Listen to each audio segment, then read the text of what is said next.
Adam Schefter at ESPN says there's 275,000 people. Well, that was some party in downtown Detroit. 775,000 people, shattering the NFL draft attendance record.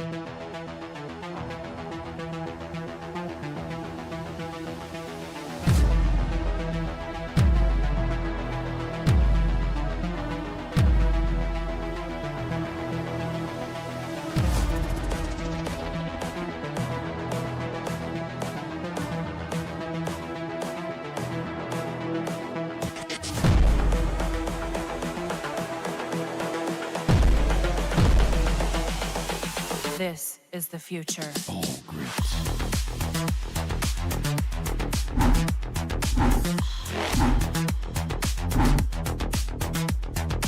Evolution.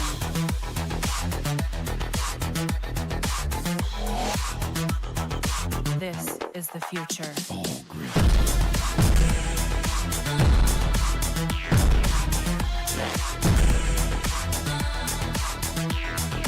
Evolution.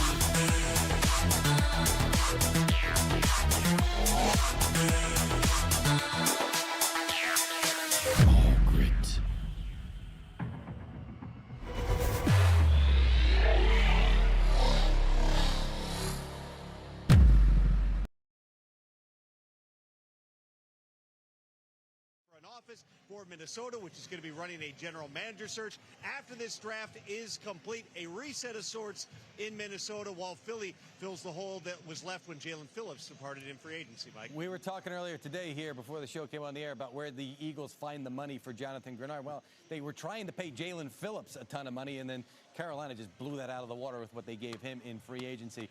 In Minnesota, where we're just talking about the Vikings, they have a diminutive quarterback by the name of Skyler Murray. The reason I mention that is because Diego Pavia, the quarterback from Vanderbilt, that is one of the things that we have discussed with him. So when or will, when if will, what am I trying to say?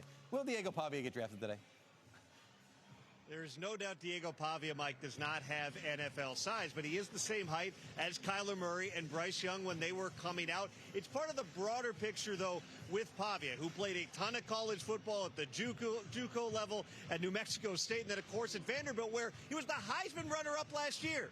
At Vanderbilt. They won 10 games at Vanderbilt. Coaches and executives I've talked to, they like the competitor.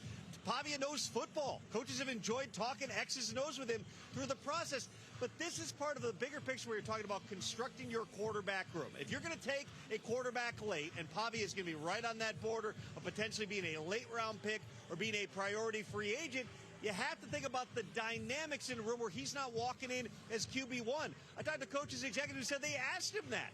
What would it be like for the first time in your life if you're coming in as a backup quarterback? Pavia's answer was basically like, I'm not coming in as a backup quarterback. I'm coming to take somebody's job. You like that answer? You like the guts on the guy, the charisma that he brings to the table? There's other things, the larger-than-life personality. Everyone's got to get comfortable with the idea of Diego Pavia being a backup quarterback. In his mind, he's a starter. He's going to be an NFL starter. It will be fascinating to see not just when he goes, but who brings him in to their quarterback room at some point, again, today, Mike, whether he ends up getting drafted or signed as a free agent. Tom Pelissero, it's been great seeing you. All right, hey, welcome in, everybody. It is day 3 of the NFL draft. I'll be up and running here in just a second. Got a few things I got to get handled. Probably help if I was on screen. Anyway, what's cracking, everybody, man? Day 3, Lions so far, 2 picks. That's it. 2 picks. The 2 days. One of the lightest draft hauls we've seen for Brad Holmes in the last 5 drafts. This being draft number 6. And, you know, I woke up with just like this weight lifted off my shoulder. I'm going to quote, one of the audience members who said it best yesterday. A lot of channels died yesterday when the edge rusher position was finally taken. And, as I mentioned last night, too, that I think it was a smart pick to take the edge. I'm not so sure about Moore. I watched about an hour's worth of film this morning, started working on a couple of articles, and there's a lot of work left in this guy. I'm not completely done, so I'm not going to go way too deep into really how I feel. about Moore just yet, but let me just give you a few nuggets of info. As far as a play style, let me kill the NFL.com. As far as play style and scheme fit, I mean, Moore is a power-based edge defender with starter traits, and he really has built everything that he's done so far off of leverage. At 6'3", 254, 260 pounds, I mean, really depending on where you read it from, he didn't do any testing at the combine, so that kind of, worries some people, doesn't worry everybody, but obviously for Brad Holmes, he didn't care, right? He didn't care. I don't even know what Moore did at his pro day yet, because I haven't gone into that deep of research. But the verifiable traits, the agility, the testing scores, they're not there. And some of the information that I pulled down was that he runs like a 4.75 40. And that's not great, right? I don't see, and the tape, look, he looks quick at times, and then he just completely fades away to nothing at times. The motor is there, and then the motor is not there. So I got a lot more film to watch on the guy. I didn't watch one Michigan game last year. Like, I don't even watch the Michigan game anymore because Michigan State just sucks. So the good things about him, though, is I think that he does generate fairly consistent pocket pressure. His number one goal as an edge rusher from what I've seen, looks like Eric is back there, is pocket presence, right? Or not pocket presence, pocket compression. And I felt like in some of the games that I watched, he was doing an adequate job at that. And then there was a lot of times where, again, he just kind of faded away and wasn't active in the backfield. And the biggest thing that I noticed is he's one of those guys that really depends on. Yeah, I'm fixing the volume right now. Eric just joined. Every time he joins, for some reason, Video Ninja does this. Give me one sec. It's all Eric's fault. Just blame Eric. Anyway, so he's one of those players that really depends on a good core around him. And that's not a bad thing, but it's not necessarily a good thing. When you're looking for players that you want to be immediate impact players, starters that can carry a load, that could do a lot for your team, there's a reason why he ended up in the second round. And by most standard consensus boards, this guy was a 3.5 round, almost a 4th round pick. Brad didn't need to move up, but that's a guy that they liked. Jacob Rodriguez was the target. He was taken, and so then it moves to Derrick Moore. I think that if he carries a well-timed bull rush and utilizes the longer arm variations and the variation of his pass rush tool bag, I think that he tends to build momentum well. And when he starts to build momentum, I think that he can turn that speed to power. But it's the other way. I don't see the power coming straight out of him right away. And that's okay. Second round pick. Like I've been trying to tell everybody, these guys are all developmental prospects, all of them. It's natural for him to need some time, right? It's natural for him to need some time. So I'm not going to jump down the guy's throat, if it's week 8 and he has 1 sack. What I'd rather see is that he has 10 TFLs and, a couple of batted balls, and he's not, being a liability in the run game, and so a couple of things that Brad said too, like, to give Aiden a break, right? To kind of spell Aiden, I think was the exact verbiage he used. And that's something that I've been talking about for a while. And that's what this does. You're bringing in another speed guy that can be the bigger edge setter if he can, finish developing that part of his game. But this will give Aiden a break.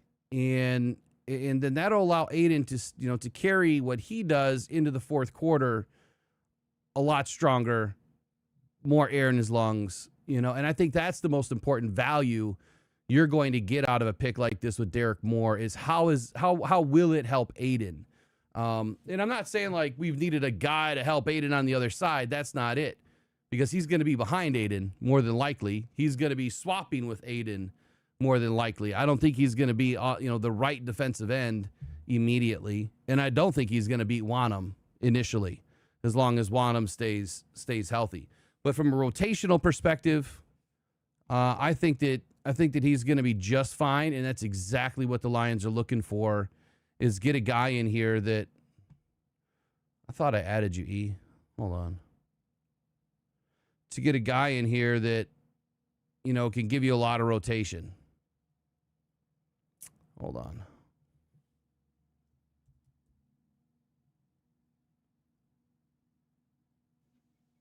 There it is. Anyway, hey, good morning, man. So at the end of the day, look, I think that Moore is going to fit a need more than he's going to fit a BPA. I think this is more of a need pull, something that you can build, into the future with. And I think his edge setting consistency is lackluster at best. I don't think he's very consistent. He has an average first step. He's got stiffness at the top of the rush, and that really limits his ceiling. Now, this is an hour of film. Now, an hour for me is a lot different than an hour for an NFL scout, right? In an hour for them, they have all of these tailored cut-ups and, everything that they view. They'll stop and start it, going back and forth. They're zoomed in right on that player. For me, I have to watch, the film that I get my hands on, and it's not tailored cut-ups. So it takes a little bit more time. So if I got through maybe 36 plays, I think, today, and that's booking, spending a couple minutes on every play, that's booking. Normally I like to spend a little bit more time and kind of go through and see what's happening in the defense and why this happened, why that happened, why did he end up here versus, getting in on the play. But I think at the end of the day, the stiffness at the top of his rush, it's probably going to limit him in the beginning. And then as he gets more time and more experience and more comfortable, I think he's going to be a solid number three defensive end on this team. And hopefully he gives us some high-end play. But I'll tell you right now, Ahmed Hassanines, he's going to come in and try to kick his ass. Straight up. He's going to come in and try to kick his ass. And that's going to be a fun one to watch, is those guys going at it for that third or fourth spot. Did you do any research on Mr. Moore? Not really. Watched a few things here and there, but man, I got one heck of a nap in. Did you? Yeah. Because I ended up having to stay up a little bit, and then this morning I had hours of orders to do. So business is good in the springtime for Uberlights, let me tell you. There you go. The ice is melting, so everybody's getting out. Let's see. Okay, a cover But linebacker. I can tell you this, from looking around social media a little bit when I got up and here when I got out here, there are a lot of happy people today. You haven't been in the back room waiting for 30 minutes. Quit lying to people. Oh, the hell I haven't. Dude, you just texted me and said you're getting in the shower. Yeah, but I've been sitting here for 30 minutes at least. No. I'm fast in the shower. It only takes me like 5 minutes. I'm not one of them prima donna take an hour to take a shower. That's the wife, not me. Yeah. Yeah, I see. 11:25 you texted me. Yeah, I can't hear you when you get in. I got to see you, and my screen is like this big because it's so tiny where I put Video Ninja now. I don't have it up on the big screen anymore. It's all right. I was just waiting. And then did they start the draft yet? No, they got 19 minutes. But YouTube didn't give me the notification either. It didn't, you know what I mean? I had it open, had the chat open and everything, but it didn't start. So I had to get out. I scheduled it for 11 and then I backed it up to 11:30. So so I had to get out and get back in. And then it worked. The notification should have came out at 11, not 11 or not 10:30. Oh, gotcha. I'll go check. So that's what I'm saying. Like the shadow ban is real. It's real. It happens every year. So that's why you have to depend on your audience, man. You have to depend on your audience, your loyal audience members to show up and help you. I mean, the more you get in, the more engagement they give you, the better it is. Let me go check. But it's all good. Like, I mean, lives on this stuff, like it's not that big of a deal to me. I mean, I love doing it. I love hanging out with people. Yeah, I didn't get a notification either. Yeah. So just let you know. Yep. It's kind of weird. Bastards. But like all over social media, what I've been seeing is that people are very, very happy that we picked a guy from the University of Michigan and that we chose an edge and that we chose an offensive tackle and an edge because that was our perceived need by everyone in the media and most fans, whether they're casual fans or not casual fans. That's what the consensus was, that we needed an offensive tackle and an edge in that order. And taking one from the University of Michigan did not hurt Brad Holmes one bit. Man, was he pumped up to do that press conference last night. He went up to the podium and he had just the laser beam eyes going on, ready to face the media. He was ready for it. Mhm. And, you know, he even told him, I used your mock drafts. That's how I did it. I used your mocks. He's totally just being an asshat.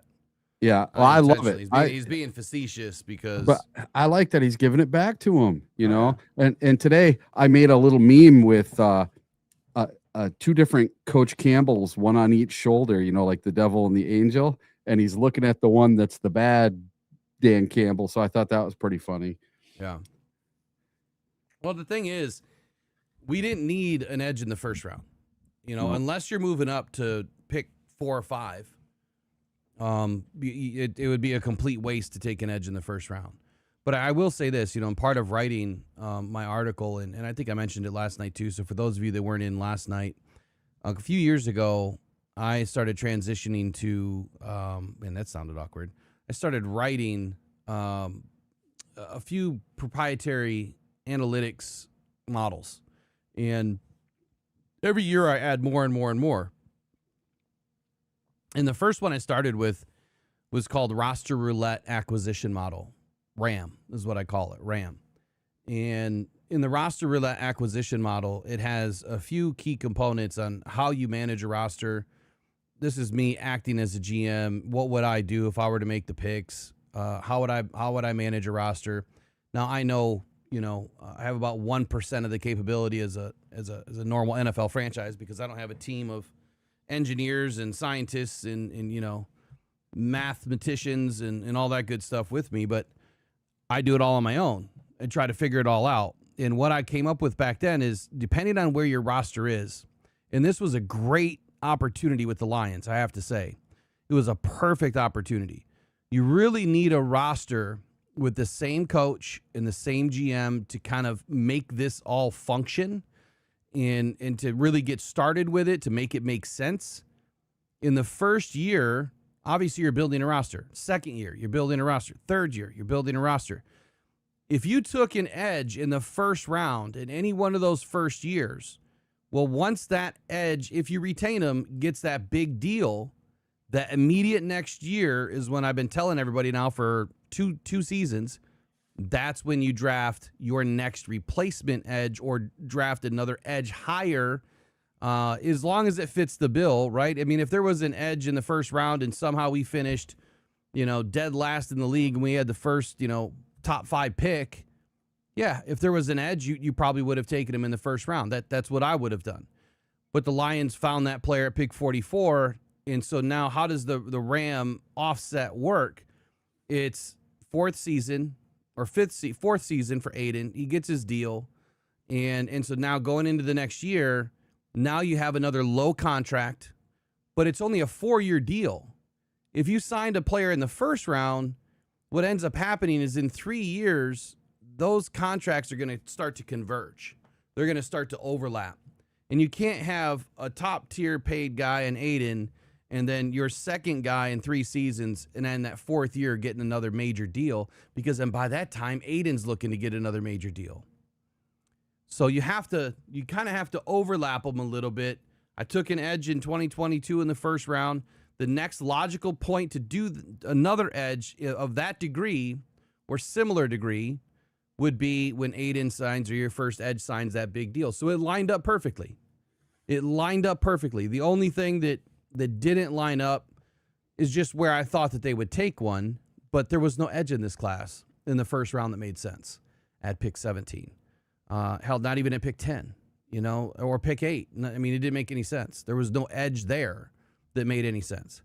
So the system is working. It still has a couple more years of, putting it all together and working it. And then I got to test it against other teams that have a fully functional roster, right? An already built roster, not a fresh GM, fresh coach, fresh roster, because that was a lot easier to figure out.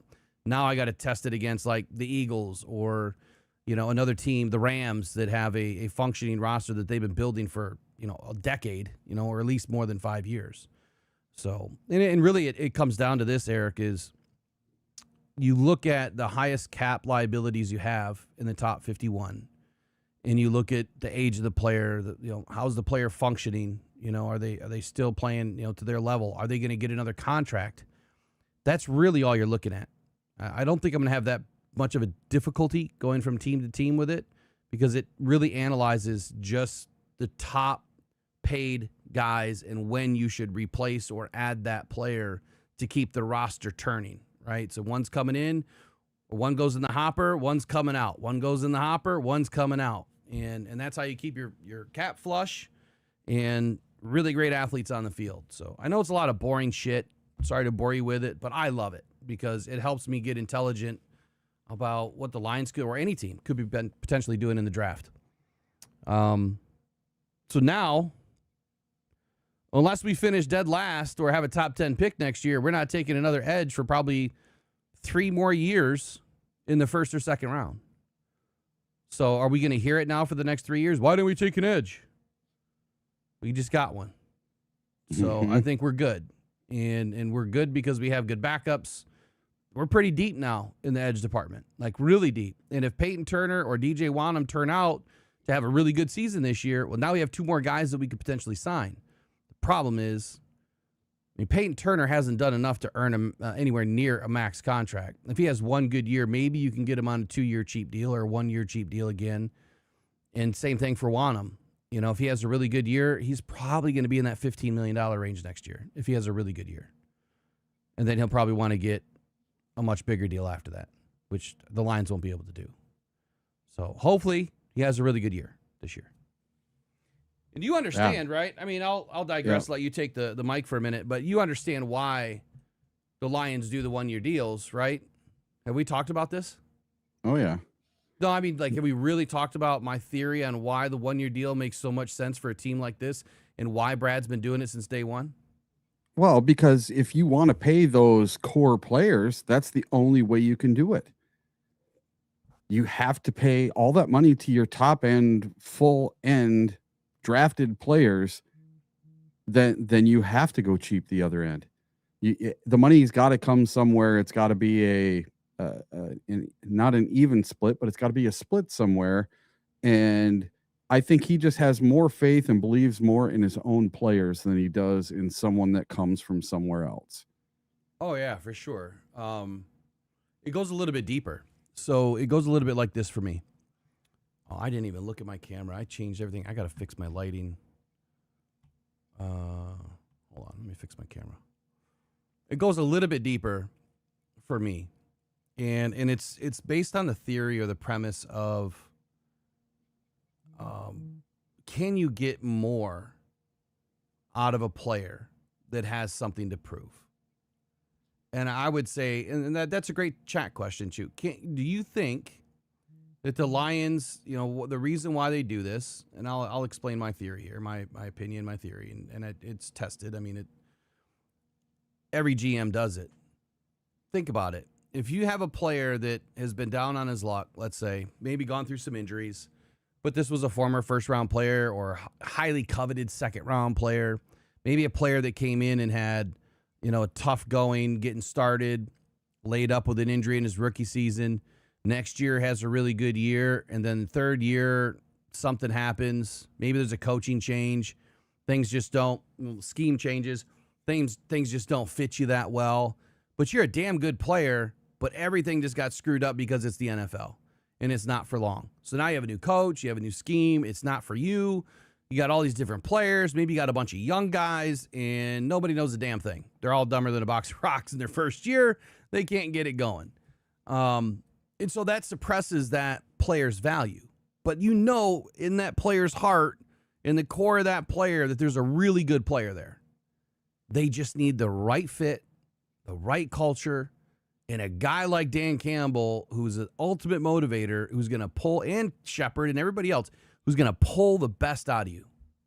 And if you can't come into Detroit and be the best player possible, then you're probably not that player anymore. But that's why they do it. You're getting suppressed value, and you're getting a player that is looking up like, I have everything to prove. I have all this weight on my shoulders, and I need to go play. Like, I got to put everything on the line. I'm making $1.5 million this year. I should be making 15, 20 million a year right now. Do I want to do this? Because if I want to do this, then I got to go do this. So you're getting players that are suppressed, and you're also getting them at a crossroads mentally, psychologically, that they're going to put more into it because they have more to prove. Now, it doesn't work for every player, because some players, as you've heard throughout this whole draft process, they're just not cut from the same cloth.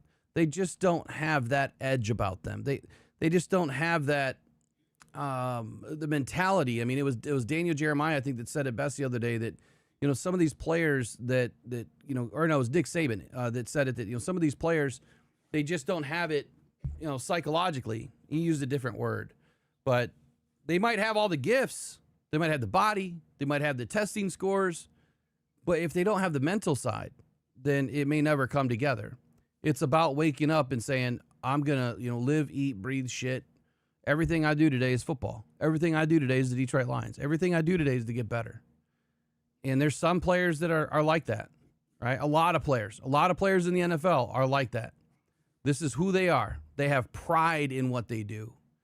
And some players just don't get it. They lose it because when, you know, to use an old term, I'll apologize for swearing, but to use an old term that I heard when I was really young, sometimes you just got to get your dick knocked in the dirt to wake up. And sometimes it works, sometimes it doesn't. But you got to get up, you got to shake it off, man, and you got to get rolling. And a lot of players come into this league and have a tough go at it. And Brad's trying to find those players that he feels he can, you know, get the best out of them still. So that's why they do it. Partly. The other part, to your point, is the contracts, right? In managing your contract health. Every team does it. Brad has been doing it since day one. It's no different. I don't know where this fan base got off its rocker and was saying that Brad never had all these one-year deals before. I mean, it's a simple Google search, right, to find the right answer. So, all right, who do we want today?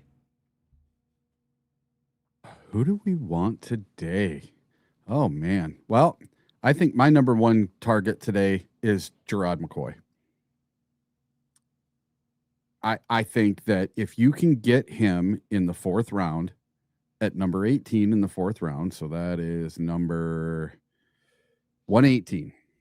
If we can snag him at 118, health concern or no health concern, then when he is finally healthy, let's say, hey, we want you to go get this surgery done right away. I guess he had a bone plug or something. Yeah, the guy has to replace a bone. I didn't quite understand that statement because I don't even know what the hell a bone plug is, and I didn't research it. Yeah. But it sounded like he needed a second surgery to replace, it said bone plug in his knee.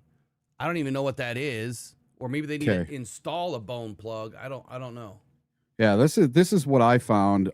Germard McCoy is falling fast after being viewed as a potential first-round pick. Some team doctors are concerned he may need another surgery to replace a bone plug used to repair a cartilage defect in his knee, a procedure that could sideline him for his entire rookie season. Because of the medical concerns, McCoy has now stumbled to day 3, potentially as early as round 4. A massive slide for one of the top cornerback prospects in this class. Well, you know what? I got great news for him. Speaking of cartilage, I was doing my night reading last night, and I came across something from, I think it was Princeton or Stanford. I'll have to go back and find it. But they have now found, they've done some testing in mice, and what they did is they forced an interarticular injury into these poor little mice, and then you would expect that the arthritic component would start to come into play, and then your cartilage would be degenerative, it would start to disappear, right? And that didn't happen. And what they did is they found, like, it was either a protein or an enzyme. I can't remember now. It was like MDPH15 or something like that. So they found this protein or enzyme, one of the two, and they started injecting it into the injury, and it started to regrow cartilage. And I'm reading that, and I'm like, I'm calling that school on Monday, and I'm asking if they have any trials.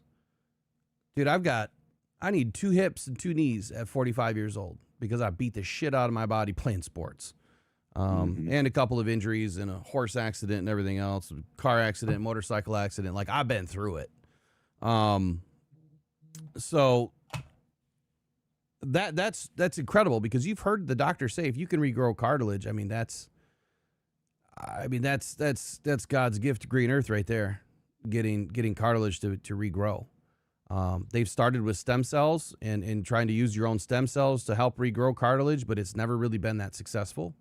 They didn't need the stem cells in this case. They injected this. Now, again, this is theory, but it's from either Princeton or Stanford, one of the two, that they've been doing this on mice, and it's working. So if it's working and they can get human trials done, we might have, a way to regrow cartilage in the next 10 to 15 years because it's going to take that long to go through human trials, I'm sure.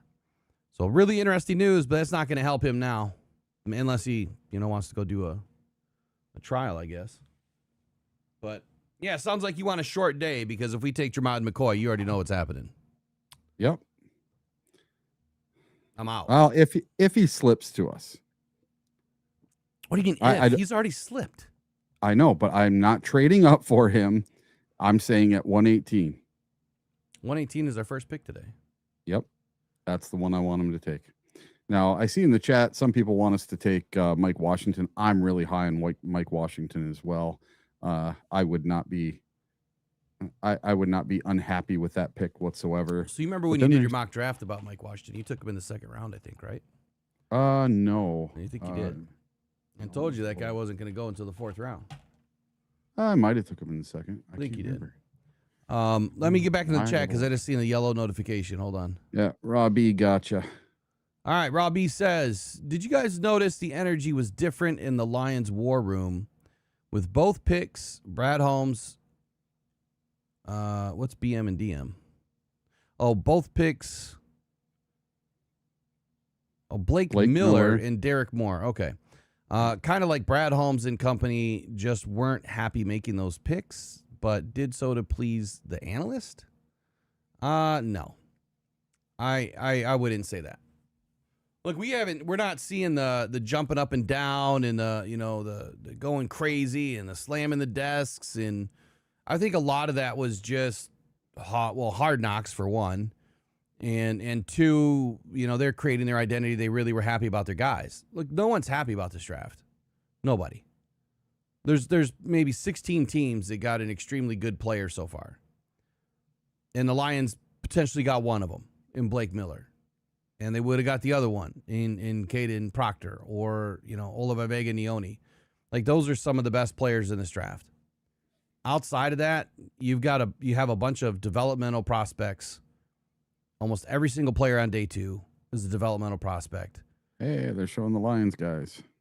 So no one's happy, man. And I wouldn't think I don't think that Brad Holmes or Dan Campbell is ever going to draft somebody because we said so. Yeah, because of pressure. No. They've never folded to pressure in all this time. I don't think they're ever going to fold to pressure. I think Brad Holmes is pretty convicted in what he's done, as he should be, because he's done a hell of a job. Yeah, and they're not going to jump up and high five and be super happy on every single pick. It's just not going to happen. But I definitely could agree with you, and the energy is different. Yep. But it's going to be. It's their 6th year. It's not their first year. Exactly. And they're not rebuilding. This is their team now. So they don't need as much anymore. That's why you're drafting at the lower end, the lower half of the draft now. Even though we were 4th place in the division, went 9-8, we're still drafting at 17. It's not like we're drafting in the top 10. I'm going to dip out for just 1 second. I'll be right back. Yep. All right, let's get the opening here. University of Pittsburgh Marching Band for bringing that energy and setting the tone for what will be an unforgettable day 3. To the Pittsburgh community, thank you for your hospitality, your passion, for your dedication to make this weekend so incredible. As I mentioned last night, over 600,000 people attended the draft in the first 2 days. That's a record. So here's a challenge, Pittsburgh. Day 3, Detroit had 775,000. You only have to get 176,000 today. So if you're at home, get over here. We need you here so Pittsburgh can get the record. Before we Piss get off, started, Goodell. I wanted to welcome just a few special guests besides the Pittsburgh Marching Band. Joining me on stage are more than 100 high school students from across Western Pennsylvania, representing schools that have either had a player drafted in the league or a player inducted into the Pro Football Hall of Fame. They pay homage to the region's most iconic football players and the area's high schools that produce them. The Steelers have commissioned custom footballs and helmets for each school. Also with us on stage are local Pittsburgh business owners who have helped bring this event to life and make this draft happen. Thank you all for being with us here today. Again, if you're home, come on down. All right, Pittsburgh, you ready to do this? Yin's ready? Round 4 of the 2026 NFL Draft is now officially open.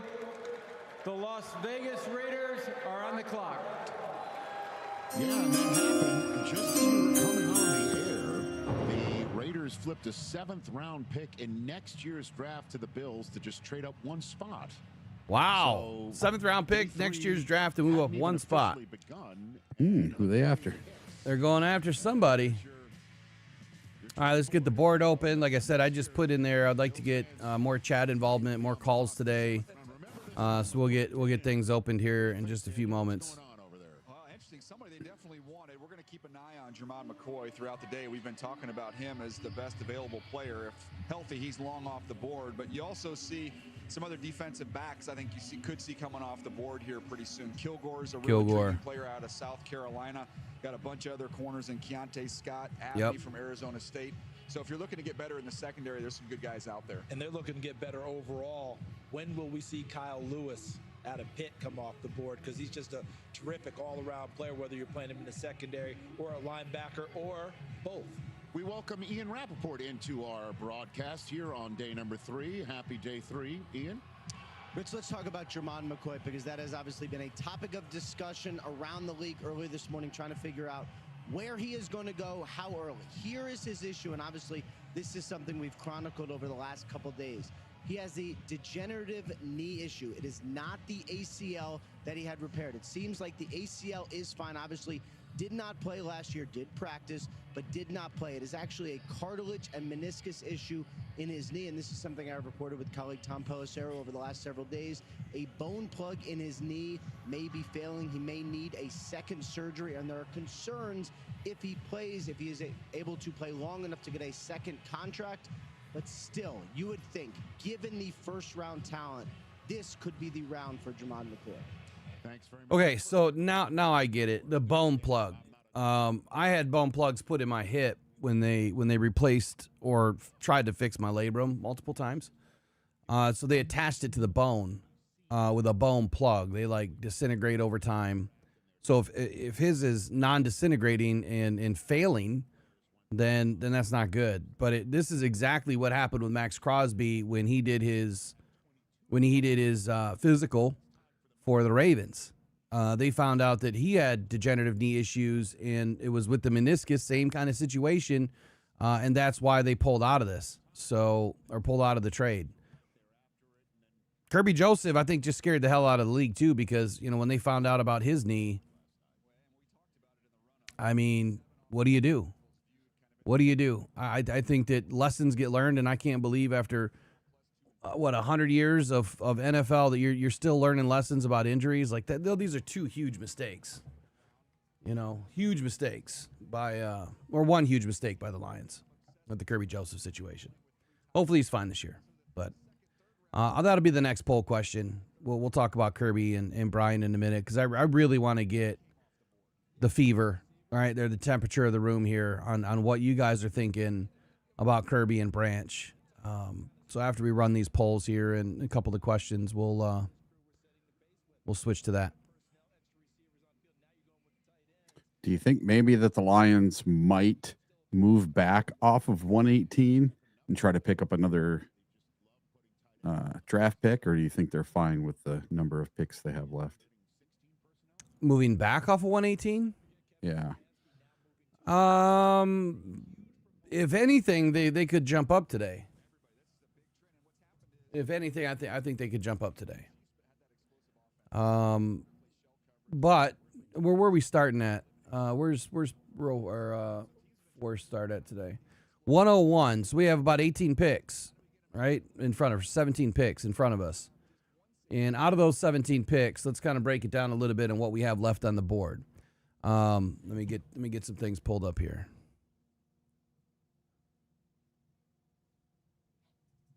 While I'm doing that, I'll switch over to NFL Network. What do you think of the Raiders draft so far as we're waiting to hear from them at this point in time? Well, you start with your quarterback in Mendoza and then trading Stukes, the everything DB out of Arizona who can play all over the place. Kieran Crawford adds to their edge rusher mix. I mean, they have added a lot of bodies, including keeping one in Max Crosby, and then they get soon another versatile offensive lineman. Versatility seems to be a little bit of a trend here. Versatility, additional bodies. They've understood where their weaknesses have been. They addressed them in the offseason, and they're addressing them in this draft. All right, let's get the first pick of day 3. It's the Raiders. With the 101st pick in the 2026 NFL Draft, the Las Vegas Kilgore. Raiders select Germard McCoy. Oh, there he goes. See, there he went first, and they traded up to get him. No question, and that's why you move up one spot when you get a chance to get what's a top 20 player in They this already draft knew the class. pick. Look at the comparison. These guys are such homers. How talented this guy is. If he had stayed healthy through the process, not only top 20 pick, maybe top 10 pick and the number 1 corner off the board based off this 20. Look, man, let's hope that he bounces back. Right here. He is big. Let's hope that he bounces back and has a great career, man. This would be a great story for Germard McCoy to bounce back from a situation like this, and I'm saying that too because I want Kirby to bounce back and finish out his career, on a high note. Yeah, I want to see Kirby being all pro again. That'd be, I just hate 10, seeing 11, players injured, 10, 11 interceptions, not this only playing 3-4 games and done for the year stuff. Ugh. So McCoy was the number 1 guy left on the board. Oh, for sure. Yeah, by far. So now my guy that I had taken in my final mock draft in the 3rd round, Caleb Proctor, he's still sitting there. Yeah, I like Caleb Proctor. I mean, I would say that he's probably towards the end of the 4th. But if you're looking for a guy that very raw, but and not technically sound, but he has the physical gifts and he has the agility gifts, the physicality gifts.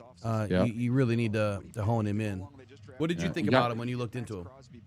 I liked him, and you also have Capehart sitting there. That's the 2 big names that I'm seeing stand out to me for. Keep stealing all the names of all the hard work I put in, man. Well, those are the 2 names I'm seeing that are standing out on the list that's left in front of me right now. The same list that you were looking at. Hold on. And those are the 2 type of players that fit our system, and I think would fit on our team.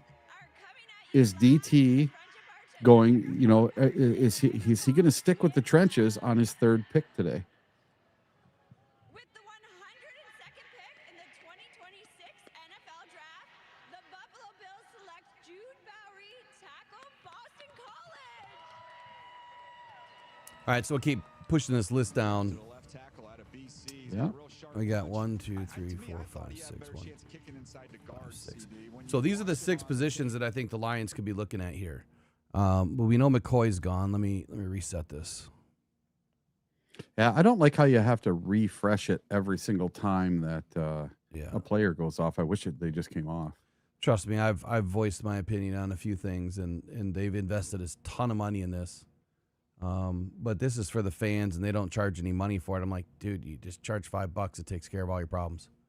Yeah. Even $5, right? I did, by the way, I reached out to that new. I'm getting away from PFF, after this draft. So stick to the model. Hopefully we'll have a sponsorship with them. I reached out to them late last night. Yeah. I got an email back today, and I'm hoping that we can partner with them moving forward. That'll be fun, man. They have a ton of information. Yeah. Yep. That's similar to a PFF. Yeah, but there's a lot more info in there. There's a lot more fantasy-driven stuff, betting stuff. They just have a lot of different analytics. So it's kind of like, I'm trying to partner with all the analytics companies out there and keep getting smarter, keep, putting information out there for the fans that they can get smarter. And, we can just all be GMs here pretty soon. Mm-hmm. Pick is in already for the Jets, man. They're moving fast. So if you look at this list here, what do the Lions really need? Secondary is probably a big play. Let me get their depth chart open here. Where's the Lions? I thought I had it open.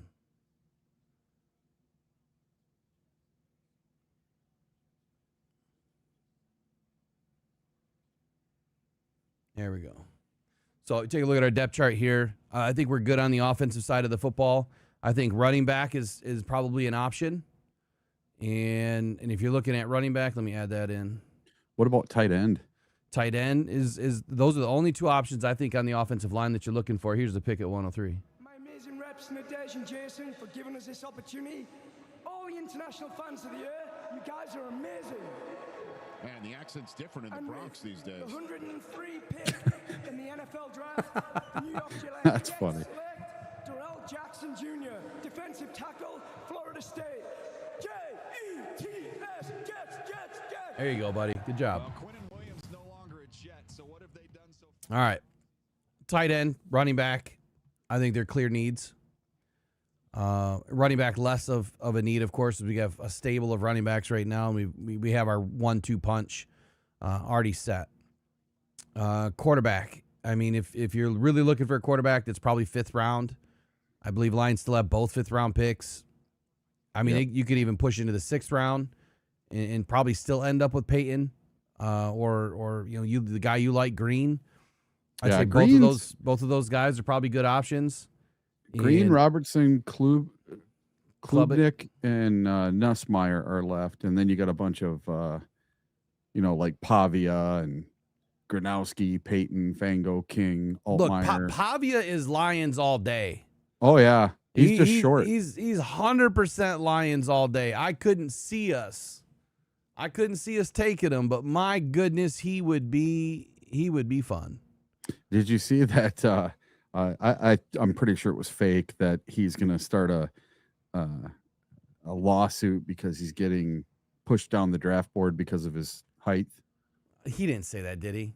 No, I think it's a fake thing that I saw this morning. It's terrible. Something on X. I mean, you could have just put some things in your shoes and grew a couple inches before the combine. Oh yeah. Just wore some taller shoes, I guess. I don't know. All right, so anyway, keep rolling down here. Let's look at the defense. Defensive end, I mean, we're stacked. Hutch, Derrick Moore, Wanham, Peyton Turner, Ahmed Hassanin, Tyler Lacey. I mean, that is a really good stable of guys. Mekhi Wingo's inside-out versatility. Miles Adams is inside-out. Onwuzurike is definitely inside-out. We saw Lee McNeil off the edge last year. And so I thought, when we started to see some of those moves with Aleem, it may have been more necessary because of injury and some other things going on. But I thought I started to see then that, the Lions are starting to use potentially or get guys ready to maybe use a 3-4 scheme a little bit more. And so that's where you would see Ali McNeil off on the end and or Levi Onwuzurike off on the end. And then you have your big nose tackle, Tyleik Williams in the middle. And then you put Aiden Hutchinson off on the other end standing up. And then you could put your other defensive tackle on the other side of Tyleik. Typically you roll nose tackle, DT, and defensive end. But when you're a 4-3 base hybrid, you kind of have a good mixture of players that you can do a lot with. The only thing that we really couldn't do is you couldn't show a 3-4 and back up. Hey, there's Roy Lopez. Birthday! This is Roy Lopez, defensive lineman from the Arizona Cardinals. We're coming at you live. God, that stings. Yeah, that one sucks. City. And with the 104th pick in the 2026 NFL Draft, the Arizona Cardinals select Caleb Proctor, defensive tackle. There goes your boy. Yeah. Figures. And they have their defensive tackle announce the pick of his replacement. Man, I really like Caleb too. Yep. I projected him like end of the round or into the next round. They jumped up and grabbed him, man. That's crazy. Yeah. Crazy move. He's just so violent.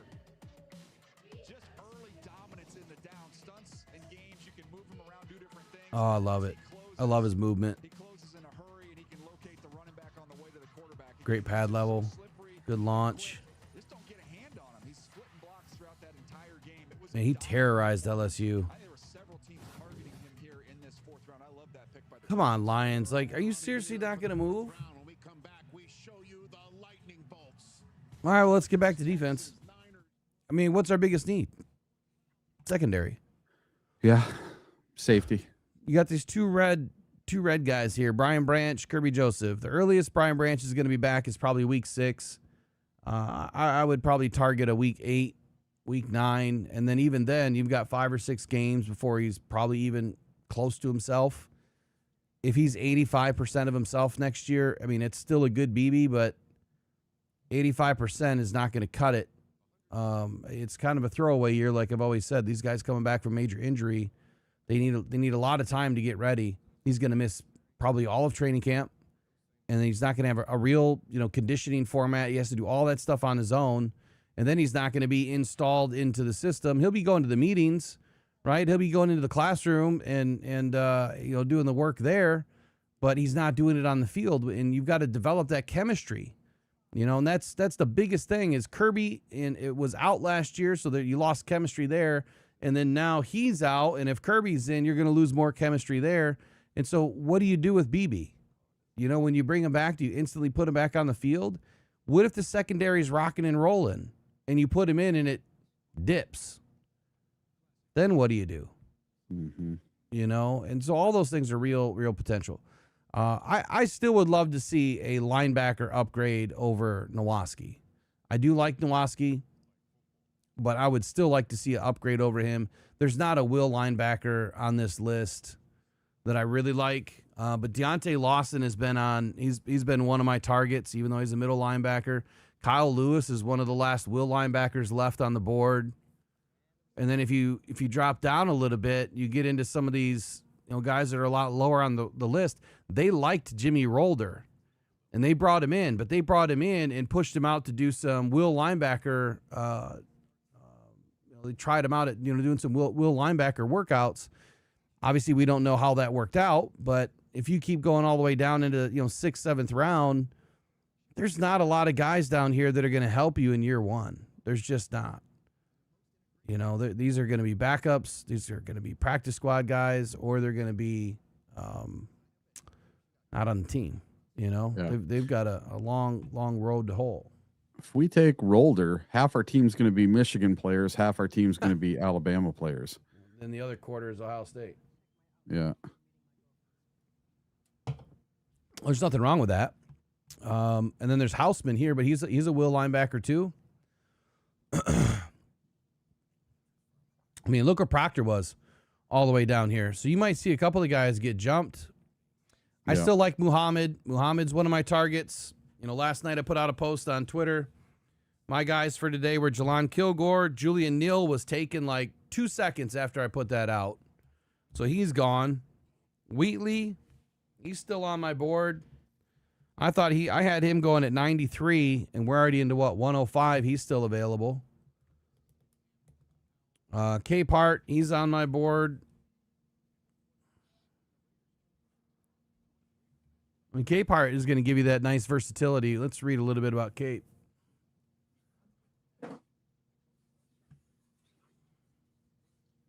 He was rated 198th overall by SIS, 8th in the position, though. Shown flashes of brilliance along the defensive front due to his play strength and heavy hands, but an inconsistent pad level and limited impact as a pass rusher make him a backup defensive tackle early at the next level. And these things right here, right? Inconsistent pad level. You're going to see that with just about every player on even into day 2. Even some guys on day 1, but it's just a thing that seems to pop up a lot. He plays high when he launches up, or when he launches out of his stance, he launches up and not in, right? Not towards. Let's listen to the pick. With the 105th selection, Los Angeles Chargers select Brennan Thompson, wide receiver from Brennan Mississippi State. Let's go Chargers! Puro Chargers! Viva Mexico! Love it. I think you should wear that. Nice work. Nice work. Heavy hand punch, strength, range for Capehart here, but the pass rush plan needs to be developed. Inconsistent pad level and first step length and quickness. Look at the size, though. 6'5", 313, long arms, 33 7/8. Decent vertical here. I mean, he's at the top of the board here, probably in the 90th percentile with his vert. Broad jump was a little bit light, probably in the 75 to 80 percentile. 10 1/4 inch hands. He has big mitts. And look at the 40, man. 4.85 at 313 pounds. That is flying. So he has the things he can't teach. The length, the strength, the size, and the speed. All this other stuff you can teach. Inconsistent pad level, pass rush plan, you can teach that. The first step, length and quickness, I don't think that's going to be a problem later on. I think a lot of this is confidence in snap timing. You have your confidence, you understand what you're doing, where you're going, that first step is going to be quicker when you have the speed. If he didn't have the speed, then I would be worried about it. 3 big 4s for him, and this is not unusual for a guy that's, ranked where he is. Body control, pass rush plan, and then on-ball impact. Again, all of those things can get fixed. Those are teachable. Let's look where he ranks here. Total points rating on a run defense. He ranked at the top of the board, first place. Total points against the pass rush. He was in second. Total points rating overall, and that's how he affects the game, right? That's how he's affecting the score. He ranked in the top 7 of all of those categories besides TFLs per game. It's a little bit lower at 9th. Listen to the Texans here. Mi gente, this is WWE superstar La Más Ruda Raquel Rodriguez here live for Torneo Texans, a girls flag tournament at Estadio Borregos in Tec de Monterrey. With the 106th pick in the 2026 NFL Draft, the Houston Texans select Fabechi Wiwu, guard from Oklahoma. Vamos Texans! I've never even heard that name. Love her energy, man. Great work. So this is the big one for me, the ATD plus. This is something that I've been trying to learn a little bit more how they rank. Let me get the glossary up. Where's the glossary? This is a big one. Where is it? ATD plus. Look at his score. He was a 200 in 2020. It doesn't get any higher than that. Here's the glossary. This is what ATD plus means.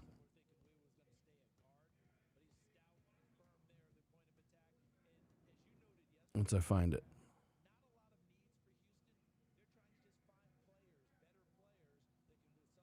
It's supposed to go right down to it. Why is it not going right down to it?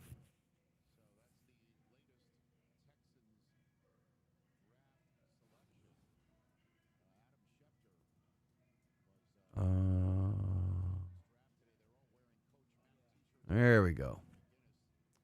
ADD, so it's adjusted tackle depth plus. So ATD plus compares actual tackle depth to the expected tackle depth based on personnel. So intended run gap and the defender's pre-snap alignment. This figure is then scaled so that 100 is average. So that means out of all the players coming into the NFL this year through this prospect ranking system, 100 would be an average player, right? A figure of 110 indicates a player that is 10% above average, just like a 90 would indicate that that player is 10% below average. He's 49% above average last year, 26% above average the year before, a down year in 2023, 62% above average in 2022, didn't play in 21, and 200% above average in 2020, but he didn't play a whole lot that year either. But overall, if you factor all this stuff together, he's 35% above average. So that means he's in the right position to make the tackle, which that's half the battle, right? I mean, just being in the right spot. These are the things that, I noticed through film, and I'm glad that SIS breaks this stuff down a little bit further. You can take all of these stats here and then go watch film and say, okay, now I see it. I see why they're grading it this way or why they're grading it that way. Not a ton of production for him, but then again, as an interior defender, I think he needs to be put in the right position to win, and he needs the right type of a scheme, and he'll just be able to snap off the ball, and I think he'll get better as he ages here. But I like him, man. I like him. I think he's going to be a terror at the next level. Who else is on your list today? Oh, let's see. So I got back to looking at your notes and my notes. I somehow ended up with your sheet from the that's combine. why you've been getting them right. I see. You've been going off my list all day. Oh no, I got my own list here. I see how it is. But next to Dylan Thieneman, you wrote smooth. Smooth. He was a smooth operator, man. Let's see. So there's one guy I'm liking, but I don't want to take him until the end. So this is sixth, middle end of the sixth in the 200 somewhere. Andre Fuller from Toledo. I would like to see that kid be a Lion. He only ran a 4.5, but he spoke with the Lions formally and informally at the draft. He was talking plays, and I really think he's got it going on upstairs. So that's a kid I've taken in basically every single one of my mock drafts so far. I think that's the one kid I've always gotten. Where in the sixth round, he always dropped there. Yeah, 6th or 7th round. I even took him with my very last pick in the 7th round a couple times. But I just don't think he's going to fall that far today. I think there's going to be a whole bunch of corners going here really soon. I gotta get my camera lower or something. And then VJ Payne today for a safety. I like how tall he is. Yeah, I'm not as high on VJ Payne, and after going through safeties and linebackers and corners with Jeff Dean and Nathan Cooper, VJ Payne, just like Gentry, a lot of liability there.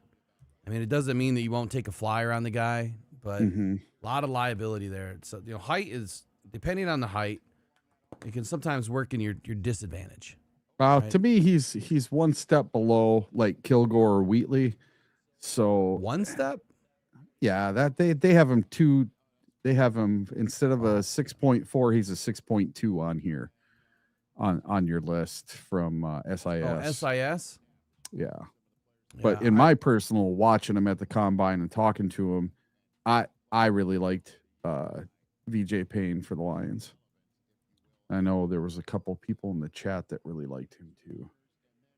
I got to update something real quick if you wouldn't mind dipping into the chat real quick. Yeah. So Gaviscon writes, I just feel that we could have extracted a ton more value from this draft if we were smart about it. So do you think trading up or trading down, Gaviscon? Do you think we should have been trading back or sticking and picking in the second round and taking Derrick Moore at 50 without having to trade up? Is that what you're trying to say? Because I've heard that one even from a bunch of the Michigan Lion fans, the guys that are diehard Michigan fans and Lions fans, that the Lions could have gotten Derrick Moore at 50. They didn't have to move up 6 spots. NFL draft. The San Francisco 49ers select Grayson Halton, defensive tackle, Oklahoma. All right, good. Still got The some players DTs on are board. starting to go. Yeah, to that point, I think that you could have got more at 65. You probably would have been able to trade back. Yeah. But we'll never know now. So it's like a worthless argument, I guess.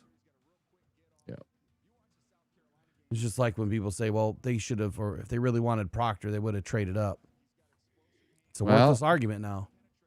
Did you see the one thing? It was, I was watching it this morning. It was just a short thing. I think it was Ian Rappaport or one of them was talking that the Dolphins, when they were on the clock, got a call from a team trying to move up. And that team moving up was trying to move up for Caden Proctor. So they told them no because that's who they wanted. I don't know that teams actually tell the other team who you're trading for. And I'm not, they didn't come right out and say the Lions, but everybody's insinuating it was the Lions that were trying to move up to get Proctor. I'm sure it was. I mean, Brad said they called to try to go way up. What's way up? Is six spots way up when you're at 17? Yeah, I mean, that's damn near half the board. It's a third of the board. Yep. You got to pick. Here we go. Yep. Jonah. Oh, there goes Coleman. Has joined the team. That dude is going to be an animal. I really like Jonah Coleman, man. He started flying up some of the boards. I'm surprised he's still on the board right now. Oh, yeah. He was pretty much the number one player left. He was like the third running back. He's going to be special. And he's going to the Broncos, man. Oh, boy. You watch this kid in the next couple of years, he's going to be talked about.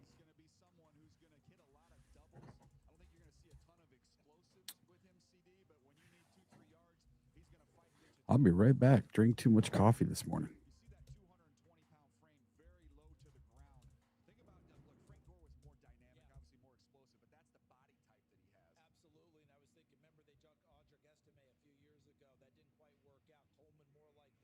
And when I see him in that number one and with that compact build, you know what I think of? Eric Bieniemy at Colorado. Looks a lot like him. So the Broncos make their pick. We're about to hear that right now. How we doing, Pittsburgh? Tell you what, that city is awesome. I've had such a great time here. Thank you so much on behalf of everybody from the International Fans of the Year, because this city has given us everything. Thank you. I want to give a quick shout out to Arrowheads Abroad.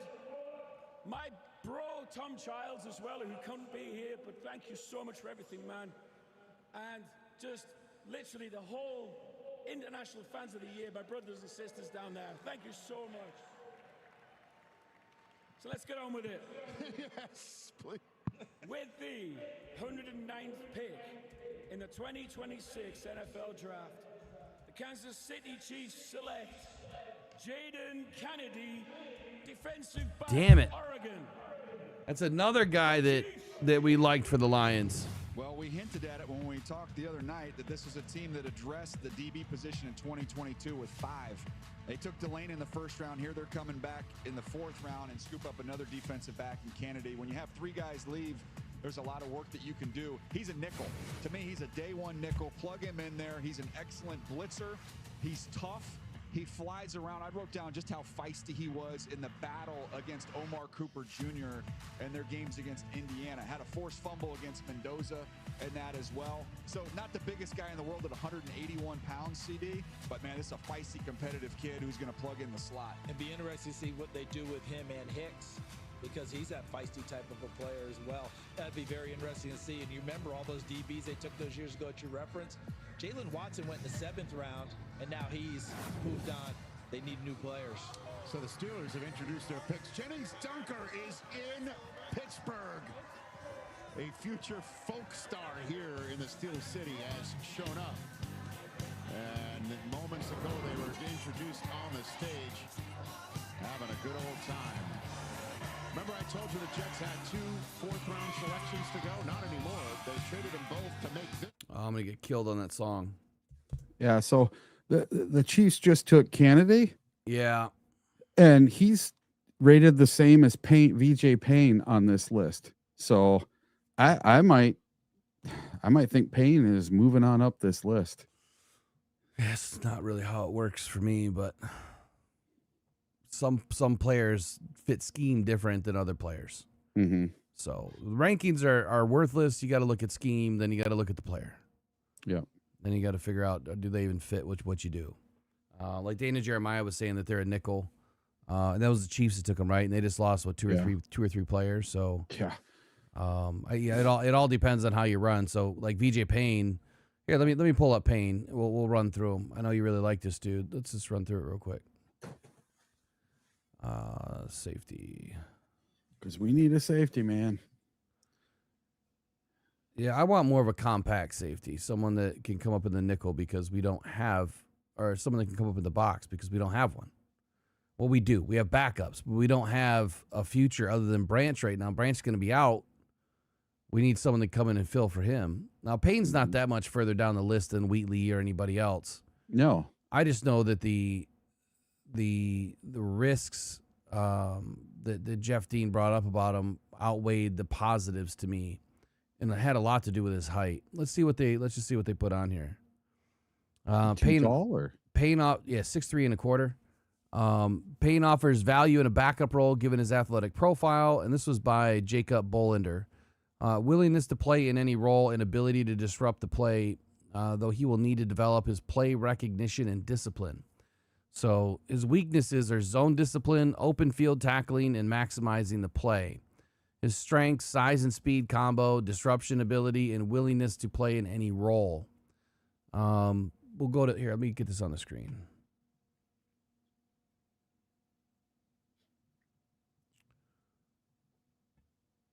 Look, I think at the end of the day, the Lions can develop anybody. You know, they can develop anyone. I think they've done an excellent job. I'm going to go right to his stats. Let's see what we can pull out here. 35 on the vert, 10.7 on the broad, 4.4 40. He's got good speed, good hands, good arms, really good arms, good weight, good height. I mean, he's a perfect mock as far as, you know, prototypical size and all that. Oh, stats. There we go. Yep. Usage and blitzing. Last year's in the slot, 11%, box 18%. And is that man press? I know I asked that question before. It might be man or press here at 57%. No, I think that's pressure. Let's go to the glossary. Where is it?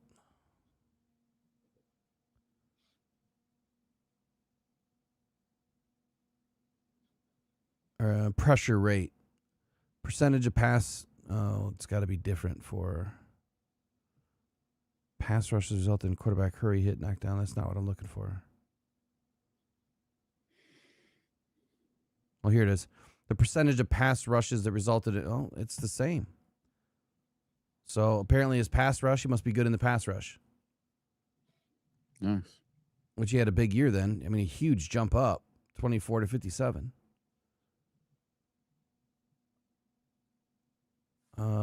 Let's see, 17 targets, 5 completions. That's pretty solid. Did he play last year? Did he even play? EPA per play is pretty solid, man. Minus 5.5. His average depth of target is 13.4. That's I don't know what percentage that would be in. Jets pick is in. Pass breakups, he had 6.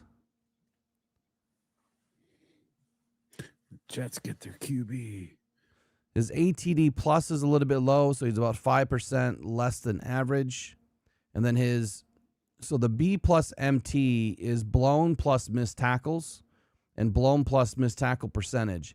And he had 14 blown or missed tackles last year, and he was 18% on blown or missed tackles. He had 4 TFLs, so he needs a little help there in tackling. Mm-hmm. And I want to say the biggest thing on him is his run game. Let's look at his scouting report.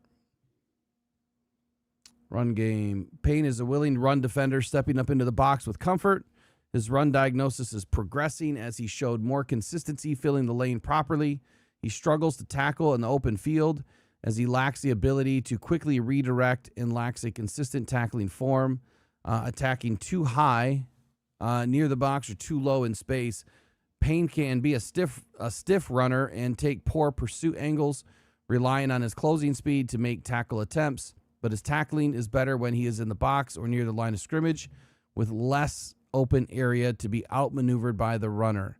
There is some yardage sacrificed when he attacks high, but he has shown the ability to play behind the line of scrimmage. So if you're looking for a guy that could be put into a Brian Branch role, he plays more towards the line of scrimmage. So with that, the biggest thing about his run game, let me go back to my notes from Jeff, is I'm almost positive that he said it was about the pursuit angles, like this says, and the open field tackling. Yeah. And that when he takes a poor angle, it's a for sure touchdown. Yeah, and at the bottom here, it says that, Payne projects as a big nickel defender at the next level. So what does Brian Branch do all the time? He's strong safety. I know, but he comes down and plays the nickel every now and then. It's a Meek Robertson. That was a Meek Robertson. In the sub packages. Yeah. They're Broncos. 2026 NFL Draft. The Denver Broncos select Casey, guard, Boise State. Oh, they're moving Cage Casey inside. Yeah, he was a center, right? Tackle. Oh, I tackle. think he's got a chance to be a swing tackle. He'll be that third tackle. You get injury, he can fill in on the left side. I think he'd be fine kicking over and filling in on the right side as Cage well. Casey was one of the guys that I liked in the later rounds too. Yeah, we talked about him. Yeah, just a little bit short arms. So it makes sense if they're going to move him inside. Two-time first-team All-Mountain West. I mean, he's a player, man. He's a player. Competition is a little light, but this is a guy that is going to end up being a backup. Center, more of the Frank Ragnow type of a tall guy. Oh, don't do that. I like him better. Exactly what you talked Don't about. do that. Being more of a swing tackle. Don't compare him to Frank Ragnow. Let's not do that. Dallas Cowboys latest Yeah, that's a slap in the face, buddy.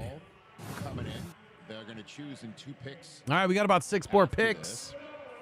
We're getting close. Who are you going to take? Kilgore's still out there. Wheatley's there. Capehart's there. I like the name that was just put in the chat by Randy. Says Kamari Ramsey. I like Kamari Ramsey. Eric likes VJ Payne.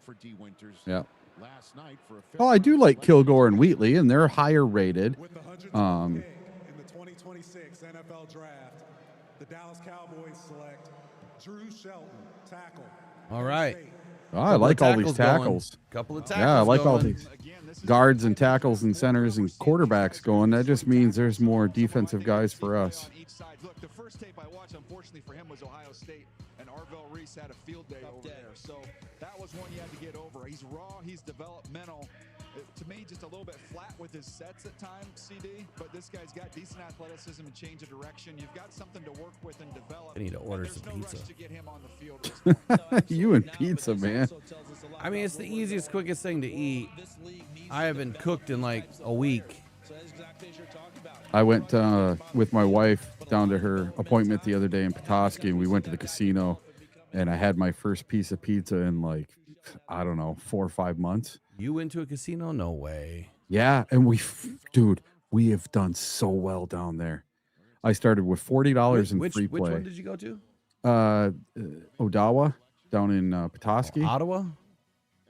Odawa. Is that how they say it? Odawa? Yeah, it's Odawa. It's a native. Yeah, I thought it was Ottawa, like the Ottawa. No, it's Odawa and Kuwait and Bay Mills and all these native places up here. But did really well, and we've been to the casino 8 or 10 times now off my $40 in free play, and we still have money to play with, and we've done really well on this one machine she picked down there. What's it called? It was like some space cowboy funk night at the something. It's so weird. And you get in the bonus and there's a DJ playing music. And if you pick the DJ, it makes all your bonuses go up. And oh God, we had no clue what was going on, but we just kept winning money. That's all that We won matters. we won $200. I started with 100. We were up $200. I'm like, that's it. We're done. So I went and bought a new cabinet for my new 3D printer. I went to Lowe's or Home Depot, one of the two. Yeah, I went to Lowe's.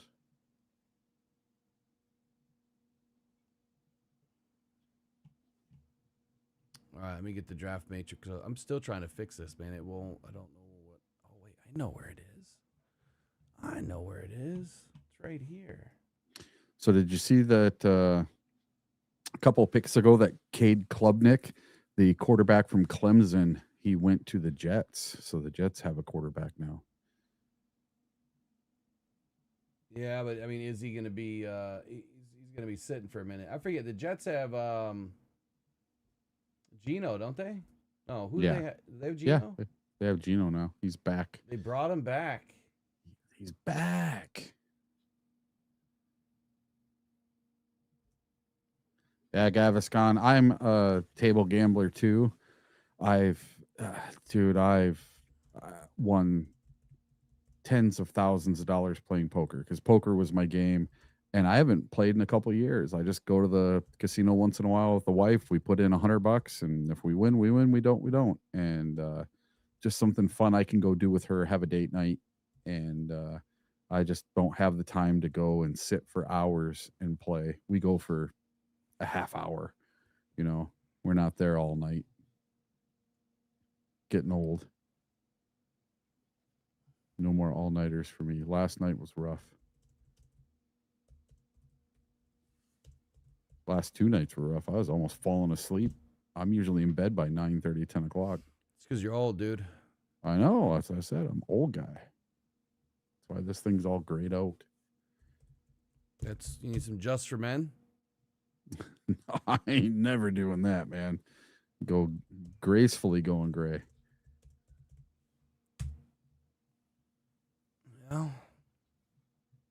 Yeah. Some of the casinos have good food. The ones up here, Well, the casino 10 minutes up the road from me is Gun Lake Casino. Yeah. And they used to have really good food when they first started, man. And that's what I used to go up there for, was the food. And when I used to travel all over the place, I used to always go to casinos because they had either a nice big buffet or, a couple restaurants inside or something. And yeah. Gun Lake has grown massively. They finally have a water park and a hotel now. And it's funny. Our casino, 2 miles from us, they put in their water park, but it's just a splash pad. So it's just like it looks like a palm tree, and it showers water on the kids. And it's in like 1 foot water or 6 inches of water. And it's like, all these people come up expecting this big water park for their kids, and they got, 8, 9, 10, 11, 12-year-old kids, and they all go in, and it's like, that's it. There's not even a water slide or nothing. Oh, they're mad. yeah, this is a legit water park. Yeah. If you're a casino, you got to put in a water park. I mean, even look at the ones out in Vegas. When I went to Vegas the last 2-3 times, man, it's water parks for adults. It's awesome. Got the bar right at you can get a drink, something to drink. You can sit there in the pool. You can watch the game because there's giant screens everywhere. It was awesome. Well, they upgraded all their bars and everything too. It's a nice place, Yep. but I mean, when I used to go there, I used to win a ton of money. Ton. I mean, you saw that. Yeah. I was sending you pictures of $2, $3, $4, $5 grand a day. Yeah. I'd put $100 in and walk out with 15, 20 grand. And like, wow. Yeah. I've never done that. 8 grand's my biggest off $100. Biggest one was at Firekeepers. And that one was 24,000 on a $3.50 bet. Yeah. Tell you what, Zeus has saved my butt a bunch of times. I learned that from you. Zeus, yeah, Zeus is a good one. That one's fun. I like Zeus. Yeah. All right, Cowgirls are up. And to have the honor of mentioning our next Hall of Fame player that will join this season with the 114 pick in the 2026 NFL Draft, the Dallas Cowboys select Devin Moore. Oh, Devin Moore, man. That was my son's pick. Adding to that secondary, already got Caleb Downs with the 11th overall pick in the first round. Now you come back with Devin Moore. He is massive. You talk about the size on the outside. He's better when he's up in press coverage, CD, and I thought with a big guy like that, his ability to find and play the ball down the field was really impressive. Yeah, absolutely. I think this is where you're going to see the run on safeties. Coming. Might get your guy. Might get your guy. All right, everybody, before the Lions pick here in 1, 2, there's three more picks than the Lions. So get them in right now. Who's your pick? Who are the Lions taking? Put it in the chat right now. I want to see some names who you guys think, not who I think, who you guys think. Throw a dart at a board, pick a name.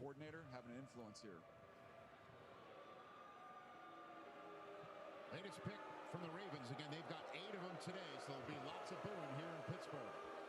With the 115th pick in the 2026 NFL Draft, the Baltimore Ravens select Elijah Surratt, wide receiver.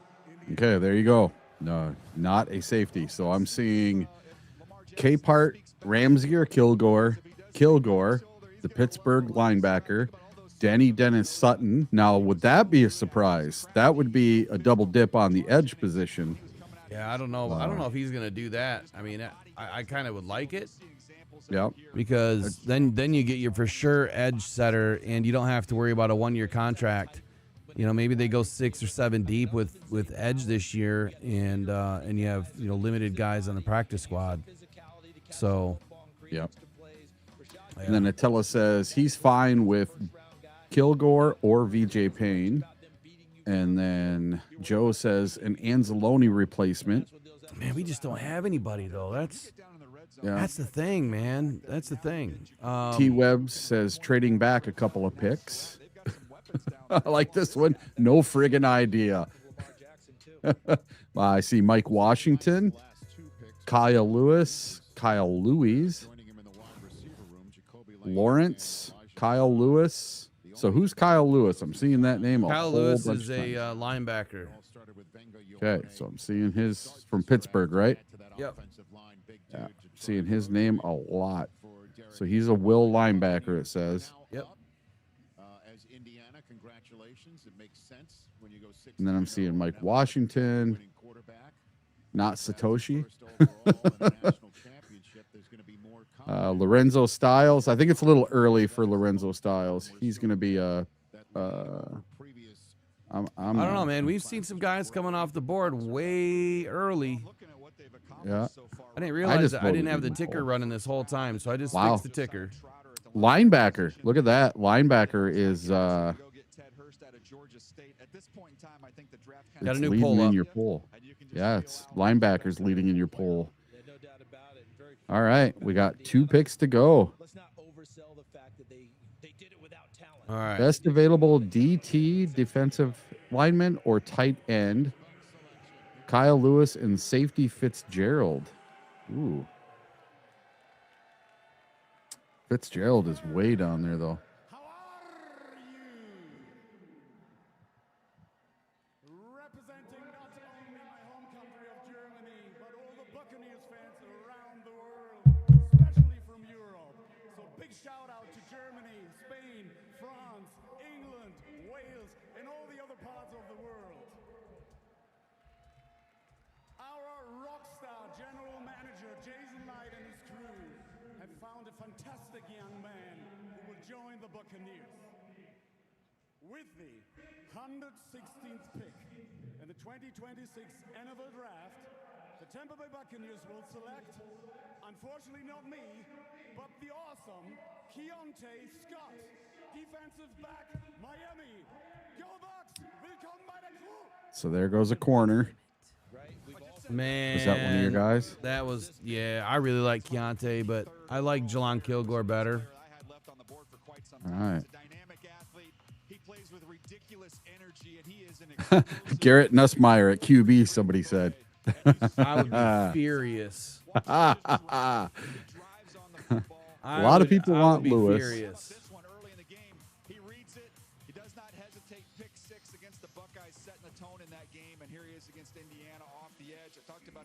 Yep. So now it's the Chargers on the clock and then us. These picks are going pretty fast. They're only taking a couple of minutes apiece, which is kind of nice. That's the thing. Do you remember when it used to be you get up at noon on Saturday and you go till it's done? I loved that. I don't remember. I don't ever remember that. I'd go Saturday for I can't remember how many rounds, 3 or 4 rounds, and they'd finish it up on Sunday. And I loved the draft when it was like that. I know they do it now for more commercials and more money, make it a bigger deal, but I enjoyed the old school at Madison Square Garden.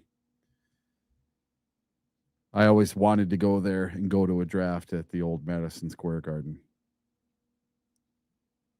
You had to buy tickets because there weren't that many spots.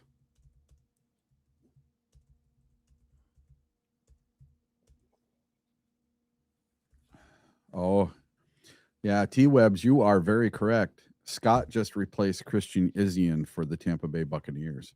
Yeah. That's good. That's a good call, T-Webs. Yeah. Good call. All right. Same thing. He says, how about Ephesians Prysock for the Lions? I think it's a little too early right now for him. I don't know, man. I mean, when you get right here, like this is that spot where you kind of don't have a choice because by the time, between this and their next pick, like they're going to have to reach at one of these picks for a player that they want because right after 128, I mean, you've heard it. I've delivered the intel, right? 150 draftable players by some teams. 12 first round grades is what I had. 12 is what a lot of teams had. And all right. I'm sure some had 13. I'm sure some had 14. I'm sure some had 10. But 150 to 170, or 190 draftable grades here, that's ouch. That's not good. I mean, Yep, that means your second round is like your third round now. Your third round is like a fourth round. The talent is just not there. It's not there in the back end. So the Lions are now officially on the clock since the Chargers took offensive tackle. Brandon Coley, Jablonski Auto Body, LLC. What'd she call Harper? Oh, we actually sold. Yeah. So the Chargers took Travis Burke from Memphis, the offensive tackle. So we have our choice of all of these players. Lewis and Lawson. You probably won't take any of them.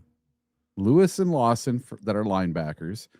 For cornerbacks, you have Rivers, Abney, Scott, and Lee.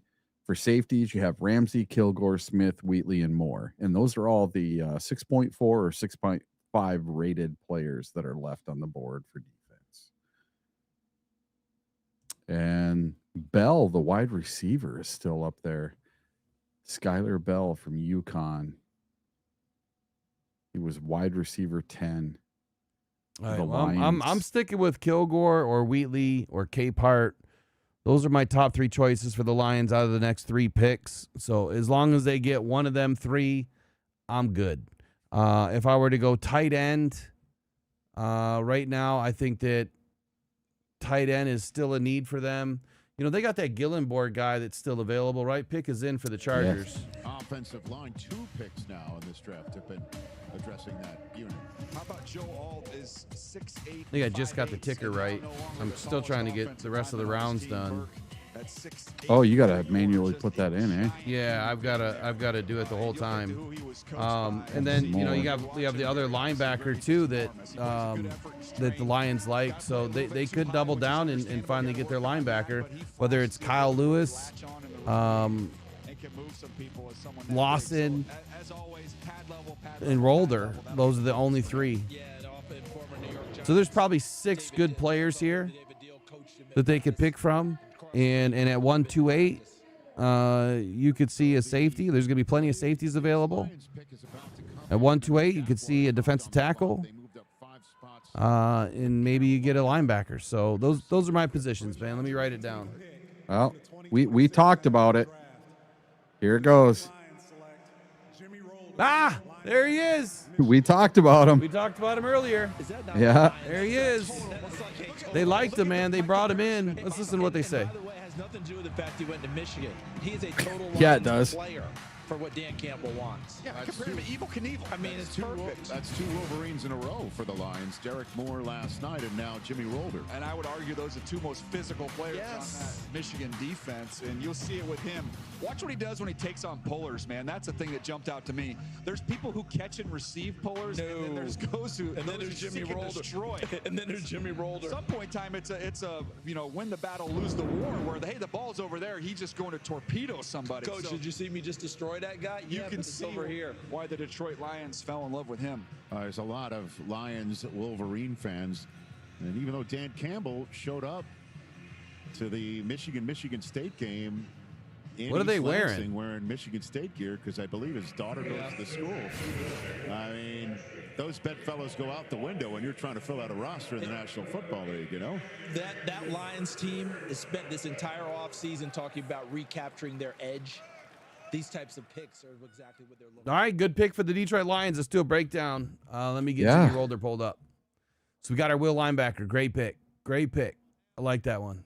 Yeah, this draft is the first time I think ever for Brad Holmes where it seems like he is picking all needs so far. Yep. He is filling needs through the draft. Instead of just taking the best player available, he's taking the best need available.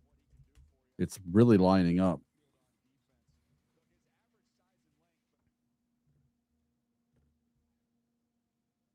And he knows more about the health of Brian Branch and Kirby Joseph than we do. So maybe he knows something. And they're not done yet. I'm suspecting you're going to see the Lions move back up into this round because we don't have another pick in this round.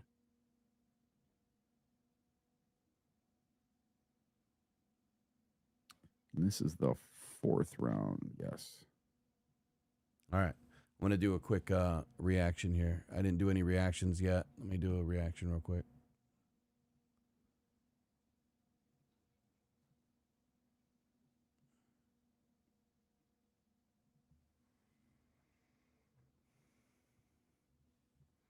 All right, so Lions just picked at 118, and they have now doubled back for University of Michigan players, back-to-back picks. This time it is Jimmy Rolder, the player that they brought in during an official visit and had him doing some workouts at outside linebacker. That looks like the fit. I mean, the Lions right now are getting a Lions style of linebacker because the value really starts with his physicality, the tackling, the special teams utility, and the run game temperament. Detroit's not buying a finished every down defensive signal caller at pick 18. It is buying dense downhill developmental linebacker with enough athletic testing, Big Ten production, and really the contact courage, I would say, to compete immediately for the starting will position in a growing defense. Lions have done their homework. They've stuck and picked. You know, they haven't really moved around a whole lot other than in the second round. Multiple reports had Rolder going to Detroit at 118, and he fit the tracks that the Lions roster needs. And that is probably the biggest question. Are the Lions filling needs? And it looks like they are this year. It doesn't look like they're taking best player available because Rolder wouldn't have been the best player available right now, but he is a surgical fit to the Detroit Lions here in 2026. To give you a little bit of an athletic performance or measurement profile on him, his athletic profile is better than the throwback Big Ten linebacker labels really suggest. NFL Draft Buzz lists him at 6'2", 238 pounds, with a 4.68 second 40, a little bit slower, kind of like his partner there in Derrick Moore. 36-inch vertical, 119-inch broad jump, and a 4.26 shuttle, all combined and packaged with a 7 flat 3-cone, 9 3/4 inch hands, 30.5-inch arms. So average profile build out for the linebacker and Jimmy Rolder. The testing doesn't scream like a rare space player, but it does show enough burst, agility, and short area movement to function in an NFL linebacker room. Arm length is a bit of a concern for me here at 30.5 inches. It's going to be tough to kind of compete at the catch point. Shorter arms could really show up when guards climb up cleanly. But as we've seen in some of the film, and they just mentioned it a little bit ago on NFL Network, that his stack and shed ability, he goes and meets the guards. He doesn't catch the guards. So that is a positive. At least Jimmy Rolder doesn't wait. He goes and attacks first. With the background at Michigan, his career is kind of a slow burn projection. Like he was one of the major reasons that they had a good playoff season. He played 13 games as a true freshman in 2022, totaled 14 tackles. And then injuries started to limit him in 2023. In 2024, he played in 12 games. He posted 26 tackles, 1.5 tackles for loss, and 7 quarterback pressures, 8 run stops, and only missed 1 tackle during the season, according to 247 Sports. In 2025, the evaluation on this season was anchor. Like he had a good season. The linebacker room was changing. Rolder stepped into a larger role. He started 11 games and became the Wolverines' leading tackler. His best tape shows up when the game gets compressed.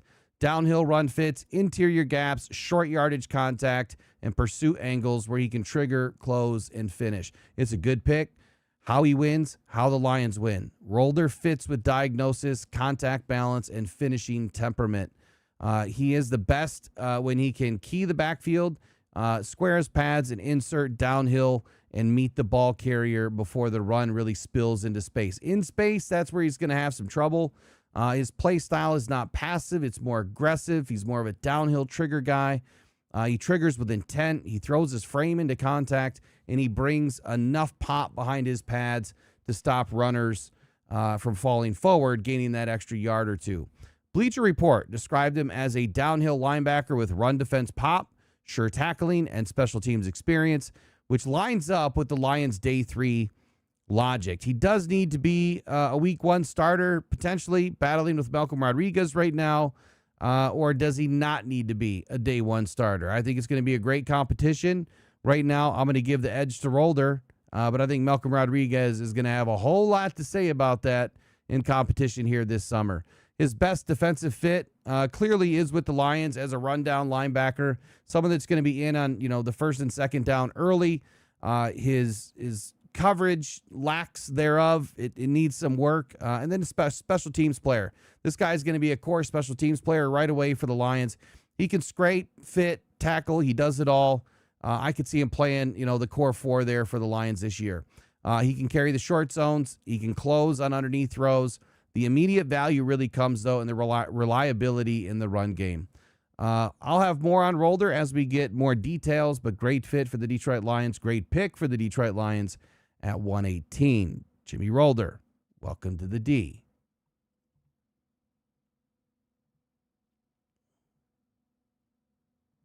All right. Good stuff there on Rolder, man. Yeah. So we have, 6 more picks? We have 6 more? No, before we pick next. I don't see us picking again in this round. Oh, we got rid of 128.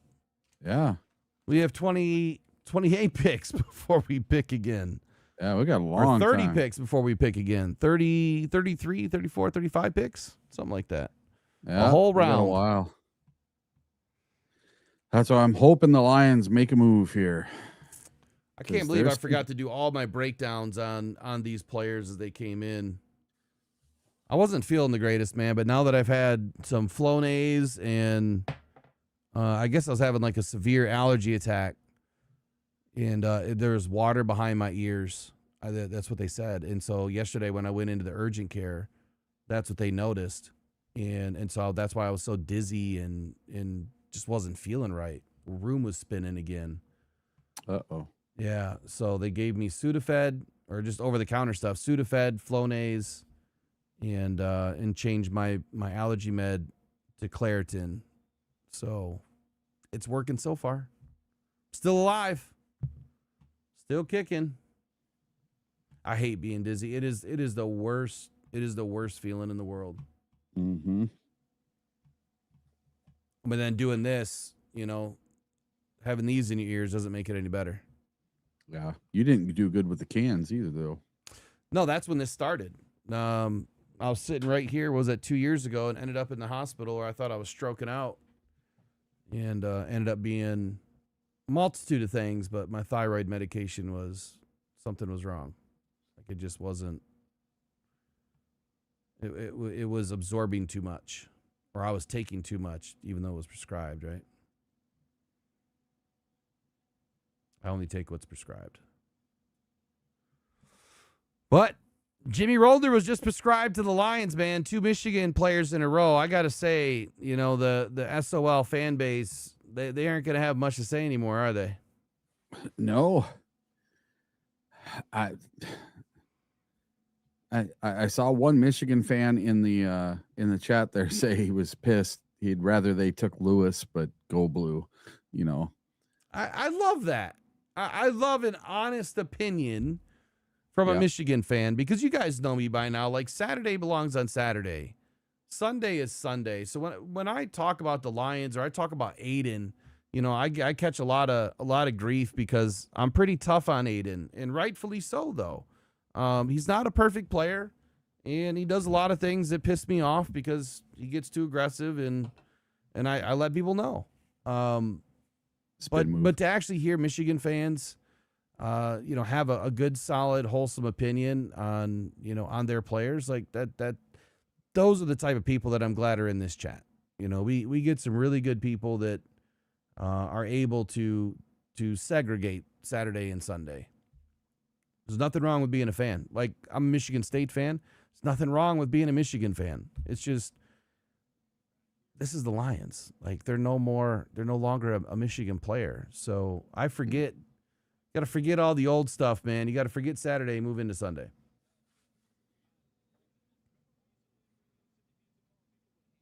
And I'm a Michigan State transplant, by the way. I was a Michigan fan until I was 13 years old. But Mike Hart, they just disappointed me way too much, man. Too many Rose Bowl losses, and championship runs ending in tears.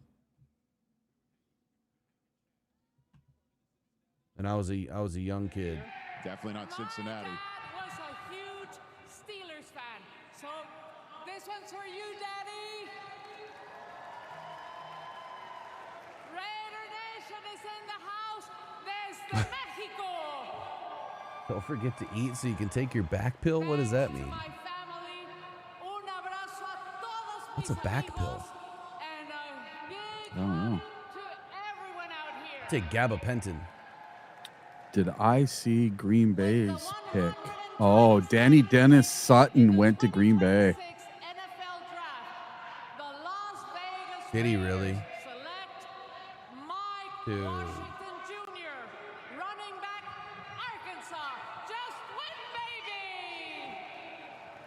That kind of sucks. I think he's better than anything they have right now because Micah Parsons is out for a while. Yeah. That's a great pick for them. Washington. Vegas just picked up Mike Washington. You got to be kidding me. He just mentioned the high knees. That's the same thing I said when we were at the combine. That's the same thing I said when he ran that 4-bag drill where they're stepping over the bags real quick, and then they got to do the cut. You know what I mean? They cut one, then they cut left.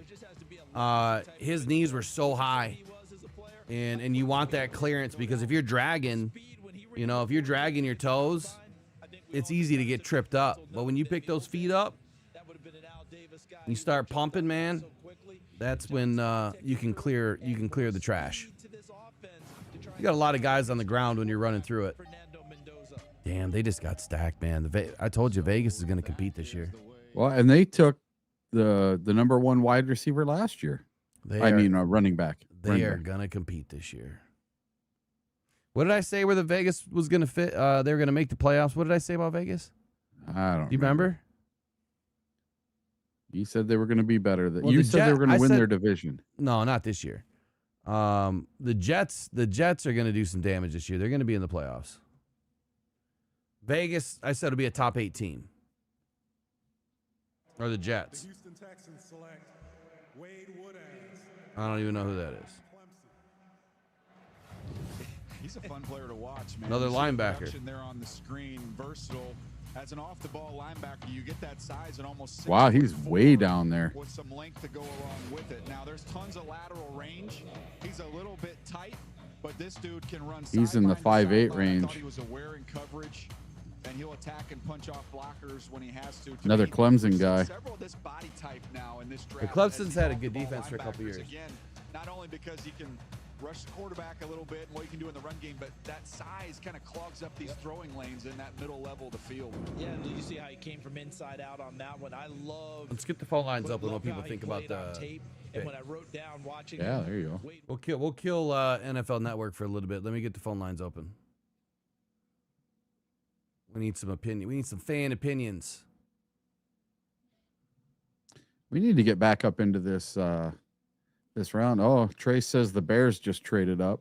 Oh boy. So the Bears are on the clock now. Let me test this real quick. I don't hear it. Nope, I don't hear anything either.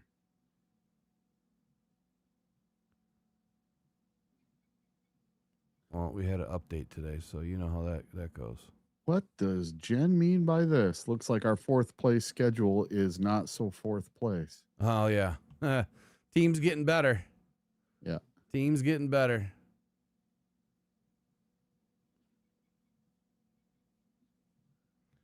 Maybe it would help if I turn the thing up. There we go.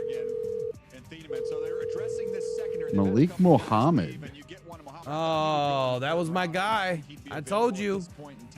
And now he goes to the Bears. He's going to be a problem. When he's off in coverage, he's got excellent eyes to see and drive on the football. He can hide. He was so intelligent at the combine. We talked for probably 5 minutes. And he was just spitting all sorts of knowledge out, man. This guy has high FBI. You don't want to miss tackles by not breaking down. You don't want to create extra penalties. Get the guy on the ground. Be efficient in what you're doing. That is a hell of a pickup. Higher speed. He played a kind of a sped up guy. All right, phone line's open. If you'd like to call in and voice your opinion about the Lions picks so far, I'll flash it on the screen. 313 podcast. It'll roll a couple of times, and then you'll be able to see the phone number.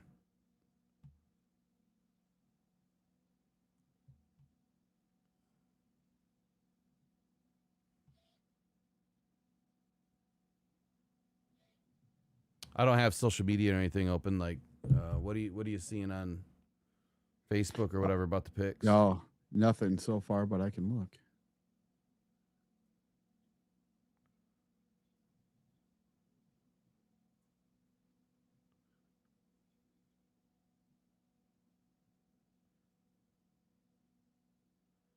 Paul Farrington had a little meltdown on the Vikings trading Jonathan Greenard.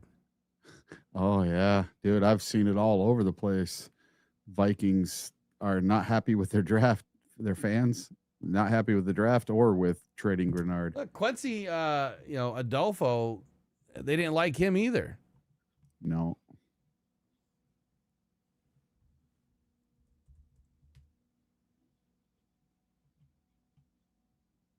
Lines are open if you guys want to call. Tell us about the Lions picks. What do you think about Brad Holmes settling the score with the University of Michigan fans and the Lions fans at the same time, bringing in 2 Michigan players? You got 3 Michigan players now in the front 7. There's no excuses now. Now, I'll just tell you this. If y'all don't go win us a championship, well, now you're going to hear me talking. I don't think you want that. I stay pretty cool, calm, collected, and reserved. But that can change. That can change. Good picks, though, so far.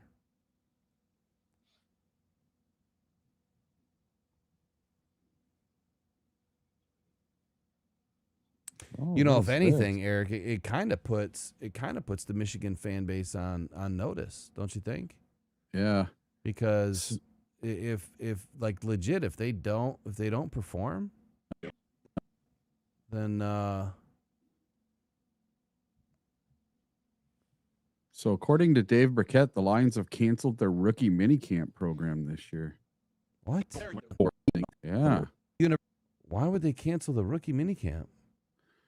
The Detroit Lions won't hold a rookie minicamp this year.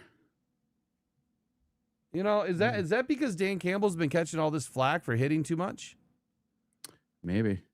You know, I have a damn thing for the Detroit Free Press, and I never always have works, to dude. log in, and it never works. It never works.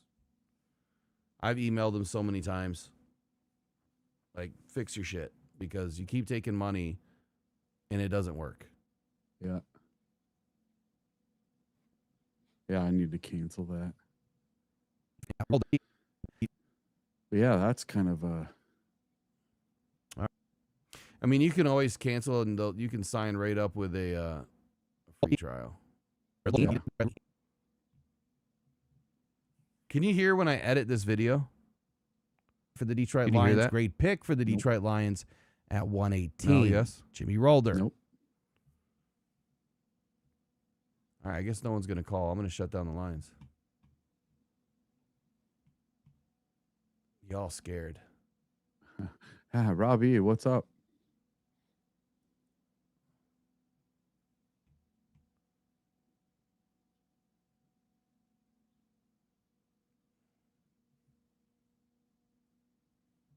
Caleb Alarms or just went to Buffalo. That's another good And pick. they are next, and then Cincinnati. Man, can the Lions get lucky and have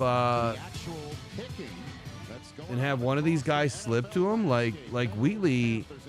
He's still on the board, right? Yeah. You got Ramsey, Kilgore, Smith, Wheatley, and Moore. If they seriously get lucky and these guys slip, like that would be great. Not freaking me out at all. Okay, there's You know, here's the other thing. his name has to be either Bruce. You know, when I went to stick to the model, Yeah. so in there they have all of the let me get to it. Let me get it open. Teams. Where is it? You can see all of the meetings, right? They track it all. And remember, this year they didn't bring a whole lot of guys in. But I'm almost positive Rolder and Moore were like one of the only, I don't know, 6, 8, 10 guys that they brought in. Yeah, we didn't bring in very many at all. Yeah, I'll look at their top 30s.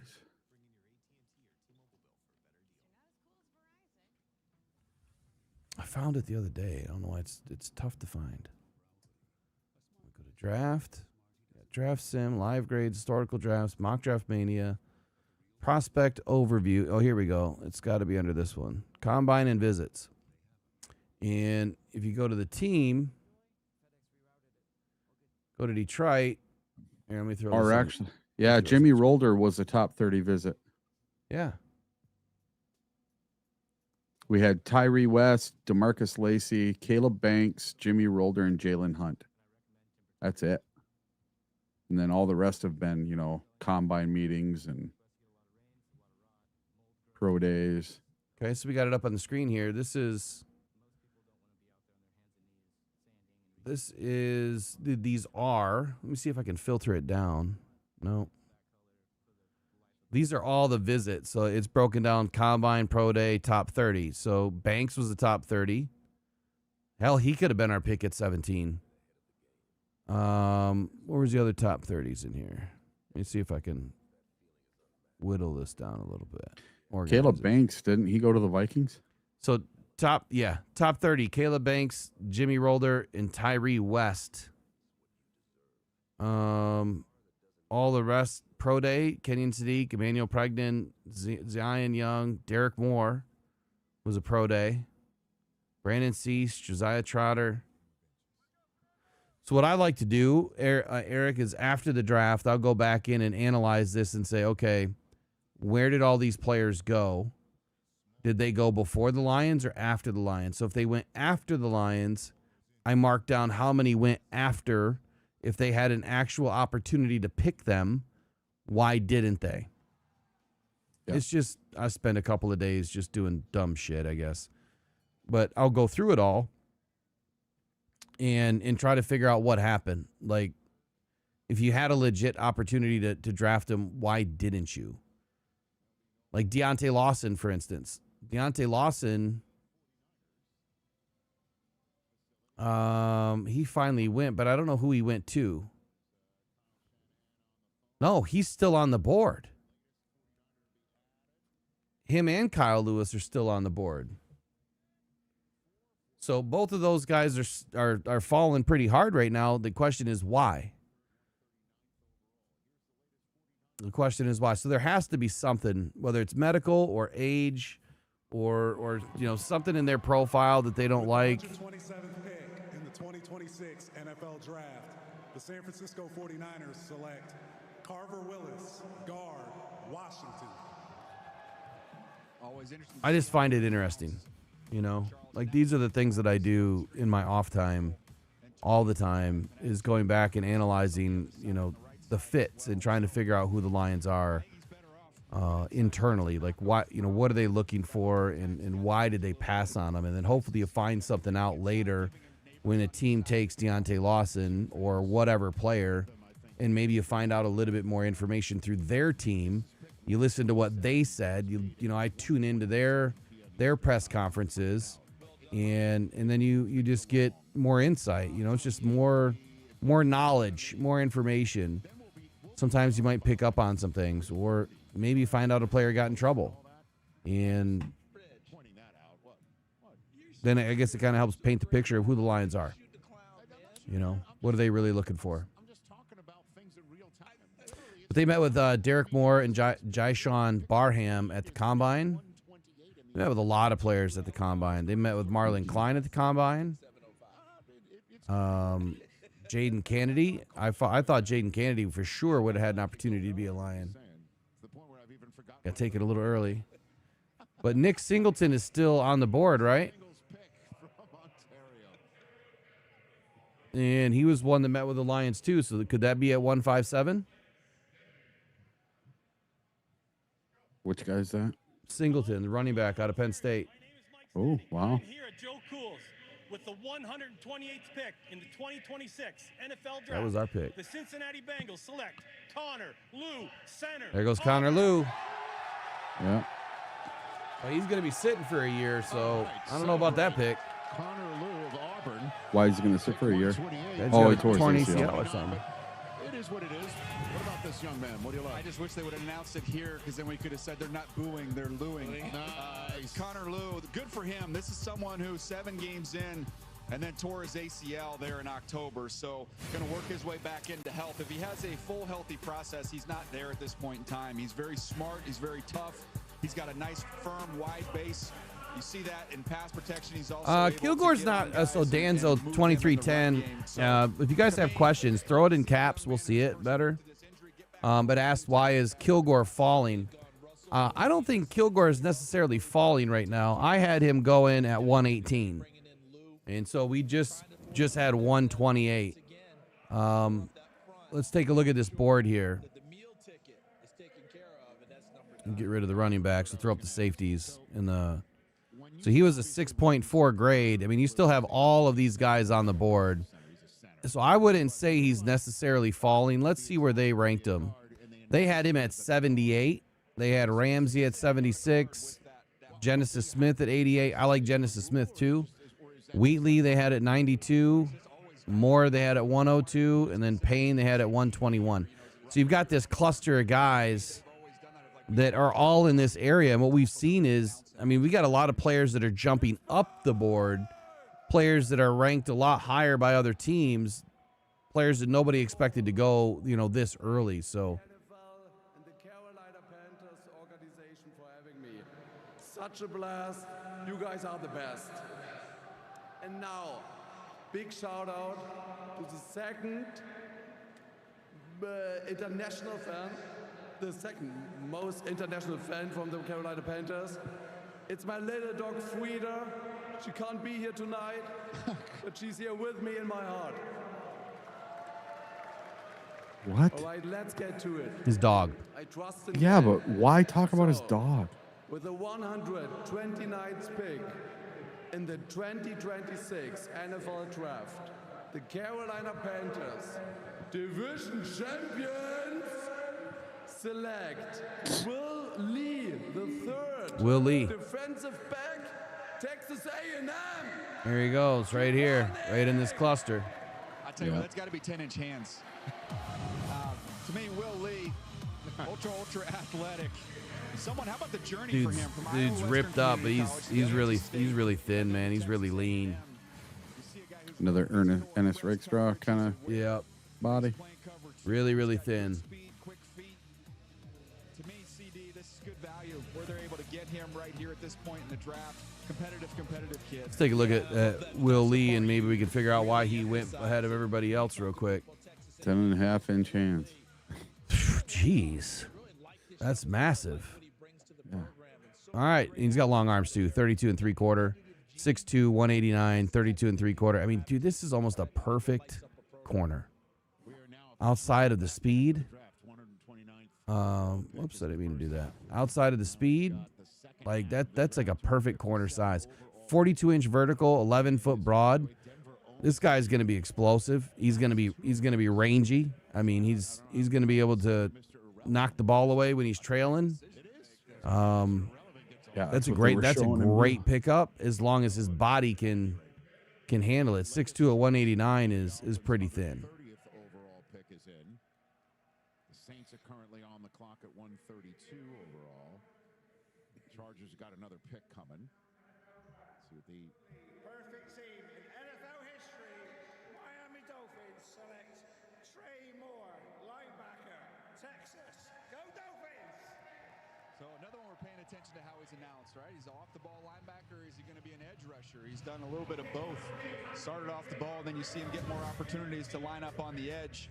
See the statistics there on the screen.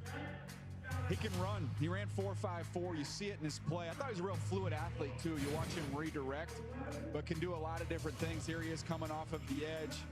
You see that speed to close and finish with a safety here, CD. I think this is someone early on. You're going to see him on special teams. You're going to see him in sub. You're going to see him finding his way on the field in third downs. You can blitz him from off the ball. But to me, I thought when they moved him on the edge, you saw some upside for him there. Yeah, the really high-powered player like that, UTSA, and if I remember correctly, he was the one who put the hit on Carson Beck in the conference title game that hurt his shoulder. 131 coming in. With the 131st pick in the 2026 And they're NFL flying now. Draft, the Los Angeles Chargers select Genesis Smith, defensive Oh, back, Arizona. we're going to have a run on corners and safeties. This is a great pick. Of the draft. Look at you. But I love Genesis Smith, and what he can do is that center fielder. He's got the range, he's got the frame, and he's very aggressive to the alley. Now he's got to dial some of that down. He's got to just come to balance, get guys on the ground because he's ultra aggressive. But that Arizona secondary was Man, that's a good We've already pick. seen a couple of them come off the board. There's another one to come as well. Dalton Johnson. But he's a fun one to watch. There are a lot of big hits littered throughout his tape. Derwin James is going to enjoy being around him. Size and toughness, no question. You talk about him being an alley player. You saw times with Arizona with their design where he was almost like the second linebacker in the middle, where he would roam behind the linebacking spot and he would roam alley to alley and make a lot of plays. Wow. Robbie's got quite the comment. What's that? Robbie says, Steven, my point is I'm not expecting much from our picks. They're rotational guys and backups at best. Just to make these fans happy, we'd probably get more out of our UDFAs this year. Whoa. Ooh, Ra does not like our draft so far. I think we're all right. I mean, I look, Rolder's not going to be a day one guy, but he has an opportunity to because the position's open. You know? And then Ra says, I wouldn't be surprised at all if Sheila tried to extend Brad Holmes and he walked away to go elsewhere. Our fans don't appreciate or deserve a top GM. That's true, man. Top tier GM. That is 100% true. Yep, they've done nothing but vilify him and say he needs to be fired and we're good and all this dumb crap that he never said. I mean, that's actually a solid take, Raw. Like they might have tried to extend him, and he could just be saying, you know what? I'm in my last year anyway. Next year, I'm going to give you all these Michigan boys. I'm going to get you all these edge, and when they don't produce, I'm out anyway. See ya. You never know. I don't think so, but yeah, I think Rolder's going to be fine. He's going to take some time to develop as a backer, and Moore. Look, I just know he has a long way to go too, but it's not a knock on a U of M player. It's the draft. Like, it's talent devoid. If those players were top-notch players, they wouldn't have been selected on day 2 or 3. These players would have been selected a lot earlier. Raw's on fire. He says, but hey, at least Brad Holmes left our future draft picks alone and let the next guy start with a clean slate. Smart. And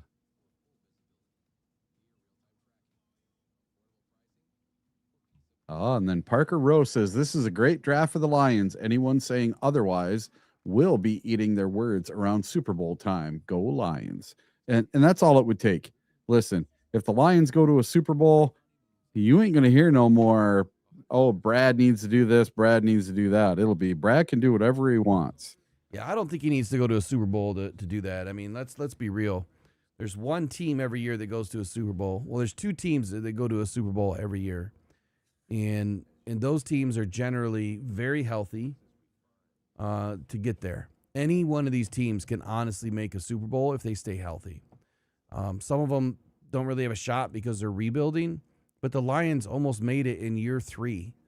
And that's because that year we had all of those draft picks. And if you look at what the Browns are doing and what the Jets are doing, and even to that extent what the Raiders are doing, this next week I'm going to put out my pre-season rankings, post-draft rankings on who's doing what. So there's your homework for the week, Eric.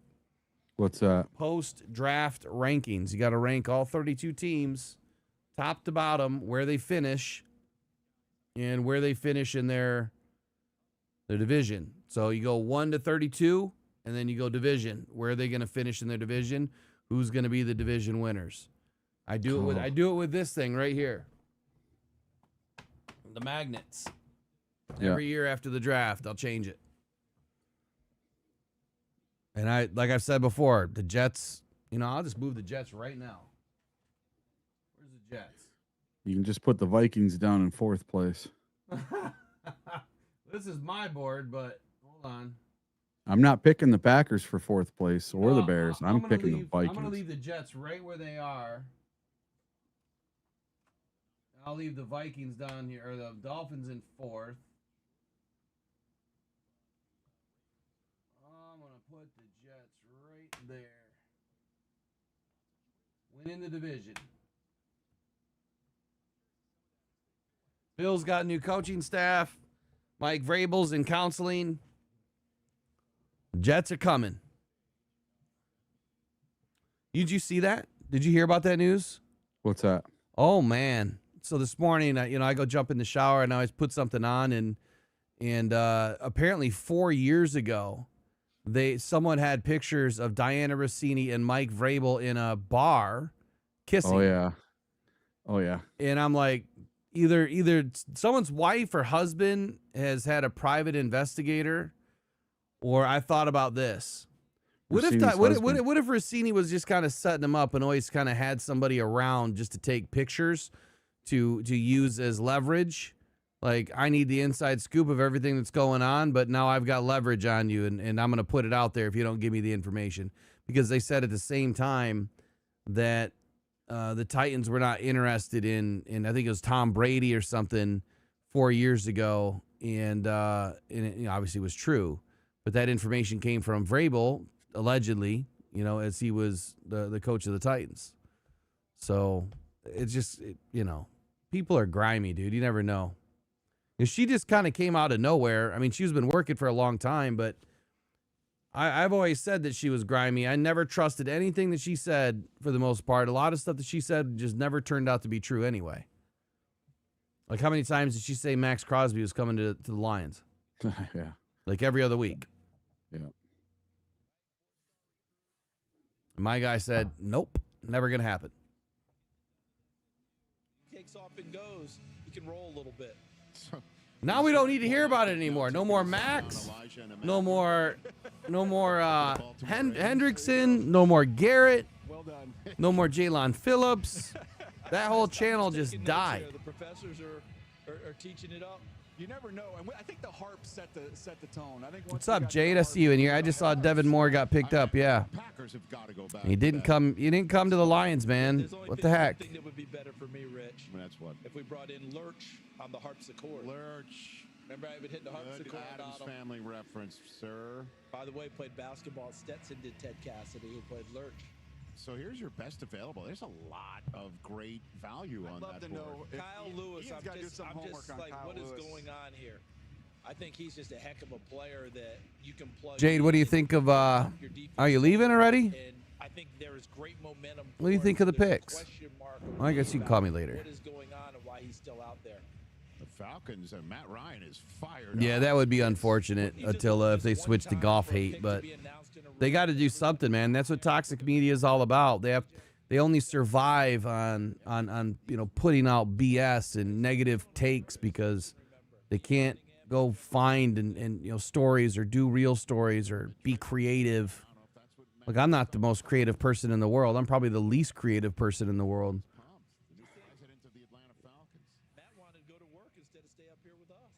But I can at least come up with some original things to talk about. All right, so this is just the third pick of the draft for the Falcons. Let's see who they got.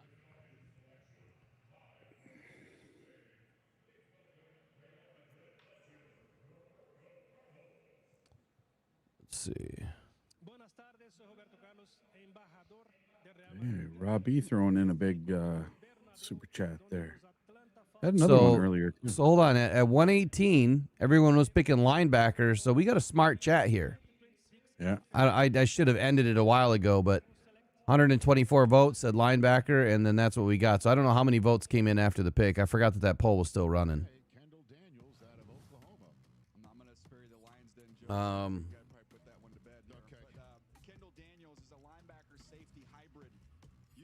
We're at 157 next, right?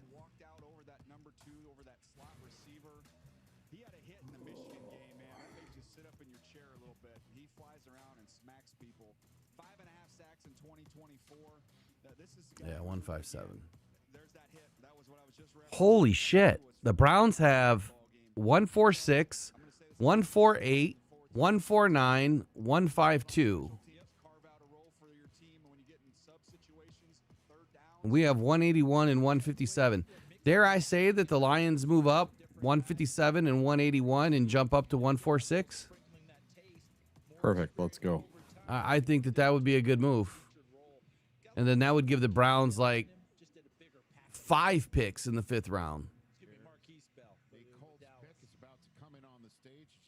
157, D-Dunk. 157. I'm putting it in the chat right now. So still need a safety. Still need a corner. Still need a tight end. And I think we're good on DT and edge. Or edge and linebacker.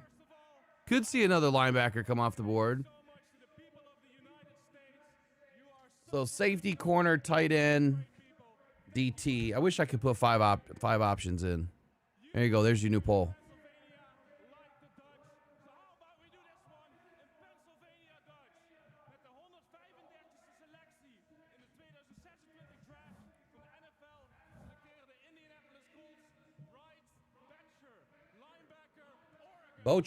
Bryce Betcher, he's gone. 23 drafts. I think that's the first international shout out to the Amish we've ever heard in an announcement of a pick. He should have done the pick from Lancaster. That would have been perfect. Oh, this is a baseball background here. Played baseball at Oregon. Bryce Betcher This is the second linebacker they picked. They started off with C.J. Allen. Now they add another person to that group. He is real heavy in the hole. He is very physical, downhill. Well, the haters are really about the draft. Like, I think we have a pretty solid draft going for not making a bunch of moves. All right, so Raw B says, healthy. We have a Super Bowl roster as is without this class. They ain't moving the needle. Heck, our free agents are better than our picks right now. I think we got a free agent better than Miller. Yeah, Borum's not starting over Miller. Well, I mean, look, I think that Borum could start over Miller. I'm just saying, like, with what we have and what we had before the draft, I think that we were still good. I think we've added some really solid guys to the roster, though. I think our offensive line is going to be one of the deepest offensive lines in the league, and we're going to be able to stay that way for the next couple of seasons. We got really young and really deep. Found a comment on X here. Is Holmes trying to just shut this fan base up with the Michigan fans? You know, getting the Michigan players. Again, I love the position, but not the players. I didn't see anyone calling for this guy talking about the linebacker. We actually sold the Twins naming right. I'll let you take over for a minute. You can steer the ship. And I'm seeing the Lions are doing things way different this year. No rookie minicamp. No Brad Holmes at the owners' meetings, no joint practices, and no local pro days leading up to the draft.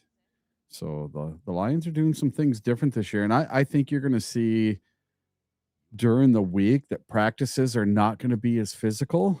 And I don't think that training camp's going to be as hard and as physical as it has been in the past. I would highly disagree with that part. Training camp's still going to be training camp. It has to be. Well, it has to be training camp, but dude, they got to do something.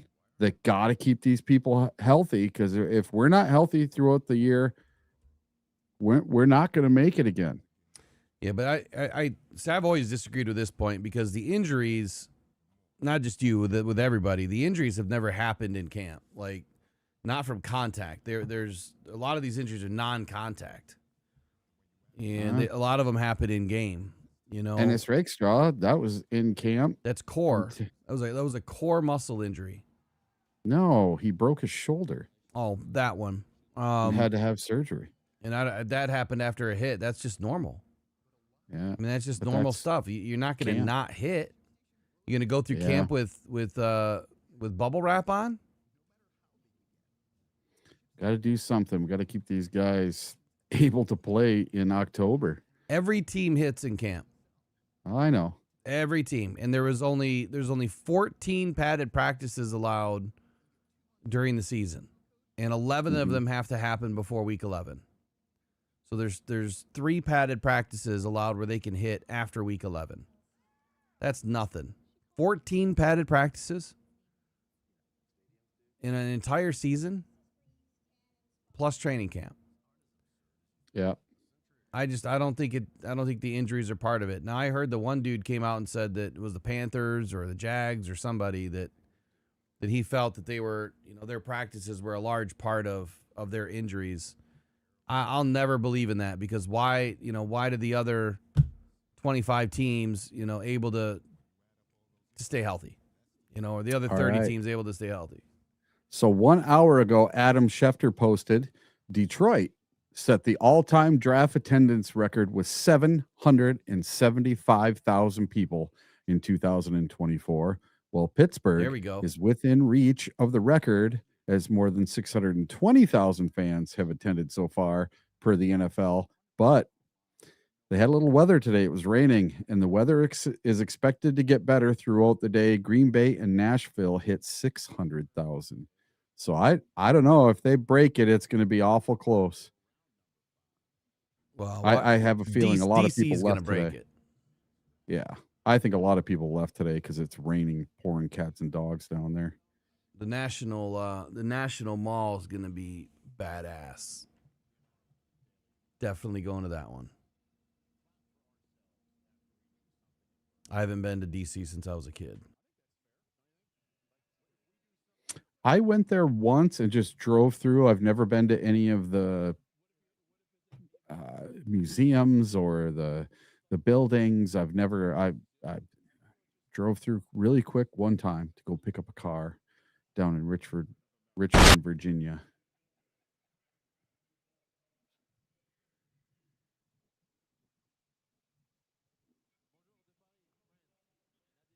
Oh, so that pick that the Lions did, let's see. So when the Lions picked Jimmy Rolder, the Chargers traded up with the Texans to get in front of the Lions. The Chargers jumped the Lions to get to get to 117 when we had 118, and they took Travis Burke, the offensive tackle. I don't think the Lions would have taken the tackle. I think they would have been just fine.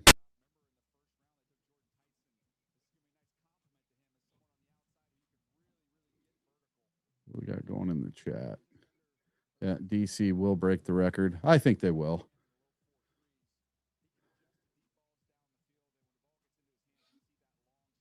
Robbie, I ain't a yes man. I form my own opinions, and I know for a fact you ain't never catch me in a Woodward's chat. That's funny. Me either. I've seen him a few times, but I don't watch that channel. When they do all the other sports and they do the wrestling and everything else, I'm into football. That's it for me. So let's see who the latest one. Bryce Lance, wide receiver from North Dakota State, just went. So it seems like they do like 4 or 5 picks really, really fast, and then there's a big lull with a bunch of commercials. I think Keonta Scott was a Lion if Bucks didn't steal him. Yeah, possibly.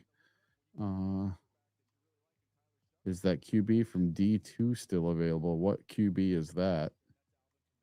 Probably Peyton. Oh, he's gone though, isn't he? I don't think so. Was he a Division 2? Hold on, buddy. Just look at the matrix. Yeah, I don't know a Division 2 school guy. So you have Nussmeier, Robertson, Green, Peyton. They're all available. Pavia, Aguilar, Altmaier, King. Let me refresh it just in case. Yeah, they're all available.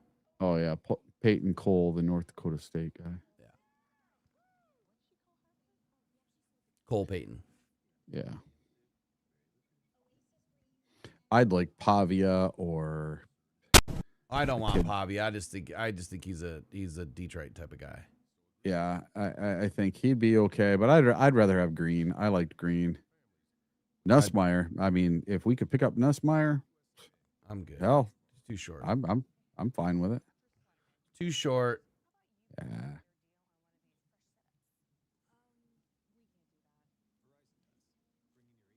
He's not Pavia short, is he?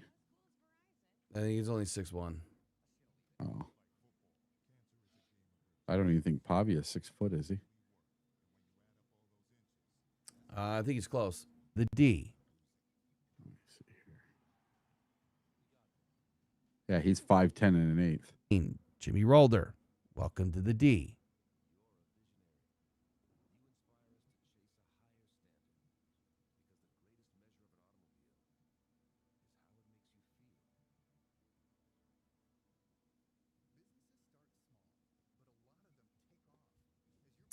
Yeah, a couple of these top linebackers have not went, Lewis or Lawson, and I'm wondering why.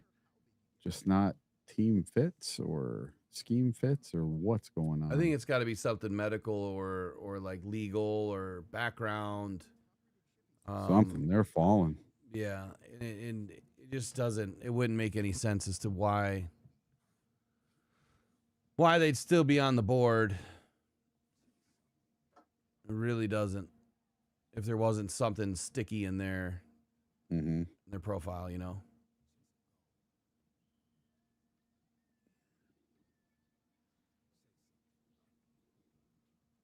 Ooh, Robbie.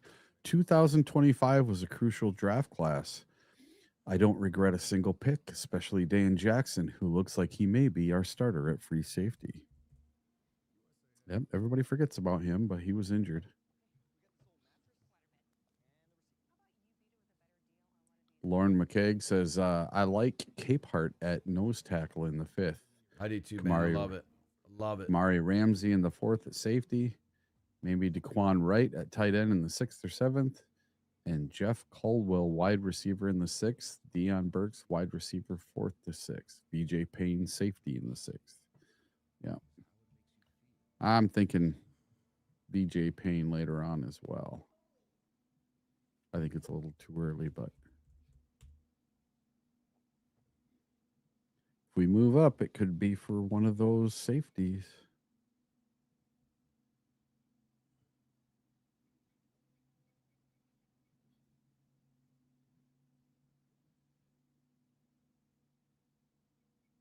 So the Cowboys are on the clock. Their pick is in.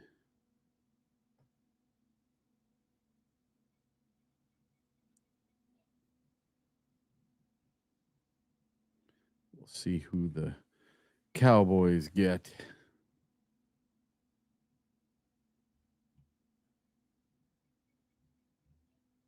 Almost to the end of this 4th round. America was on Shador. Oh my gosh, we all were. And he balled out.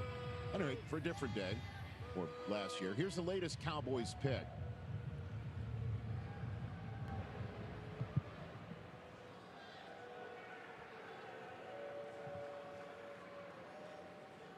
With the 137th pick in the 2026 NFL Draft, the Dallas Cowboys select LT Overton, defensive end. Oh, there goes LT.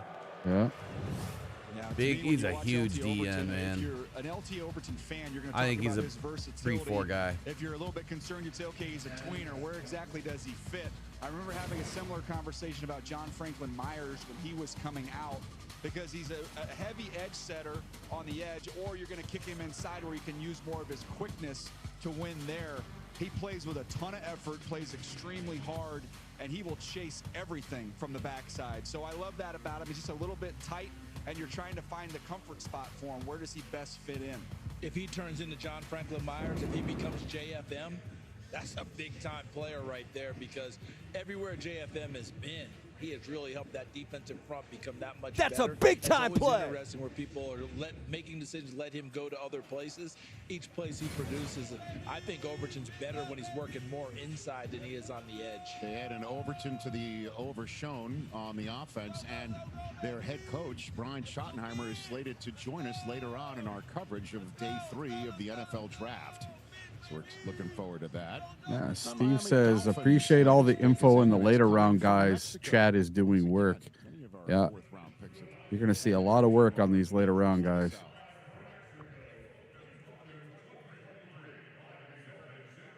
Yeah. Robbie says Dan Jackson was a 2-year captain with UG, the University of Georgia, and he was a 4-year starter. Yeah, he's just not that. He's just not the guy. No faith? And no, not in Dan Jackson. Lions might have more faith than we do. Well, of course they do. They picked him. But watch his film.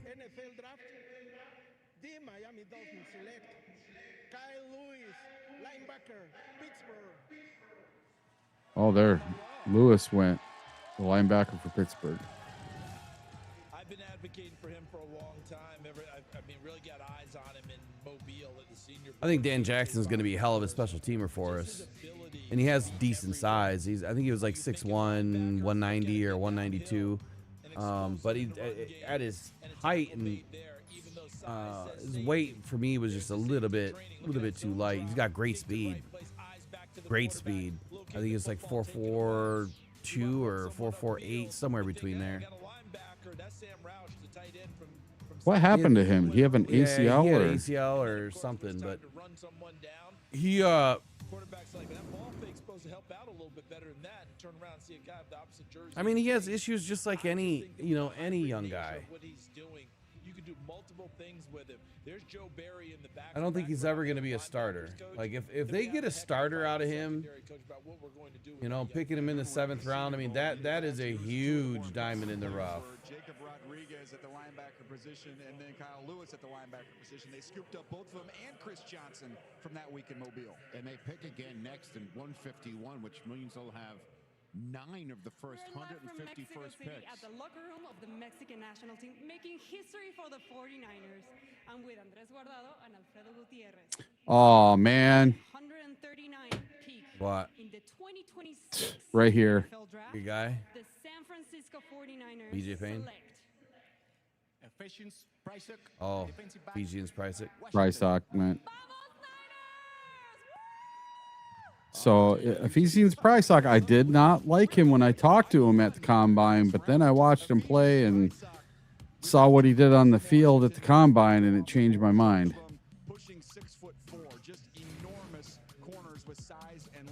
He's very, very shy. Yeah, but I could never judge somebody based on their. No, but to be an NFL player, you have to be well spoken. And No. when you come off as not knowing what you're doing, Well, not able to answer questions. Football is, I mean, it's a communication sport to a degree, but it's a performance sport. And the 49ers continue to add players to this roster. The only communication you need is with the guys in the huddle. I know Seattle's the That's defending it. champs, but you know how it works in this league, You guys. know, in his position, he's listening more. He's talking less. The communication comes in hand signals for those guys. Yeah, I'll be very interested to see how he actually does for the 49ers. Oh, he's going to be a great special teamer, I'll tell you that. Uncoachable. That's been impressive. Okay, last pick of the 4th round, the Cincinnati Bengals. The pick is in. What can I tell you? There's no question I will be sitting next to him. Have you noticed that every time, and people have been saying this online, every time there's a draft pick, they do a big analyst thing after, talking about each player, but when the Detroit Lions pick, they immediately go to a commercial. They go to a commercial before? No, right after the Lions pick, so they get like 10 seconds of who the Lions picked, and then it's on to the next one because they went to a commercial. I didn't notice that. They did that with all of them? Yeah, I guess that's what people are putting in on social media. I did not notice that. Oh, that's Yeah. interesting. We're gonna have to watch on the next But one. did they not get any analysis in at all? I thought they did. They did some analysis. Like not on Rolder. much. Yeah, they're saying like not much analysis All right, afterward. well, let's where time the other it. Here we go. teams- They just started on Colby Young. You're going to hunt some traits in Colby Young, 6'4" 3/4, 218 pounds as a wide receiver. Only played in 8 games this year before suffering with a fractured leg. So you're betting on the come a little bit here that there's going to be more ahead of him. Got healthy enough to run a 4.49, physical and tough. He can break tackles. Thought he was a 1 little bit minute. more one speed. Charles didn't think he had that extra gear when he got out in space. Again, very limited production. So that's where you find him at this point in time in the draft. But with that build, that physique, he looks like a Bengal receiver of the past. Just a little bit thicker. You know that was? When Chris Collinsworth. Long, lanky About 2 guy who could minutes. make a lot of plays, a number of Pro Yeah. Bowls in his past. There's a guy. About 2 minutes. 5th round. Remember, we're in the late rounds. Like, there's not a whole lot of time. They were saying even in the 1st and 2nd round, they just whenever the Lions picked, it went right to commercial afterward. You got like 30 seconds of breakdown, right to a commercial. What did he say? All right, 16 picks.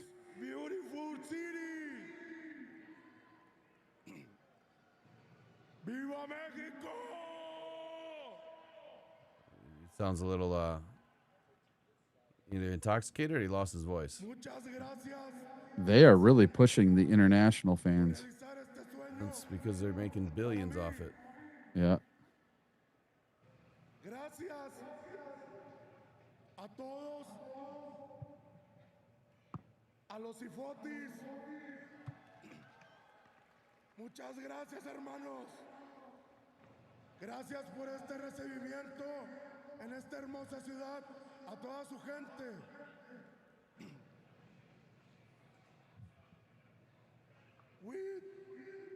I'm sorry. With the 141 pick in the 2026 NFL Draft, the Houston Texas select Kamari Rensen. Ah, there he goes. DB-USC. Go Texas! Viva Mexico! Yeah. Brett Lighton says, I saw zero talk about the Moore pick, all commercials. Really? Yeah. Well, I guess it depends on which channel you're watching it from. So on the NFL Network, like I didn't notice that. You watch it on ABC? I don't know. Where are you watching it at, Brent? And I thought to myself, well, no one ever says me, but I sure would like to be Lynn Swan. I can tell you that. I get myself a green jacket, hang out at Augusta. Viva la Lynn. Kamari Ramsey, they go to USC. They like to shop for safeties at USC. Yes. Think about Kalen Bullock. They hit it big. Little polar opposite player. He's an unbelievable tackler, not that center. So, Raw B, you say, and let the fans chase Brad Holmes away. Hope he stays, but looks like he's done. Why would you think Brad Holmes is done? He's still got another year on his contract. I say he gets re-signed this year. No, I actually kind of, I kind of agree that Brad Holmes probably had enough. Like you can just tell he's had enough. He's sick of it. So I wouldn't be surprised. I really wouldn't. He's one that's going to always work to finish. He loved that effort. He's played 49 times, 49 starts for him. Steve Fallon. Eric with the solo stream. Love the beard. Yeah, I'll be back in a minute. I'm just working on something on the back end. I'm pretty today. Come on, man. Took a shower and everything for you guys. Yeah, I could smell you yesterday. Yeah. All right, so we're taking a break right offense. here. The fifth round is underway. The international Yeah, see? has been on display here in Pittsburgh. Fernando Carmona, the guard from Arkansas, was just picked by the Titans. They talked about him for 10 seconds, and now they're going to a commercial. Century ago, We're not the only ones. Promise. Yeah. I think they still try to fit it in after the commercial. That's why they were getting so far behind. And that could be the reason why too, that they probably got the mandate like, hey, you guys are taking way too long and we're getting screwed. You never know.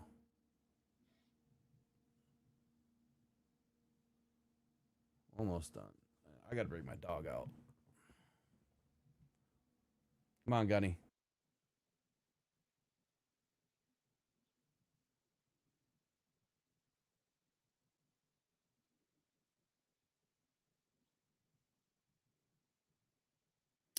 Yeah, for millions of dollars, I'd take millions of haters throwing shade all day, every day. Emotions are fleeting. Loving your job is key to a happy life. Yeah, Greg Thomas says, I think the NFL is too big for their own good. Yeah, they most certainly are.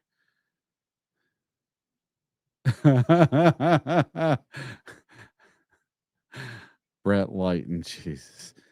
Gaviscon has a Matt Millen fullback tattoo, so he hates Brad. Yeah, for whoever's asking, Kilgore is available. He sure is. And Wheatley. And VJ Payne, my dude. They're all still there. Let's update this thing here. See who's left. Yeah. Ramsey, Kilgore, Smith, Clark. Oh, no. I got to hide the drafted ones. There we go. Kilgore, Wheatley, and Moore. And then we got VJ Payne, Johnson, Nwangpa, and Winooski.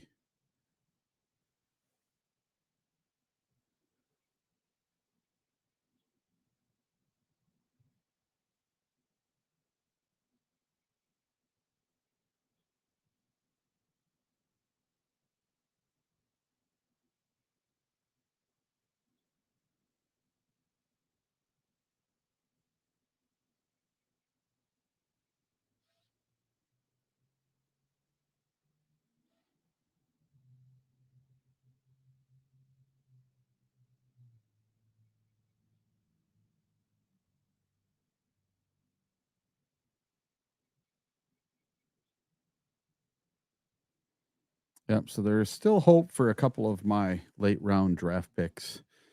I had VJ Payne safety going next to the Lions, and then Eli Heidenreich late as a special teams ace / running back / wide receiver, everything guy for the Detroit Lions. And then I had Andre Fuller from Toledo, the cornerback, and Oscar Delp as a tight end at the very end. And I'm pretty sure all my guys are still available. They were all really late picks anyway.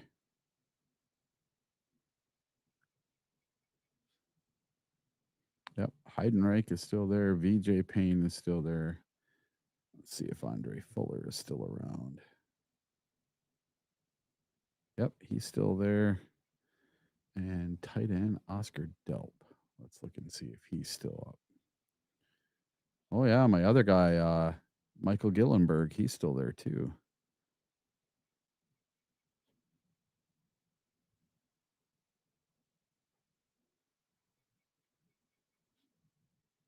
I do not see the tight end, though. There's a lot of tight ends left.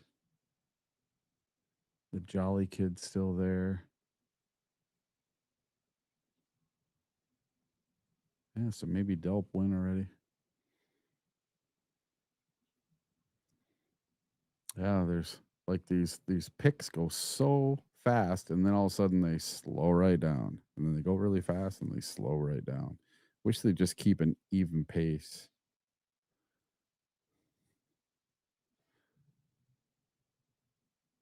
Instead of this all over the place stuff.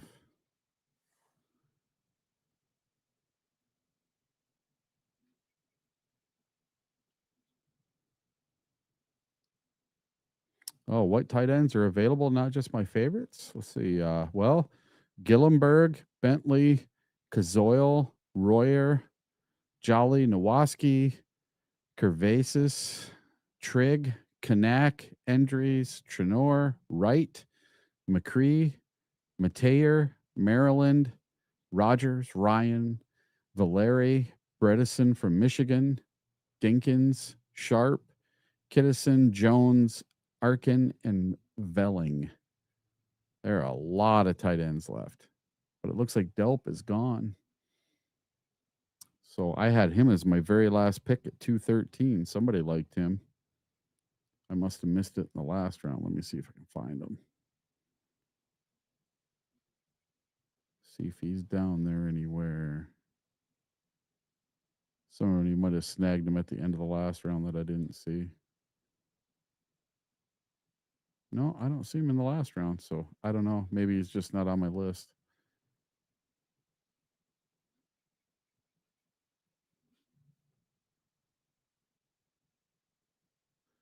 All right, and the Cardinals took Reggie Virgil, wide receiver from Texas Tech. Man, a lot of wide receivers have been taken in this draft. Holy moly.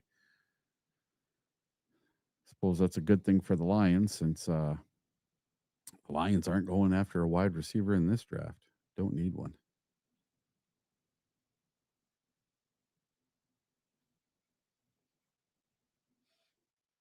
Actually, I had somebody text me today asking us to get a wide receiver. Oh, Saints took Delp on day 2. That's why I couldn't find him. That's funny. I had him as a 7th round pick, and they took him day 2. The 2026 NFL Draft is presented by Verizon. Get special deals during Verizon. So Lauren says, I would have taken Trey Moore over Jimmy Holder. I don't know what the Lions were thinking in on that one. They were thinking if they take a kid from Michigan, it's going to be a hometown kid and everybody's going to love it. And make the fans happy, get off my back for a year. If it doesn't work out, it's on the fans. It's not on me. To always take care of their own. All right, Sam Hetch, the center from Kansas State, went to We'll do what's right. the Panthers. Taking care of our own. TV is going to catch up to us here eventually. Excellence is your default, and Lexus knows that. Yeah, right now, man, we got a bunch of safeties staring at us, and we're at pick number 5, and we are 17, so we got 12 to go. You redefine what's possible. Chargers are on the clock. What you deserve. Are the Lions going to move up, or are they going to stick and pick? That's what I want to know. You guys tell me, stick and pick or move up right now. Let's try to get up with the Browns. The Browns have 3 picks coming, 4 picks between us and now. So the Browns have 146, 148, 149, and 152. They have 4 picks in the next 12. Do we stick and pick, or do we trade up with the Browns somewhere? What do you guys think? I show up early. You should too. The highbrow entrepreneur in a lowbrow hoodie. A smart guy saying he's so smart he doesn't need to dress smart. It's a classic power move. But the real power move. Why would the Browns want to add picks? I don't know, but they have a lot of them. They might want something for next year. FedEx rerouted it. All good. Cool. The NFL hates Detroit for sure. Detroit is sticking and picking mostly. Yeah, well, we got 1 trade in, but you got to remember, Brad averages 5.4 trades per draft. This would really tank his average if he only did 1. I do not see only 1 trade in this draft. The odds are there that Brad is going to do some trading. And I don't see Brad moving back. Our roster, I don't see we need to add a whole bunch of people. We are going to have to add a bunch of UDFAs. Hey, Uar Bernard. That's who we need to get. Uar Bernard, the kid from Africa. Let's go. Let's draft him right now. Take him just on athleticism alone. Over 300 pounds and broke every record ever. Perfect 10 out of 10 on the RAS score. That'd get people talking. Well, the Browns picked already. The Chargers, they took Nick Barrett, the defensive tackle from South Carolina.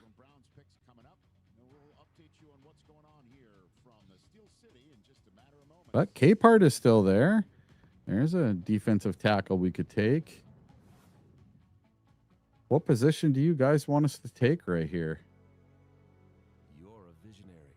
Oh, 54 to 61 Orlando at halftime. Oh, crap. UFL's on. I got to find that stuff. I got money on those games. I'm a degenerate when it comes to NFL and UFL football. I just love it. And I'm going to be going down to a UF1 game for the Saginaw Arsenal here pretty soon. I got a chance to even be a cameraman for them if I want. What'd she call Harper? Oh, we actually sold the Twins naming rights. You know, like stadiums do.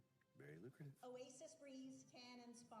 Let's see here. Let's get this up. A century ago, our founders made a promise to always take care of their own. That promise is still at the heart of everything we do, and why our members know we'll do what's right. Oh, that game doesn't start till 7 tonight. All right, then there's a game at noon and 3 tomorrow. All right, perfect. As your business grows, ShipStation grows with you, so you can sync and manage all your orders, no matter how big you get. ShipStation saves you money with more carrier options at the lowest possible rates, and the most integrations with the places you sell. Upgrade to Oh, these commercials. Bernard, I love it. Yes, Uar Bernard. I might just start calling for him every pick until the Lions take him. J-Rod, am I blocked? Are you blocked where? Not on here. I can see what you're doing.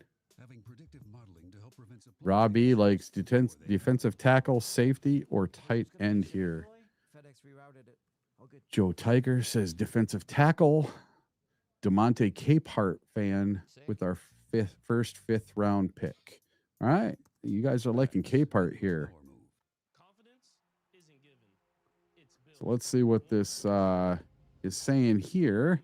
What's the best option for the Lions at pick 157?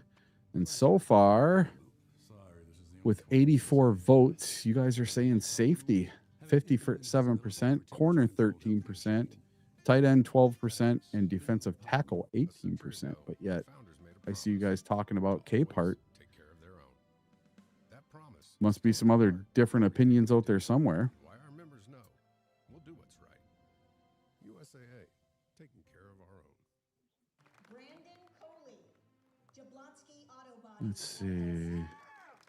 What'd she call Harper? Oh, we actually Parker Brailsford. I don't know who that is. Very lucrative. Oasis Breeze Tan and Spa. The right money moves aren't as absurd as you think. Like football, cancer is a game of inches. Small gains, daily work. And when you Oh, add up all those every time I mention a player, they get picked shortly after, Attila the Hun says. Oh, there's Parker Brailsford. That's the center. So if we draft a center, I want it to be here in another round or two, and it would be the center from the University of Indiana, Pat Coogan. I loved that kid, and I liked him from watching him in the playoffs and the national championship game. That guy was good. I know Will doesn't care for him too much, but I really liked him. I think he'd be a great backup here in Detroit, an eventual starter down the road if Cade doesn't work out so well. You got some insurance. But we do have the other kid that we got from the Bengals.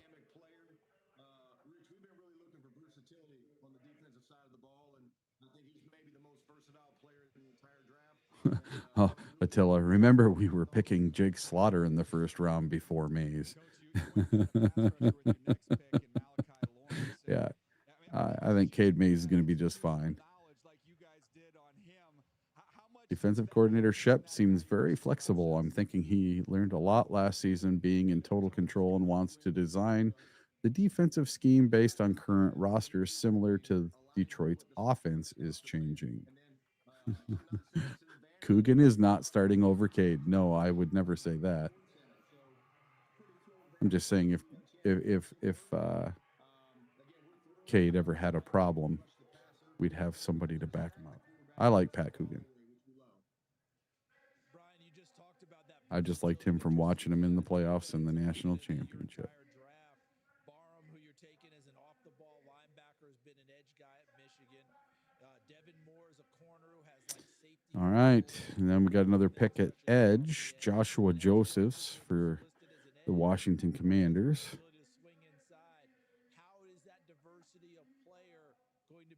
And I don't think we need another edge. Who's left at the edge position? Let's see. I'm gonna refresh this screen so I'm getting current. Let's see. So Curry, the kid from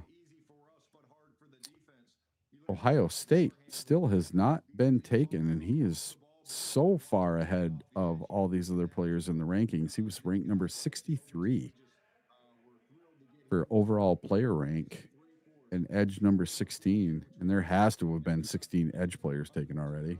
It's been a bunch.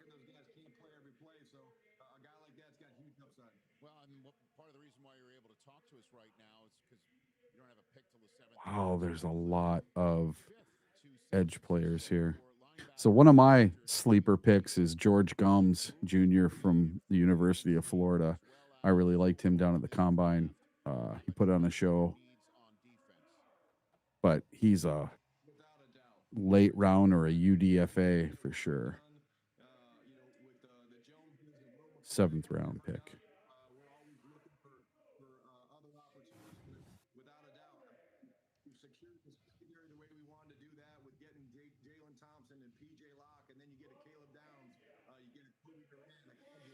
Let's see. Detroit has 2 picks in the 5th. Interested in who they pick or if they move around. Yeah, I don't know.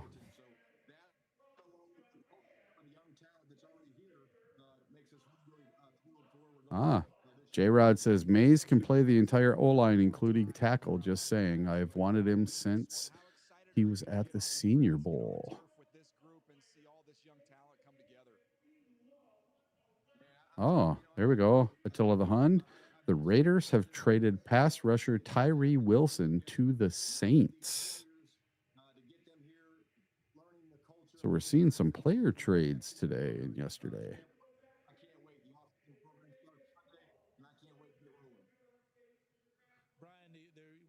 Obviously, the excitement right now is about the draft picks. Obviously, adding Winters in on the trade, but George Pickens, going back, the guy that you brought in last year and had such an exceptional year for you out on the perimeter. There. Attila the Hun says, my top tight end for Detroit to complement Sam Laporta is Dalen Bentley, or they can get Michael Gillenberg in the 7th round. I like Gillenberg from Wyoming there. I like that kid. I'm partial to Wyoming, though. I lived out there for a while, and I've always rooted for the University of Wyoming.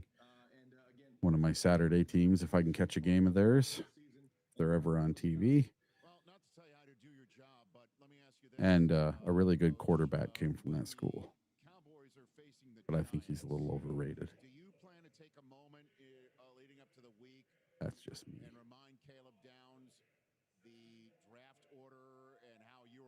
Sea chickens.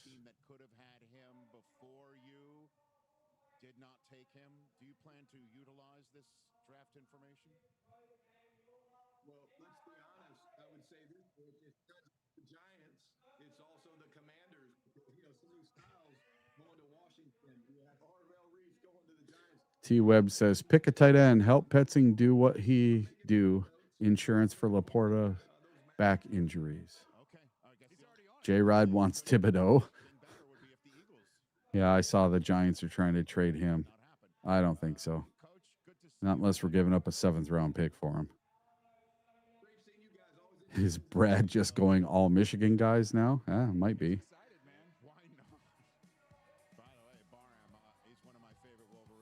What are you guys talking about? Sea chickens.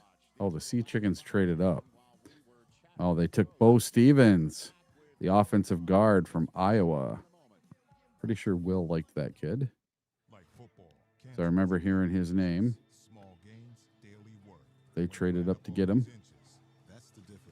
Be interesting to see later what these people gave up to get some of these guys to move up so many spots. All right, Lions are almost on the page. We got 1, 2, 3, 4, 5, 6, 7, 8 picks until the Lions pick. And of course, it's commercial time. All right, I'm slowly back, but had to get some food, man. My sugar was dropping. Yeah. Did you write a whole article while you were gone? No, I put a video out though. Oh, there you go. Yeah, it should be up right now. J-Rod says, I'd give a 5th for Kayvon Thibodeau. We just can't afford the contract with Kayvon. That's the whole thing. Exactly. I would not give him nothing. 7th round pick. Because we can't afford him, and we're only going to have him for 1 year. Yeah, the trade, well, if you were to bring him in on a 1 year deal or on the rest of his deal, that's one thing, but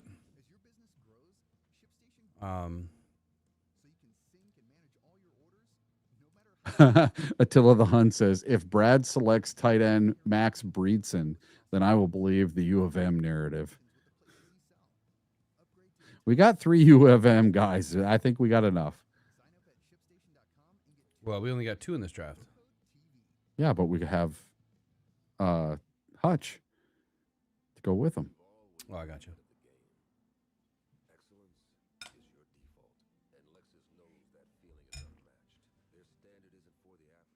All right, what's left on the board? So what did I miss while I was gone? Let me get my board up. Oh, let's see. Justin Jefferson, linebacker, just went from Alabama, just went to the Browns. Justin Jefferson. Yep. Justin Jefferson. And then you have Bo Stevens from Iowa, the guard. Man, Kilgore's still on the board and Wheatley. Oh, yes. I know they have some limitations, but I'm surprised. Lewis Moore is still on the board, and VJ Payne is still on the board. You know, Moore is interesting. I didn't get a chance to dive into him. Mm-hmm. But I've heard some good things. He's a little bit smaller at 5'10" and 3/4, but I mean, we've seen some smaller safeties in Detroit, and we've seen some smaller safeties around the league that you know, they just play better football inside their, you know, smaller frame. But for someone like him, when you're smaller, man, you got to do everything perfect. And he's just, his tackling's not good. His man coverage skills are not good. and his pursuit angles were not good. That's what SIS said, and I also felt the same way after watching some of the tape. Wow, Dalton Johnson, the safety from, excuse me. Or watching some of his highlights, excuse me, not his tape, his highlights. Yeah, from Arizona, Dalton Johnson just went to the Las Vegas Raiders. I'd say it's also like, watching highlights is what I used to do until I was able to get my hands on film. And there is such a difference. When you watch someone's highlights, you only see all the good stuff, right? Yep. When you watch the film, you got to find the good and the bad. If I could ever get the opportunity to actually publish film, I would put the good and the bad. They wouldn't like that, but that's what I would do. Yeah. So you guys wondering about George Pickens in the chat? He has not been traded. He did sign his tag, so he can be traded but he and the Cowboys have already said they are not going to talk an extension during the season. Oh, there he went. Who? Zakee Wheatley just went. 151 to the Panthers. Come on, man. You got to be kidding me. No. Is Cape Hart still on the board? J-Rod, I would give Thibodeau a fifth for Thibodeau, so a seventh is even better. Thanks for the thought. Yeah, seventh or nothing. I'm not a big fan of Thibodeau. I wasn't during the draft. Have never been a big fan of his. Like the Baltimore Ravens, right? Zakee Wheatley, man, that is such a good pick. Right? Big physical athlete. Then we go with Francis Mauanoa. Oh, now we Yeah, got a so the trade. Lions, let me tell you something about the Lions. Here's what the Lions are never going to do. And this is my tin hat. You can tell my sugar's off, man. I start slurring my words. Tinfoil hat. My tinfoil hat take. They're never going to put a true number one on the opposite of Aiden, ever. And the reason why is because they don't want that player to outshine Aiden. This NFL prints money. They print money on the backs of these players' jerseys. And if you ever have a player that is better than Aiden, that would just look poorly, right? If you ended up getting a really good player that ended up being better than Aiden, and you got him at a value, what would that say? So what happens if Moore ends up being extremely good and is better than Aiden? What are they going to say? They're going to say, well, because Aiden's on the other side, that's why he's good, is what they'll say. Yeah. Justin Jolly, the tight end, just went to Denver, and Denver moved up. So now the Packers are on the clock. And the Packers pick is in, apparently.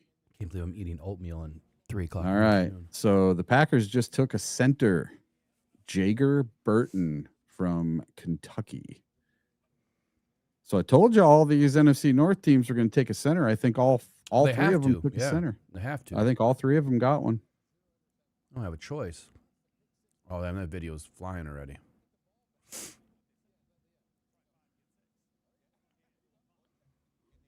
I didn't even test my video. I didn't look at my video. I just clipped it and threw it up. So hopefully it doesn't look like crap. Oh, the one about Moore? Rolder. Excuse me. Arizona Cardinals. This felt like Monty Ossenfort and the evaluation crew there in Arizona supporting the vision of their new head coach, Mike LaFleur, who is going to be able to run the football if you go back to his tenure throughout the league, whether it was San Francisco, New York, or most recently with the LA Rams. Then they come back and get a powerful guard in Chase Basantis in the second round, and then add in an intriguing quarterback prospect to the mix there with a ton of experience, big, physical prototype type of player there who could throw the football and will compete. I love Caleb Proctor, this pick, the defensive tackle that they took with their first pick here on day 3. If you go back to LaFleur's lineage in L.A., could be their Kobe Turner. Caleb Proctor is going to be a problem. I wanted him. Yeah, me too, man. He was one of my early ones. So I think that was Tuesday of the combine that I mentioned Caleb Proctor to everybody. Like this was going to be a guy. There was a couple of players that I had learned a few things on. He was one of them. Well, see, here's my jersey theory. We would have had 2 players named Clark, and we would have had 2 players named Proctor if we would have got the players that was after. Yeah. And they're not related either, I don't think. No, none of them. Just would have been kind of cool, you know? Have one of each. I was about to just burst out with emotion, and I told myself, hey, hold it in, hold it in. It hasn't even happened yet. So, and then once it happened, I was ecstatic, and I heard my mom like, I'm so proud of you, and so that kind of broke me there, and I'm just so happy to have such a great support system, and just so grateful and blessed for the opportunity. Well, they continued their streak here with getting some big-time players going to get Trey and Stukes, who had been getting some real buzz as a potential first-round player. They get him top of the second round. Edge player in Kieran Crawford from Auburn, and then maybe the value pick of the entire draft. Oh. Of course, there's some health concerns, and then as a big caveat with Germard McCoy, who could have been a top 10 pick based on. Just had a company reach out that wants me to do sports memorabilia. Forced him to the first pick of the 4th Oh, round. there you go. Traded up to make him to pick him in that spot. So, guys, if we're looking at this here, MJD, how much do you feel like the Raiders have improved their team? Oh, so 3 picks to go. Where are we going? Defensive tackle, corner, or safety? Or something else? That allows quarterbacks to kind of perform at a high level more times. I'm going to say safety. But in this draft, they've hit needs. You draft 2 safeties. You get another edge guy that can rush the quarterback. You get a running back. You start to fix up your offensive line.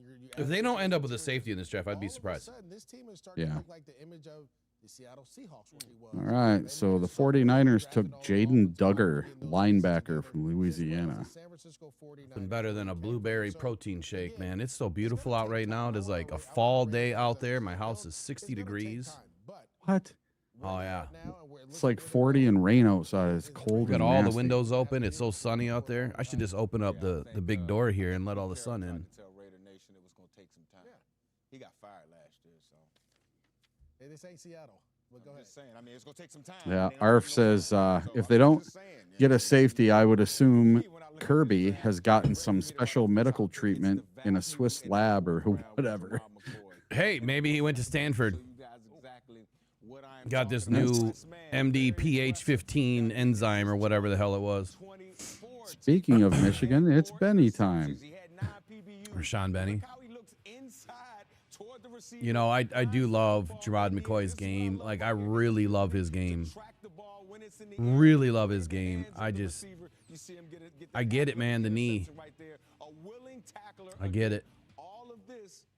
The caveat is Brent Lighton, Uar Bernard can play free safety until Kirby's okay. He Dude, probably that dude could. can play any position.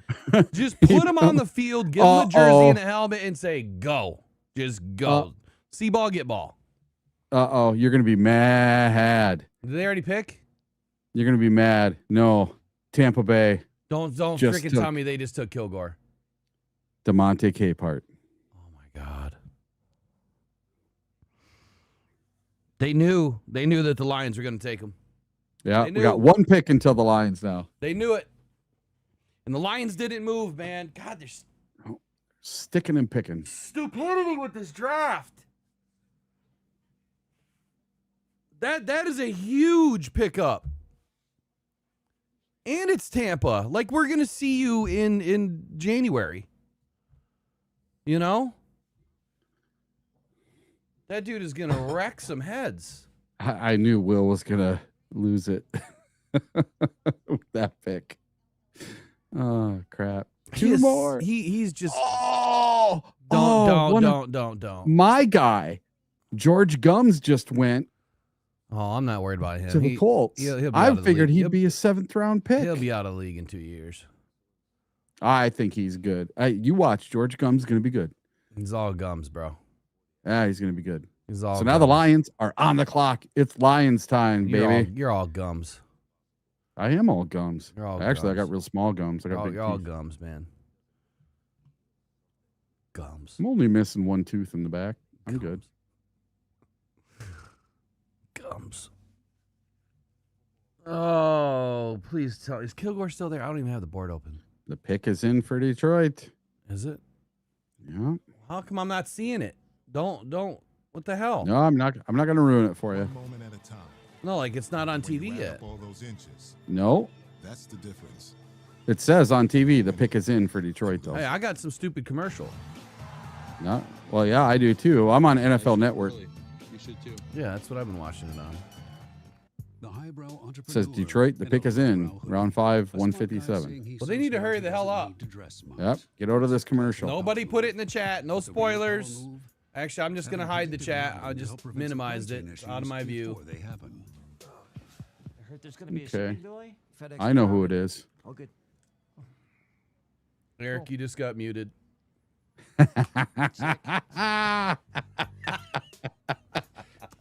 FedEx, the new power move. Oh, just kidding. Every business wants to grow. You know, I'm I- a sign language. Right. As you redefine what's possible, Stop throwing up There. gang I signs. just told everybody who it was. You're going to get me in trouble. car that doesn't make you I just told everybody who it was. is a car that stops short of amazing. I know who it is. Try this mic out. Keep. Never had a chance, man. Come on, like, why is this on commercial for this long if the pick has been in? Yep. Yeah, I'm on commercial too. Huh? I'm on commercial too. ESPN's way ahead of these guys.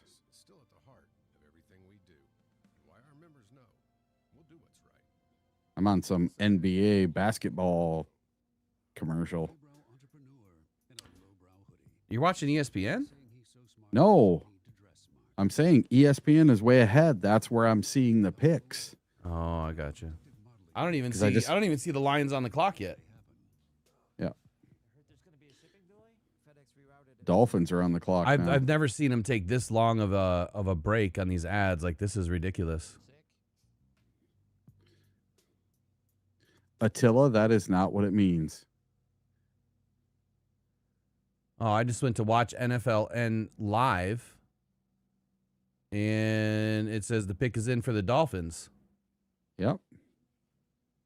Well, how's the pick in for the Dolphins if we picked at 157?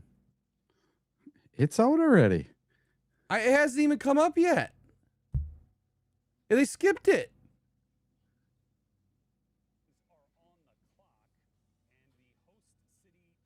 Now they'll get back to it. At what we saw on They got to get their commercials in. 10 picks. We had a trade in there with the Kansas City Chiefs moving up to number 6. We talked about Mendoza going. Oh my God! Shut the hell up and just tell me who the Lions took. Here, what did you guys think, MJD? What did you think was the biggest surprise of those first 10 picks? Yeah. Did they already announce it? Francis Mauigoa Nope. going at 10. To me, he was the best player in the draft. Oh my God! Yeah, not being the first. Like, to me, he was the top player in the draft. You have been saying that. I'm telling you, watching tape and looking at the size, the ability. First of all, Yeah, why they're doing this stupid crap? This is ridiculous, man. Like this draft has just been stupid. The other part is his hands All these are commercials, strong, they're and he is 19 a picks physical person behind, with a and mean yada mindset. yada yada. He's a brilliant football player. He understands angles and all those things. When he I'm played just hoping Ohio they State, that was get tape a I safety or. because again, all those guys. Is there any were coming off corners the board. left? We knew they had a lot of players. There might be. Curry's still on the board. The Miami Hurricanes won that game Nope. because they ran to one side. Damani Jackson's on the board. Keep guessing. Your buddy Andre Fuller's still on the board. Keep guessing.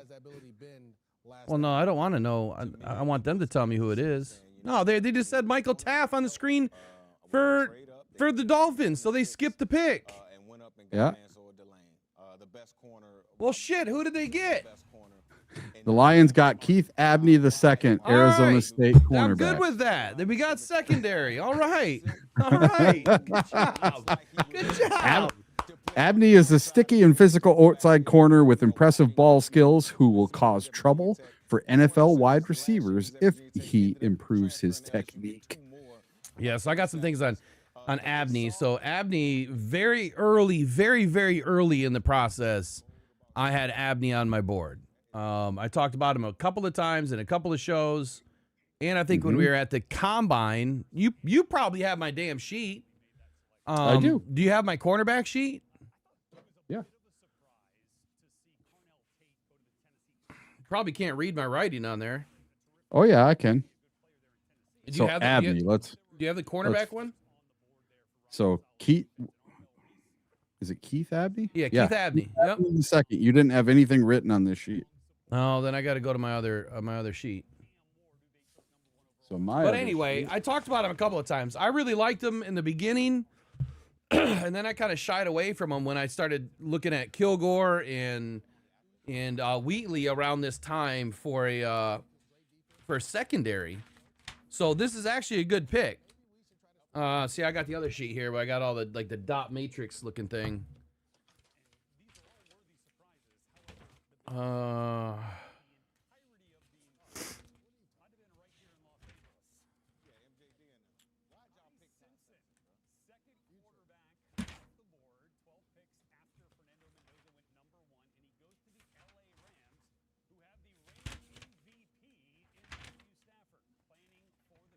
Yeah, so he's one of the guys I did not get to talk to at the combine because I wrote down every guy I talked to.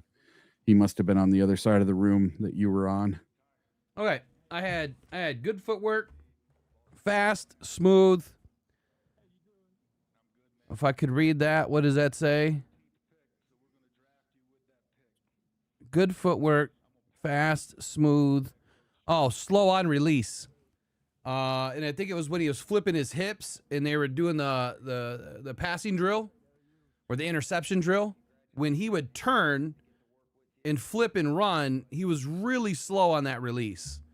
He didn't open up his hips good enough for me. So that was my biggest concern about him. But he's also a later round guy, so he's not going to be perfect, right? Yep. And depending on how the Lions, play their defense this year, there could be a little bit more zone. I had him projected to be a little bit better in a zone scheme, but if I remember correctly, he had a pretty good man grade. But dude, that was so long ago. Well, I know a couple things you're not going to like about him. He's a 5'10", 187 pounds, and 30-inch arms. Yeah, I had him at 6 foot 190. Yeah, this says 5'10", 187 on SIS for Abney. Hold on. I mean, it's close, right? It's close. I'd prefer a 6 foot 1 guy, but it's close. But he's got 30-inch arms, and that's a little short. But it all depends on. It all depends on. Why does it say I have 0 trades? Am I not logged in?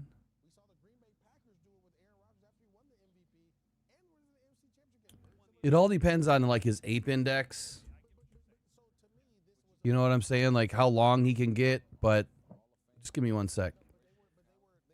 Yeah, so right here, coverage grade, 85. His man cover grade was a 71. His zone coverage grade was an 81. So what I just said, without even looking at this, I can't believe I remembered it.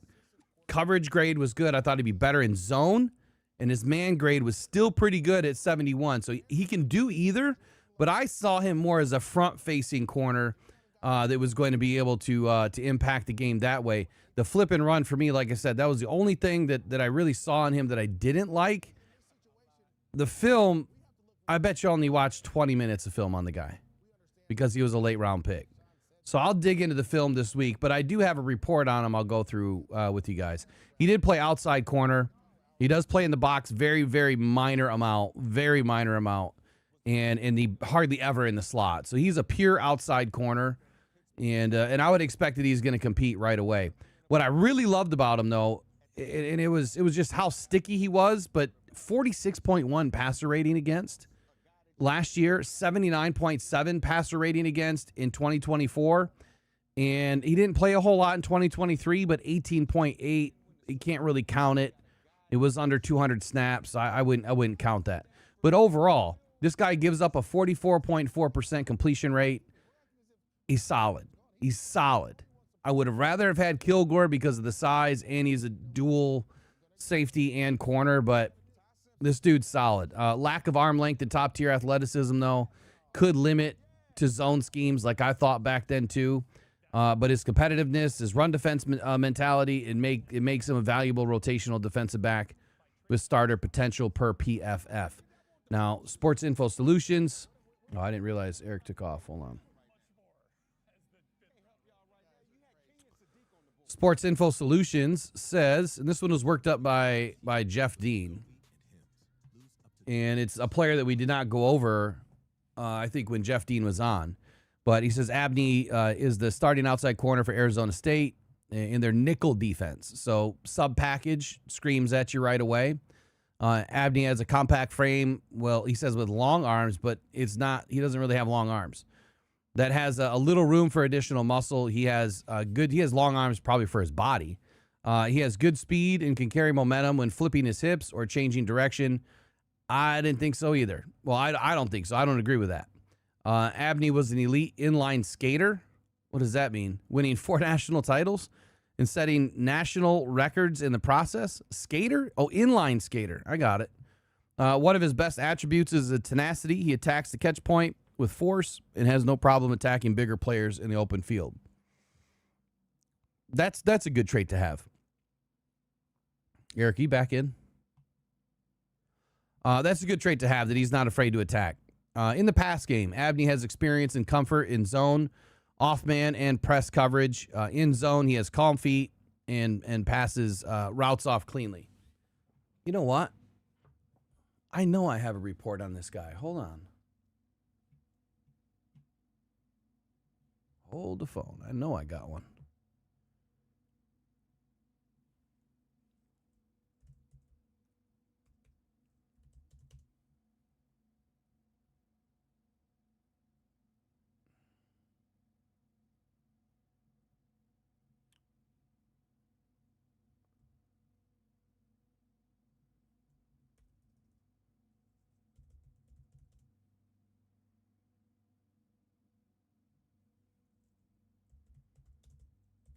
Just remembered. It's got to be in here.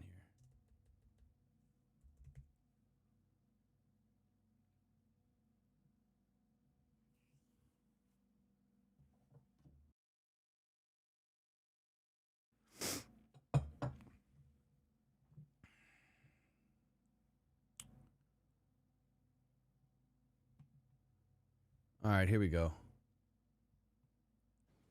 Come on, load. Eric, you back in? Yeah. All right.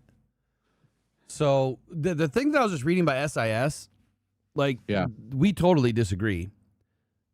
I saw the sticky hips, which is not good, right? The sticky hips. They felt that he had long arms, but he doesn't have long arms. Yep. And they also felt that he had carried momentum when flipping his hips. I guess maybe I read that wrong. Carrying momentum is one thing. Actually flipping your hips is another. I felt he's sticky. But I just read this, and I didn't know this about him. He was an elite inline skater, winning 4 national titles and setting national records. Oh, wow. Right? That's kind of interesting, right? Yeah, that's something new. He did not run the 40, though. No testing. Yeah. He did positional drills, but he didn't do any testing at the combine. All right, I did find my report. So, Abney, competitive. Ball hawking corner who gives Detroit a feisty day 3 secondary piece. Good coverage instincts. Nickel outside flexibility. Lions selected Abney just, a few moments ago here, pick 157. Adding an Arizona State corner who mostly played outside in college but projects cleanly as a slot nickel competitor in the NFL. If I take a quick snapshot of him, I'll give you the goods here. I've already read it once, but 5'10" to 6 foot, depending on who's measuring him. 187 pounds, 30-inch arms, kind of on the short side, 9 3/4 inch hands, good size hands. And it reported a 4.45 at his pro day. He did not run at the combine. A 4.45, that's good speed. The size, though, it's a little bit below for me for ideal prototypical size. I'd rather see the guys 6 foot, 6'1", 195, 205, 4.4 speed is fine. I think that's ideal. NFL Draft Buzz is one of the accounts that I look at often. They listed him as an outside corner, and when you look at his profile on PFF, the majority of the area that he played in was outside corner. Very rarely in the box, very rarely in the nickel or in the slot. His production is probably why this pick pops a little bit more. Abney earned first-team All-Big 12 honors in 2025 after posting 44 tackles, 12 passes defense, 2 interceptions, 2 forced fumbles, and 1 sack in just 12 games. So production. He also allowed get this, 44.4% completion rate when targeted last season. It's extremely low. So it points to a corner that can play with anticipation, timing, and real ball disruption. I have a little bit more on him, but I'll save it. I'll save it for the video. The fit that I picked with Abney a while ago is I felt like this is kind of a Brad guy. He gives Detroit just another disruptive producer. I mean, you don't know what's going to happen with Terry and Arnold, and he's going to be battling for snaps between Arnold and DJ Reed and Rock Ya-Sin and Roger McCreary and Christian Izzy. That's a loaded room right now. Maybe they pick up a safety at 181. It's possible, but he's definitely going to be a solid special teamer, and I think that's the cleanest path for him right now, special teams, and then potentially into the nickel spot. I just don't see him as a nickel. I really don't. I just don't. But in the sub packages, that's where he played. So he's very competitive. He's physical. He's alert in zone. He's disruptive at the catch point, and he's willing to do the business in the run support. So I think there's a lot to like about him.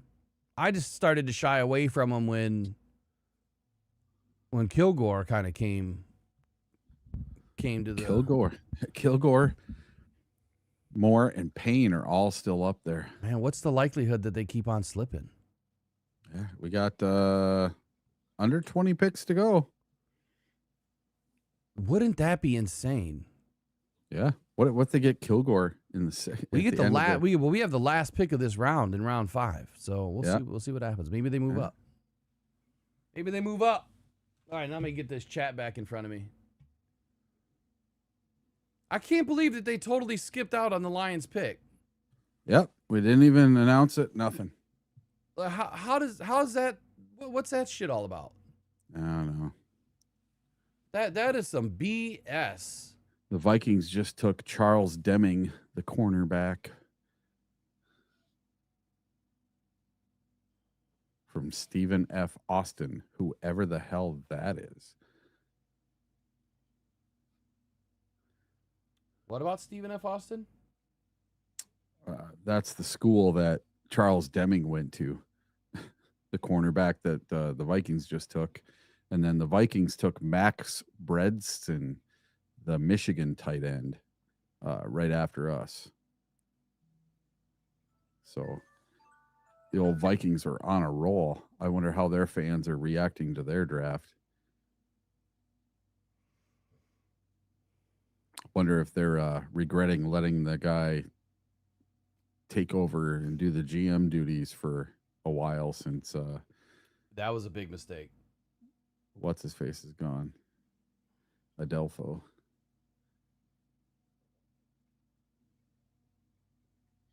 Yeah, because their draft has been all over the place. Wow, the Dolphins got a lot of picks.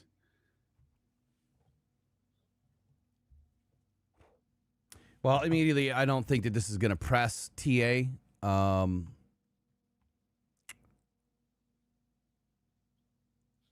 Trace has said it looks like they're running the ticker now instead of switching to the stage. So are they done doing live analysis now?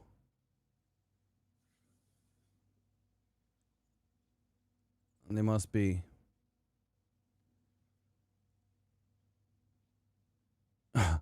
Lauren says, I'm going to be intentionally rude when it comes to TA in the hopes that he reads it. TA is socially dumb.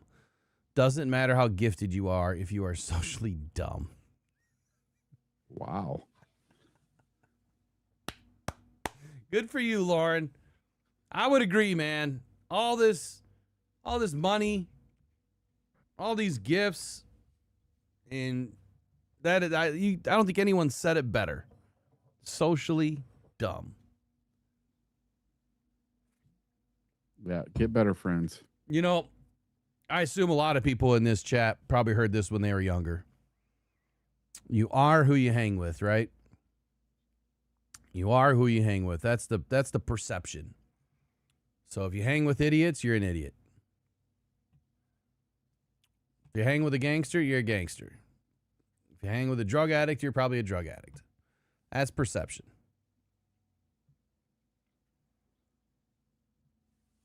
Yeah, TA's off-field behavior was foolish. Look, we don't even know what he did, but I think that we have a good idea what happened. And I think everyone's trying to fall on the sword for him. I think I said that the other day, too, that, you know, he's probably going to be paying out some ransom money to all those families. Take care of them. I don't know how many of them have kids or what. So Gaviscon says, dress where you want to be. Well, I wear nothing but Lions gear 365 days a year. I wear a jersey every damn day. So what am I dressing for? They're showing Keith Abney right now doing the inline skating. Oh, really? Yeah, where he's winning some. Oh, there you go. Indoor, too. Oh, that was a youngin'. He's flying. Yeah.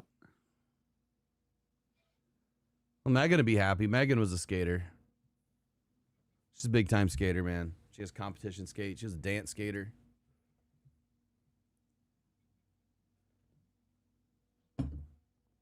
She'll be flying.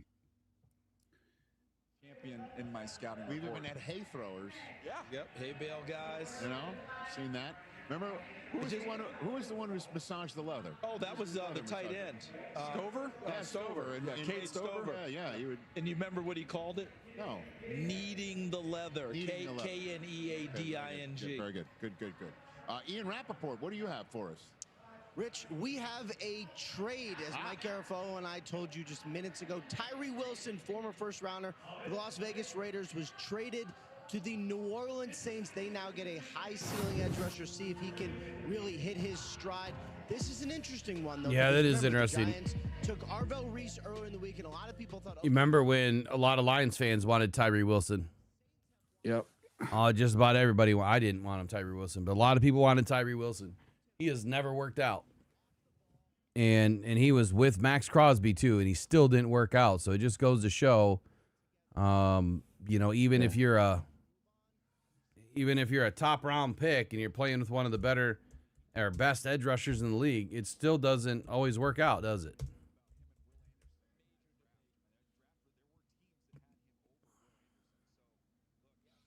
I forget where Tyree was drafted. Let me see. Pick 7.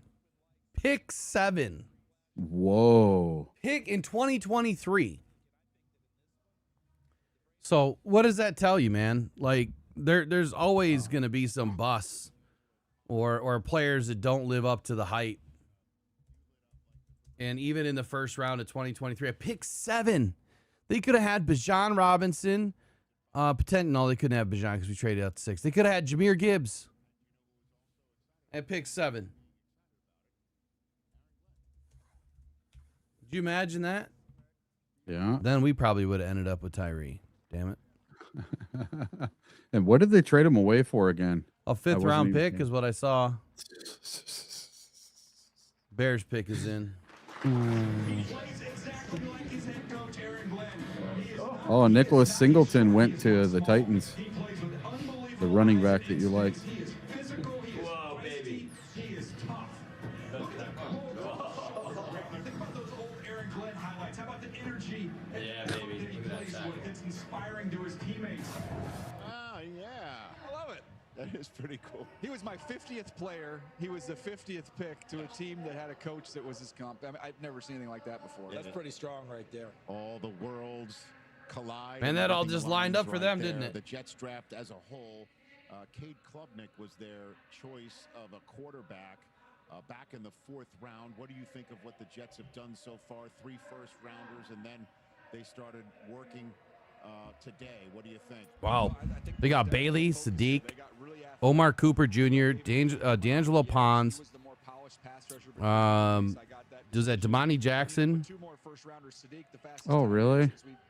Was that Damani Jackson? It was D. Jackson. No, that was a different one. Damani Jackson's still available. to give you some run after catch along with Sneak. Both those Unless guys they excellent just with the ball drafted in him. their hands. No, it was like at the 103 mark. Daryl Jackson. Yeah, I was gonna say because Damani Jackson, he's still there. I just had a debate with someone recently about the Jets, and they were talking about how bad things were and the drafting and this and that. Yeah, so I only have one chance left of any of my guys going, and I think that's BJ Payne. I think they get a tight end now. At 1-8, at 1-8, whatever. Gillenberg? Or Gillenborg? I don't know about him. He's like the best one left. Yeah, Michael Gillenborg, he's the best one left. Well, he might be the top rated on the board, but yeah. Well, then there's Bentley, Royer, Nowoski. So I would say it's probably Royer, and then after that is Kazayal still on the board? Nope. No, he's not. It could be Cuevas or Royer. That'll be my pick for him next, if they're still on the board by the time they get there. Cuevas or Royer. So the Bears just took a linebacker, Kayshawn Elliott from Arizona State.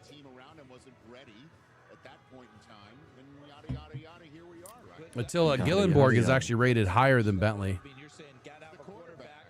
Yeah. I like Gillenborg. I told you that at the draft. I liked him. Yeah. Or at the combine, I mean. Ooh, who's Rene Conga? Renee Conga. Who's that? I haven't heard of that name yet. No. What position do they play, Gaviscon?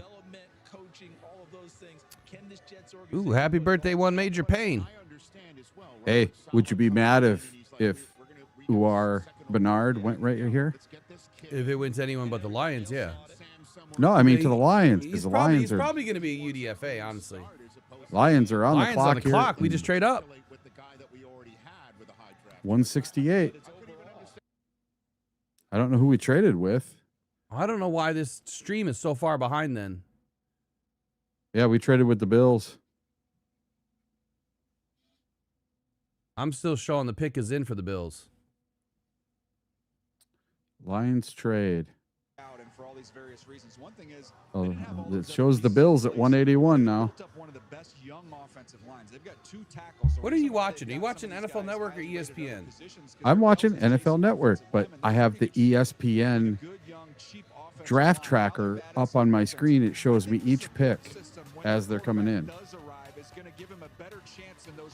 ESPN draft tracker? Yeah, I got that up too, but yeah, just I have it on round 5 and yeah, but it doesn't tell me that the Lions are on the board. It still shows the Bills. The Bills are at 167. Oh, so the Lions are at 168. I see now. Yeah. I thought you said they traded with the Bills. They did. The Bills had 2 picks in a row.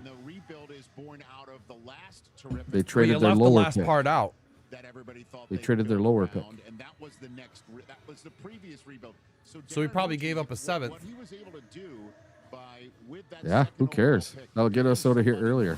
Leads his FBS and sacks, graduates Stanford in 3 years, face of a franchise type guy, highest drafted defender. Everybody needs to give One Major Pain a big happy birthday.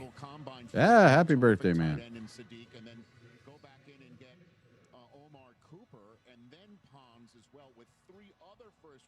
I'm going to get you the same thing you got me for my birthday. You remember what that was? Nothing. I'm talking to Major. I'm going to get him the same thing he got me. A whole bunch of nothing. A whole bunch of nothing. So Gaviscon says he's just says T around 6'4", 298 pounds with 33-inch arms. Conga has impressive built frame with good natural leverage, lean mass, and proportional length, and also boasts rare athleticism at his pro day. Yeah, but what position? So Lions gave up 181 and 213. Oh, hell no. For what? What? Come on. They moved up. 2 picks. Gotta be kidding me. It better be my guy then. It's probably Royer. Is Kilgore still on the board? I think he is. We still have 205. Oh, since I just seen a Elite Club member pop up, J-Rod, how you doing? Coffee and that stuff will be going out here soon. I think we're in April. We got coffee going out here soon. Oh no. Jelon Kilgore went to the Bills. You gotta be shitting me. Come on. It's all right. They're taking a tight end anyway, right? Yeah. No, this is VJ Payne. Eric, if you got that one right, finally. I'm sticking and picking. I'm getting one effing pick right in this draft, and it's right here. You got more than one right. Not for the Lions. This will be my first one. This will be my first one. Oh. That I put on my final mock draft. This will be the only one I got right. Oh, I'm talking. I think my mock draft is blown up in the first. I'm talking 6 picks. 3-4 days ago. I want at least one. I want one that I actually picked ahead of time. How are you gonna screw me like that, Buffalo? Kilgore was the play, but we just got Abney, so I can't see him taking 2 DBs because our DB room's pretty thick. Well, Kilgore was a safety though. He's corner and safety. Yeah. They've listed him as a safety, but he plays corner. Pick is in. Reese can hit his ceiling. Colton Hood could end up being the best cornerback in this draft, which they got tremendous value with him falling to the second round. And then Malachi Field's gonna be a really good player. So I mean that is a lot of value, a lot of good players, and I don't think there's any projection with these guys. Reese is the one wild card, but even him, we've talked about his floor. Kendrick Law. Dumbest effing pick ever. You just traded up for a wide receiver. We don't need a wide receiver. We need a safety. Oh my God. Oh my God. Brad, what the F are you doing? Bro. And he wasn't even the best wide receiver left. Well, I mean, again, rankings are only part of it, right? Yeah, everybody ranks things differently. I mean, the same but differently. They see it differently. 5'11" and 3/8, 203 he's pounds. A slot. I don't even see him on this board. Oh, there he is, out of Kentucky. That's what I mean. All right. Let me go get a report on him real quick. My God.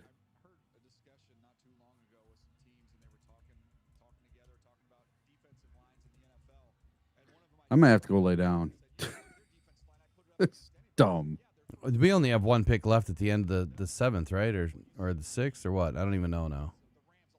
We got 205. All right, I'll be done after that.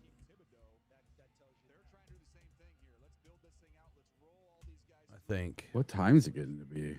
Holy crap, 3:15. They'll probably have that pick done by like 3:35. I'm going to have to get going soon. My back is just freaking torched.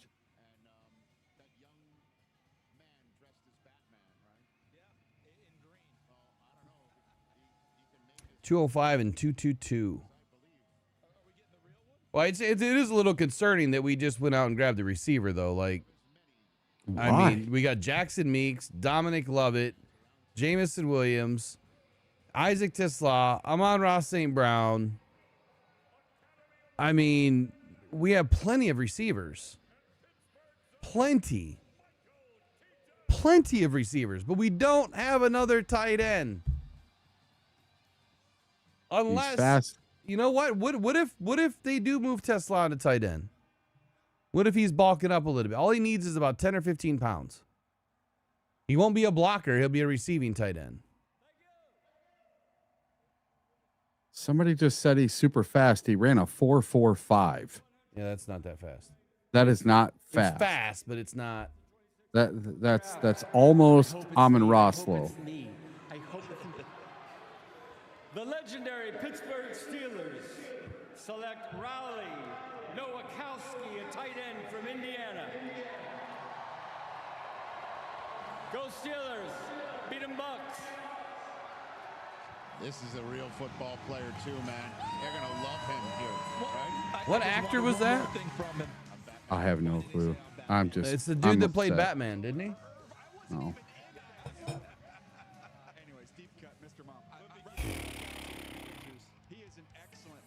Oh, this definitely would never be Brad's best draft. The best draft is 2023. You can't. You He's can't. never gonna have another one. You can't move off of that one. This Riley guy was pretty good too, man. Like, he's massive.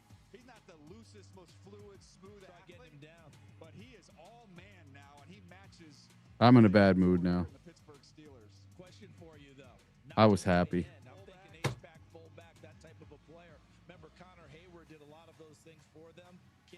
Stupid. Make me eat my words, Law. Yeah, I just don't understand the trading of the picks for the guy. Like, No. did someone say that they were about to take the guy? I doubt it. You could have had him in the friggin' last pick of the draft. You probably could have.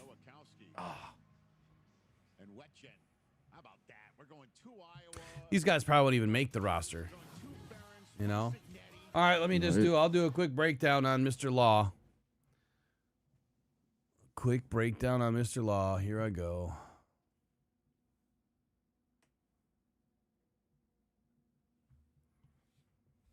All right, your Detroit Lions just decided to trade up with the Buffalo Bills to bring in a wide receiver.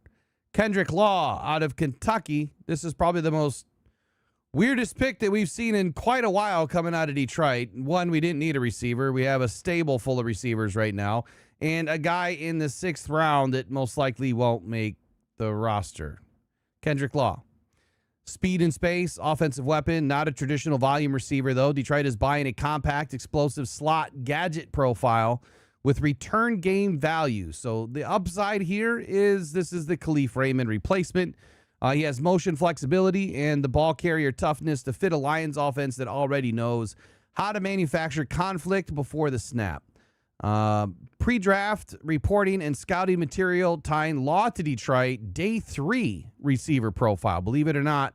But I have not seen anything or any official Lions announcement that was ever confirming that they were even bringing Law in for a visit. So Law is listed around 5'11", 203 pounds, and he ran in the mid 4.4s at the 2026 NFL Combine. And NFL.com posted his official 4.45 40-yard dash. He began his career at Alabama. I can only assume that that's where Brad Holmes first laid eyes on him, where his role leaned more towards special teams and package usage. He then transferred to Kentucky and produced his best receiving season. His combine preview credited him with 33 catches and 343 yards and 1 touchdown at Bama. Then 53 catches for 540 and 3 touchdowns at Kentucky. So not a ton of production. How does the guy win, right? How does the slot guy win? He's right in the same size category profile as Amon-Ra St. Brown, but he wins when the offense gives him access to space. Drew Petzing is all about creating space, vertical and horizontal space in his offense. He's going to try to angle, pursuit these guys so that they can find a bubble and do their work after the catch. So Kentucky used him on end arounds, jet sweeps, pop passes, screens, and occasionally running back in pre-snap motion, which tells you exactly why this role for Kendrick Law, makes a lot of sense, or why this player makes a lot of sense, and his role will make a lot of sense in Detroit. He is at best a slot return gadget guy. I mean, I think that's the best way to describe him. He can attack horizontally, and he can turn manufactured touches into yards after the catch. And he has some value there to force defenses to communicate through the motion. The fit for the Lions, again, I think that, it's a fit. It's a clean fit, but I don't know enough about the guy yet. You have a brand new offensive coordinator that obviously likes something that he sees in Kendrick Law. Otherwise, I don't think this player is drafted without Drew Petzing being here. The run after the catch threats, again, it's impressive, according to this report. And receivers who can carry more than just one job, well, they tend to land on Brad Holmes' desk more often than not. Law does not need to walk in as a polished route technician. The Lions have plenty of those already, but he needs to carve out a role if he can even make the team. He can compete as a wide receiver 5 or wide receiver 6, but my question is, what about Dominic Lovett and what happened to Jackson Meeks? 2 players we brought in a year ago, both of whom finally got a little bit of action kind of towards the end of the season. I have high hopes for both of those players. But then when you start to think about the depth chart here, you have Amon-Ra St. Brown, you have Jamison Williams, you have Isaac Tesla, and then as you keep getting down the board, you got Tom Kennedy, you have Jackson Meeks, and you have Dominic Lovett, and now Kendrick Law. It's a pretty deep receiver group, and I wouldn't think that the Lions are keeping more than 5 or 6. More than likely, this guy's going to end up being a camp body. I can't see how he makes the roster. I really don't. He has some significant strengths in his game, and he has a lot of developmental areas as well. He has legitimate play speed, running the sub, 4.45. He has compact power, and he's a ball carrier with instincts. He's built more like a slot running back hybrid than a thin vertical receiver, which helps him absorb the contact and finish through arm tackles. Bleacher Report scouting summary also described him as a tough run-after-the-catch weapon with explosive traits, but also noted that the production lag that keeps him from being viewed as a clean impact prospect is one of the reasons why he was ranked so low. That is the profile. Explosive enough to matter, versatile enough to dress, but still fighting to prove he is more than a package player. On the other side, the developmental areas are a concern.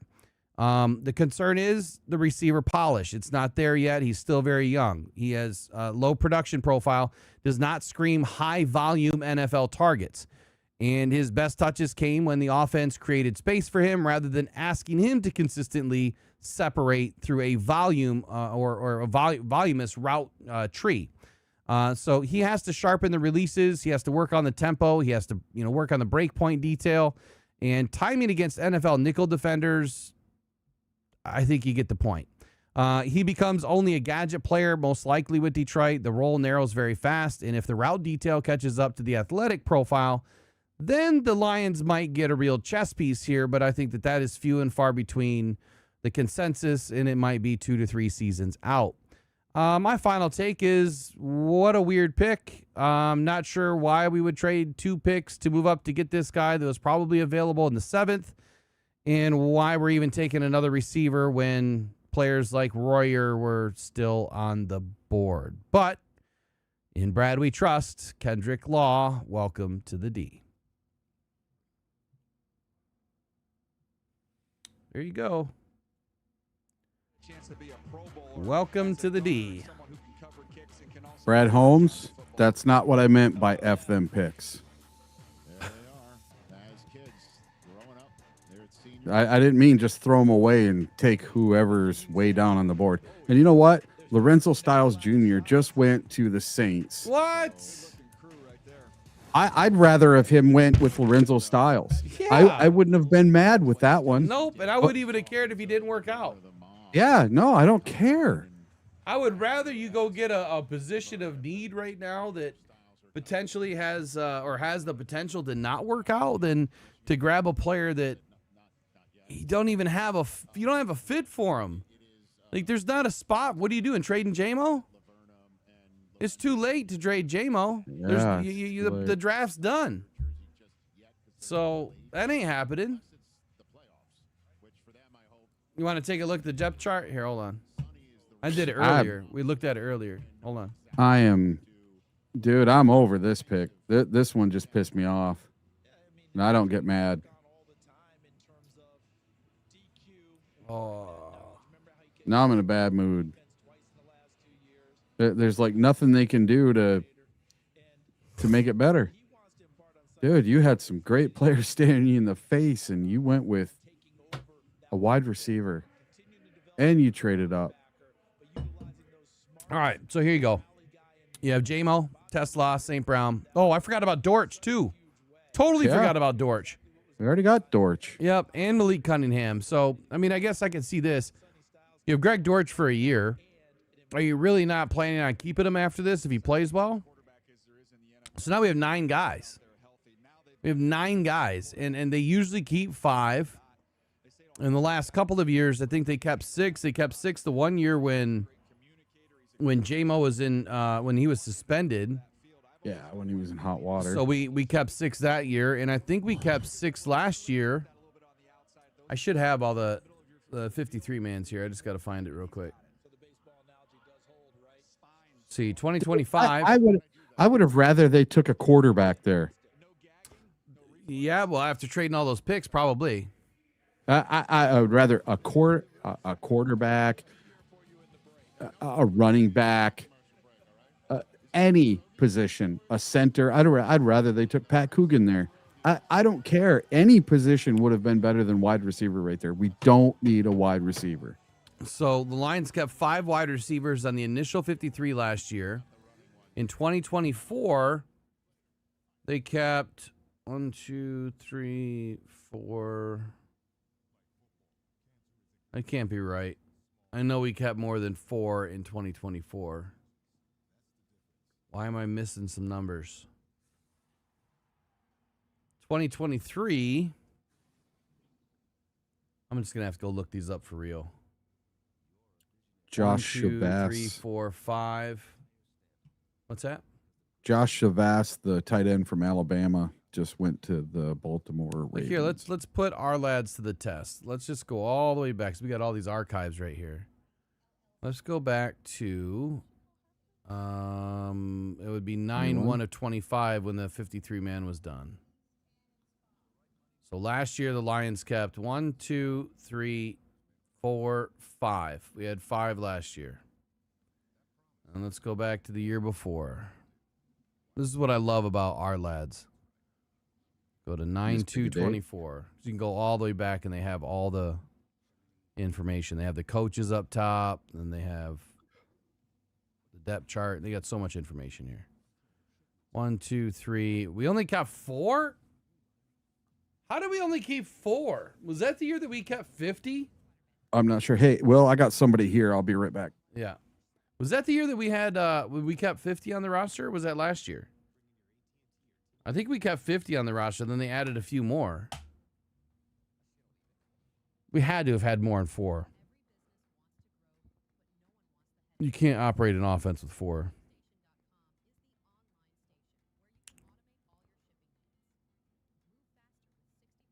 '23, we had 1, 2, 3, 4, 5. So 5 seems to be the average, but I know we carried 6 when J-Mo was suspended.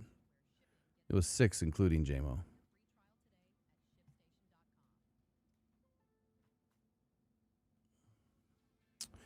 Yeah, so if I remember correctly, though, it was Jackson Meeks that made the squad over Lovett. Like, Lovett was the UDFA.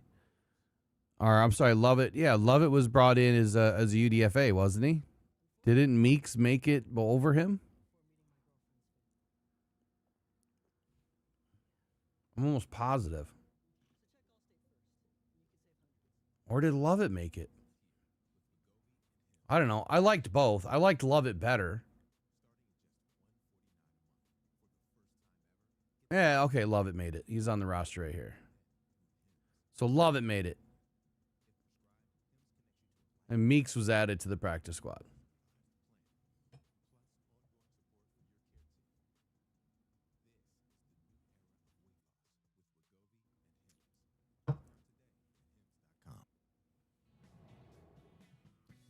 In the home of the Steelers, the Baltimore Ravens, there in the AFC North, just made the latest pick, and it is the 15th tight end off the board. Josh Cuevas from Alabama. Oh, there goes the tight end, Josh Cuevas. We had 16 tight ends the entirety of the draft. Yeah, so why? Oh, there's Khalif right there.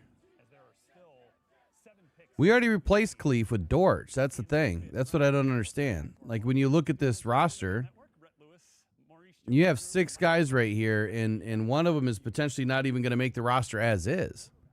And now you just added another one? I don't get it. You can't tell me that. You couldn't tell me that looking at this board that there was not a secondary or a tight end that you would rather have. I mean, a tight end for sure. If anything, a tight end. Yeah, I do. I'm looking at Arizona. I'm going Carson Beck, right? You have a guy that's played a lot of football Hell, even another backup quarterback, like Eric was saying, like that just doesn't make any sense. Let's go safety, go DT, tight end, quarterback.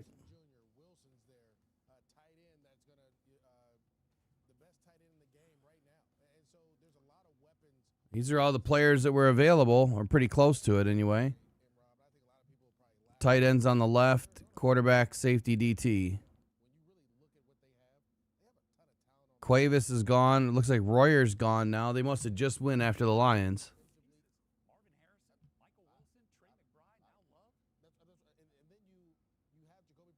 Yep. Royer went 2 picks after the Lions, and then Cuevas went 3 picks after that. Lorenzo Styles is gone. I mean, those are all players that I would have taken flyers on. And with Jelon Kilgore going at 167, I mean, what a bunch of BS. They should have jumped the Bears and gotten all the way up, jumped the Vikings, and gotten all the way up and done something. Yeah, Tanner Kazayal went at 164. That was another good tight end option. Nicholas Singleton, another good running back option. And Nicholas Singleton, I think, would have been, probably on the Lions' radar. And the report that I just read, it does speak to, him being kind of that running back style. So maybe they're thinking about bringing Singleton in to have that running back, and maybe they're going to try to convert Law. I don't know. I doubt it, but I can't see. I can't see it. I can't see it either. That's a head scratcher. That is a head scratcher. But at the same time, I can't get upset about it. I can't get upset about it because this draft it's about over. 2, it's not that great. And 3, a lot of these players are barely going to make the team anyway. Like, there's just not a lot of spots left on this roster. Now, someone said to look at the roster. Let me pull it back up again because we can just go through it player by player. And you tell me who's not making this roster right now.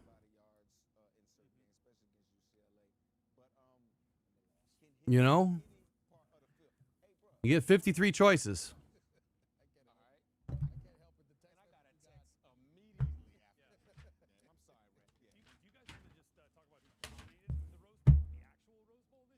Start with receiver.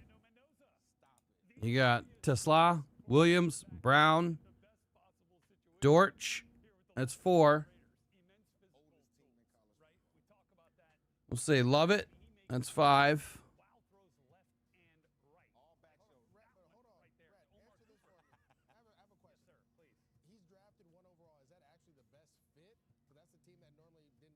We'll go Meeks. That's 6.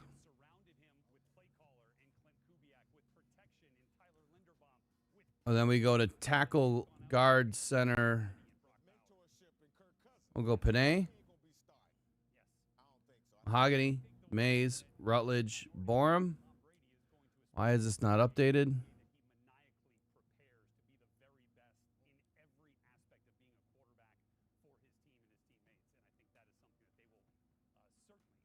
Why is this not updated?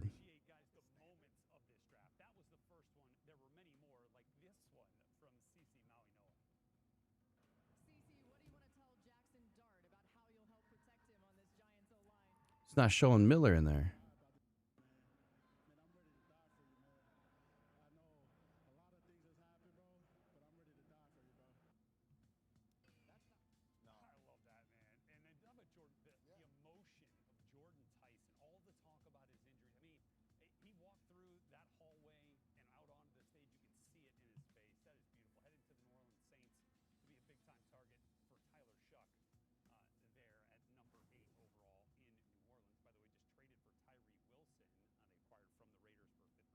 There we go. Now it's updated.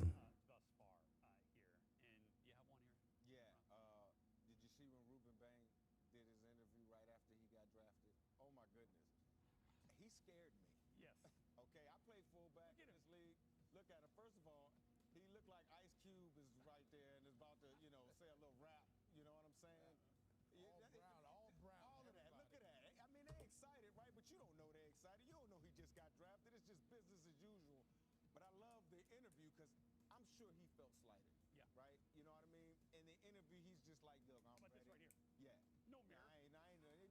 Give me my hat. Give me my hat. You know what I'm saying? Love that, and I love the fact that he went to a Todd Bowles defense, and I like Peter Woods too. Bane is pissed, huh? Love it.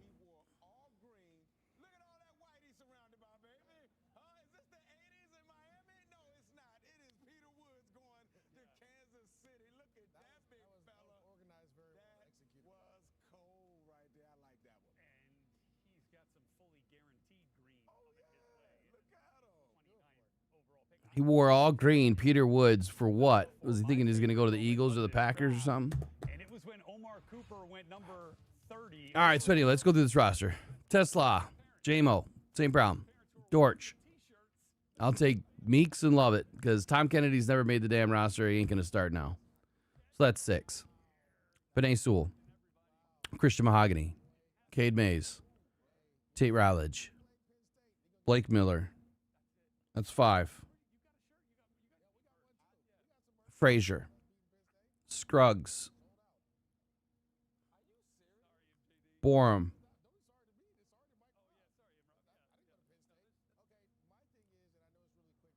We'll throw Manu in there for now. Manu, Frazier, Scruggs. And I think the last spot is probably going to be Barch. Sorsdahl, Miller, Cochran, Neese. They're probably going to go to the practice squad. And Seth McLaughlin has an option here, I think, as a possibility. So it's 1, 2, 3, 4, 5, 6, 7, 8, 9. 1, 2, 3, 4, 5, 6, 7, 8. That would be 11. I'll keep 10 offensive linemen. Tight ends. Keeping 3. Brock Wright, Conklin, and Laporta.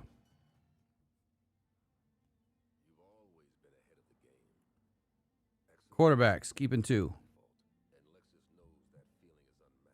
Running backs, keeping 4. Offense, that is 16, 19, 23, that's 25. Defense.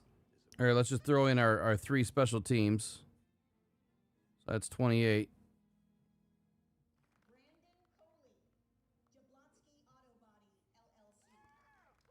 So you got Aiden, Turner, Ahmed, Moore, Wanham,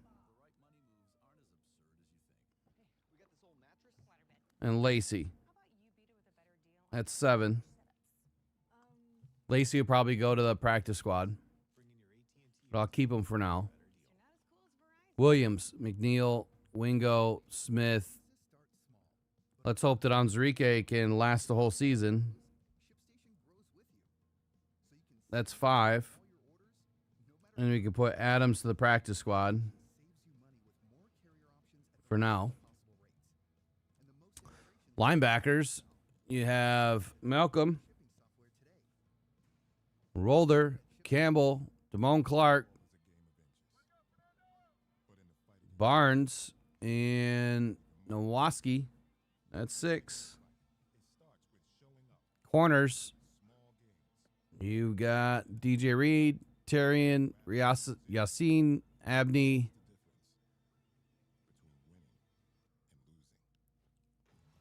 We'll go Dorsey. It's 5. They usually keep 10.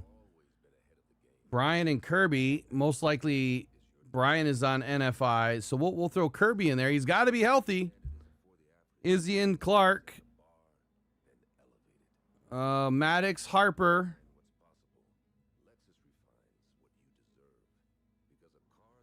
And I think that's it.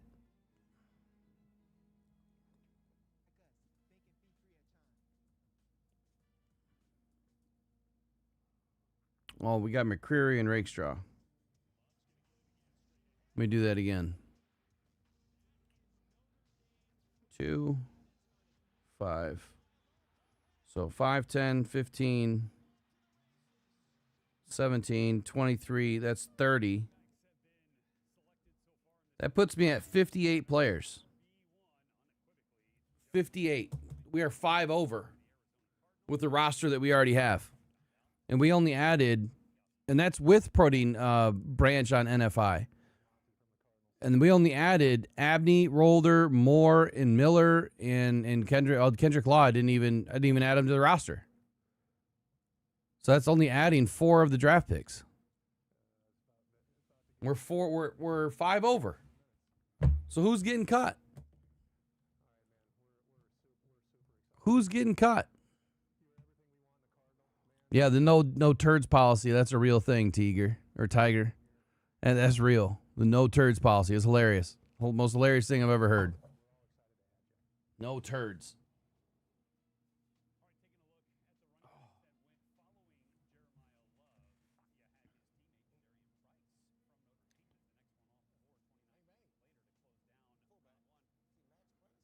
$13 spots to grab a receiver. Gotta be kidding me.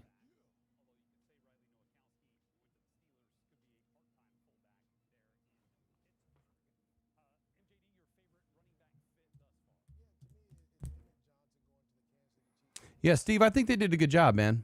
I think they did too. I just don't understand the receiver position because, and maybe it's just a simple fact that maybe they're just trying to fill out some camp bodies because they still have to bring in a bunch of UDFAs to fill out for the camp bodies, and other players that are going to get cut, other players that they've talked to prior to the draft, they're going to now sign after the draft.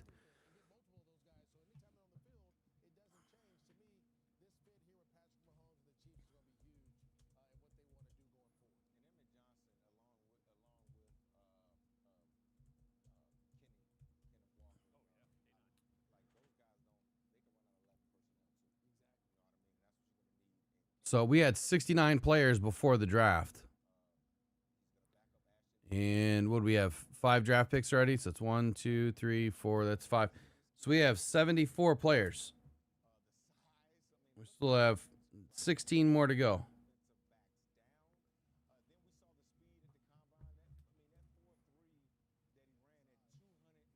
I don't understand how Detroit fans can be crashing out. I really don't. I think that this is... I think this is a solid draft. But what I was just trying to say is, like, where are you adding players? Like, where are you adding really good players? And is Kendrick Law better than Kennedy or Dortch or Meeks or Cunningham or Lovett? I don't know. I haven't watched this film, but doubtful. I guess we'll find out. I just have a hard time cutting players.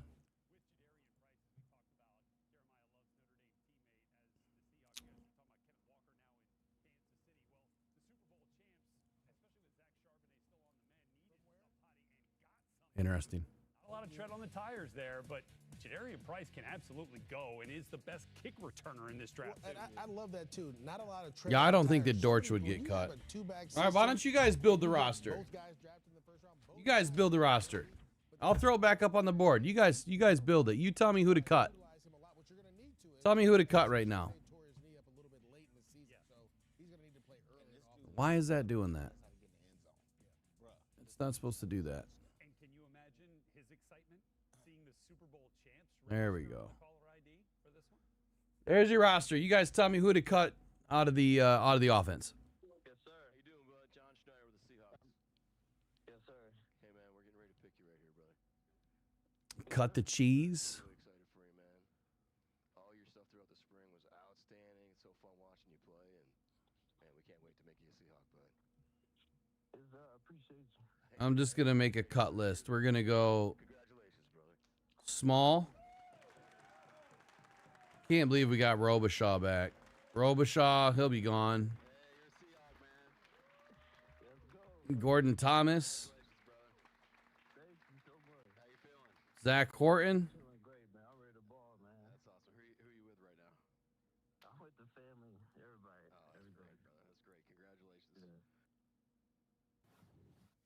All right, so Jadarian Price is the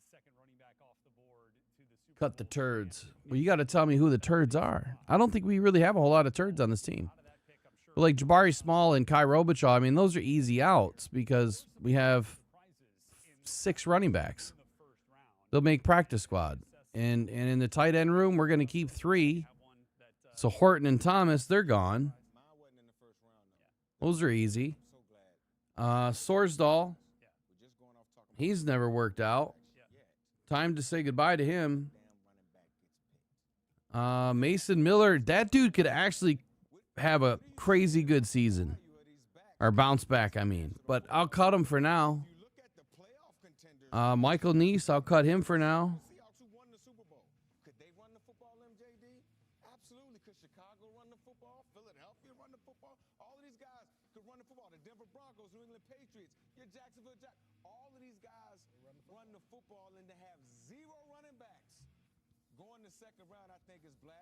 Cochran, we'll cut him. Yeah, I mean, we are getting paid a lot of money there with Jeremiah Love, so I appreciate 50 plus that. Guaranteed. I'll take that over in the second round. I'm not gonna lie. To me, it's how many tight ends. Yeah, Sorsdahl has not been good. So Sorsdahl, Miller, Neese, Cochran. To me, this position now is starting to be recognized for what. Oh, we got Seth McLaughlin too. I can't imagine that we're going to keep 2 backup centers. Scruggs can play center. He can also play both guard spots. So, McLaughlin, unfortunately, the most talented center to never play. 2 and 3 tells you that 12 personnel, 13 personnel, 23 personnel, these bigger packages will start coming up. We're getting away from 11 and 10 personnel. And 11 personnel. So, Eric, I was trying to go through the roster, man. Like, I just went through and cut all the players that I could in a first rundown. Like, I ran through it. Did we pick another wide receiver yet? No, but what I'm saying is we have 70. Where did I put my sheet? Just did this. Hey, Cole Payton just went to the Eagles. Oh, that's great. That's who we should have took. Yeah, I told you I would have been happier with a goddamn quarterback. Well, here let me make you feel a little bit better. Okay. I had to put on my happy face for 10 minutes there with some customers stopped by. So they were from France, so I took it easy on them. Eric's the neighborhood rock dealer. Yes. Yeah, I had to sling my rocks, man. There's money in slinging rocks, man. Slinging those stones, man. Gonna dime you up.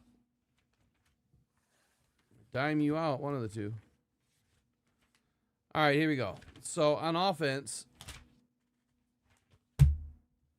I kept 25, 3 for special teams, and then I had 30 on defense.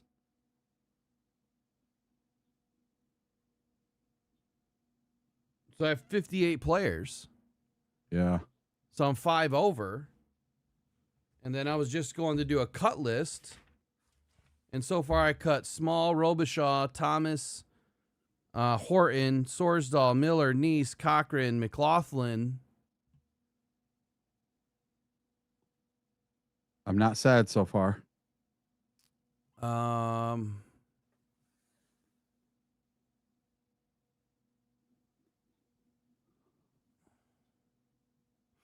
I mean, maybe Ben Barch doesn't make it.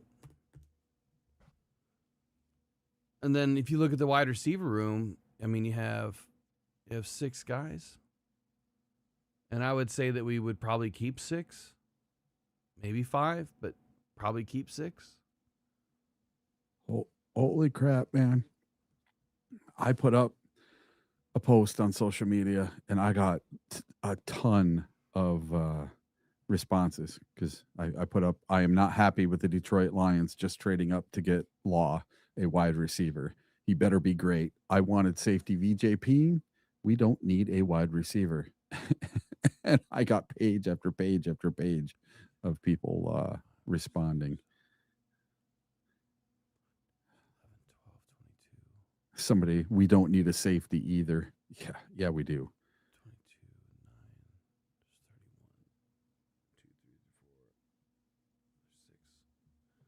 I like Law, bigger, stronger, St. Brown. No. Well, we don't know yet. I mean, I haven't watched the film. I don't know anything about the guy. But anyway, I was trying to make you feel better by saying that, in this draft, like, we don't even know who's going to make the roster because the draft's not that good. And I was trying to go through the roster and say, even ahead of the draft, like 2 guys, maybe 3 at most. What I've been saying the whole time, that's all they could really take on for starters. Now, they need camp bodies. A lot of these guys are going to be camp bodies. So we have 37 offensive players. I found 9 to cut. So that brings me down to 28.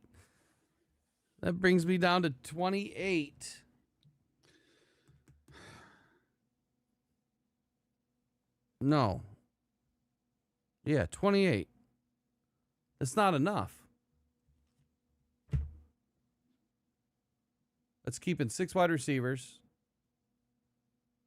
3, 4, 5, 6, 7, 8, 9. 1, 2, 3, 4, 5, 6, 7, 8, 9. 10 offensive linemen. It just doesn't make any sense, man. It just doesn't. Like, I guess the only position that makes sense right now for us to go get is tight end or the linebacker position. I don't care what they take. I'm going to say.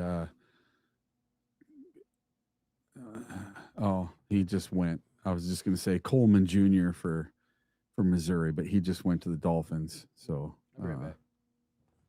Yeah, I'm just going to take every wide receiver from here on out until they take in all the wide receivers. I'm not happy today. I'm not happy whatsoever. Wonder if VJ Payne is still available. Maybe they can make up for their earlier mistake here. I want a safety. Oh, Moore and Payne and Nwangpa. And, I like Nwangpa. I talked to him at the combine. Will did not care for him. Damani Jackson and Fuller are still there, but we don't really need a corner now. Suppose they could take another corner. I just one time in my life, other than the Hutch pick, I want to get one right. Days before the draft or a day before the draft. I just want to get one player right for the Detroit Lions. One time. Is it too much to ask? That one time that my picks align with what Brad Holmes does. They never, ever do. So nobody can criticize my mock drafts because Brad doesn't pick them anyway. You guys can all tell me how bad my picks are. I want safety insurance too, Trace says. Yes. Let's see. Yeah, and we're gonna have the makeup refs. We're gonna have the crappy intern refs this year because the regular refs are not working this year. Yeah, Uwar Bernard can play backup QB. I wonder how much he can throw the ball. I don't know. Maybe we'll get him. It's going to be interesting tonight once we find out who all of our UDFAs are. That's going to be interesting to see how many UDFAs, because we need a crap ton of those just to fill out a 90-man roster, or we're just going to be taking people off the street. All right, 2 more picks in this round, and then we can finally get back and see if the Lions take a pick or not in the 6th round. I think we have 2 6th rounders and no 7th rounder, if I'm correct. We got 205. Oh, I only see 205. So we must have 205 and then our 7th rounder. Yeah, so we're running out of picks. Yeah, and then we got number 6 in the 7th round.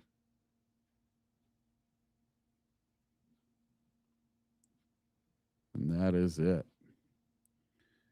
So we have a 6th and a 7th. Number 205 and number 222. So they're not too far apart. Oh, so what are we going to draft with 205 and 222? I guess it doesn't matter. Yeah, we do need to draft Bernard. Dude, if we draft him, that makes up for the wide receiver. That would make me happy, because the corner we got, the edge we got, the tackle we got, I'm happy with all those guys. Now, they're not the players I personally would have taken, but they're the positions I would have taken. So I got positions right. I just didn't get the players right. But I'm fine with that. They're all very capable players, whether they're starters or whether they're backups. I don't care. I think that Derrick Moore and Blake Miller will be immediate starters. I think that's going to be the plan going into it. But oh man, what a curveball on day 3. Will the backup refs screw the Lions more or less than the starters? If you guys remember the last time we had the backup refs, holy crap, cost us at least 2 or 3 games. And, the regular refs get us bad enough, but they're even worse. And they have special rules just for this season, just in case they have the backup refs. And only if we have the backup refs. If the regular refs are in there, these rules don't apply for replay from New York. And if we have the replacement refs this year and they have this whole, if you miss something blatant from New York come in, it could be opening Pandora's box, because then they'll say, oh, we want this all the time. And then, oh, yeah, it could be a mess. Didn't Dante Corleone already go? I don't know. Why? I just someone put Dante Corleone in the chat. I thought he's already gone. I don't know. Why is this? Oh, man. Oh, because we're only in the 5th round. I thought we were on to the 6th by now. Oh, there's one more pick.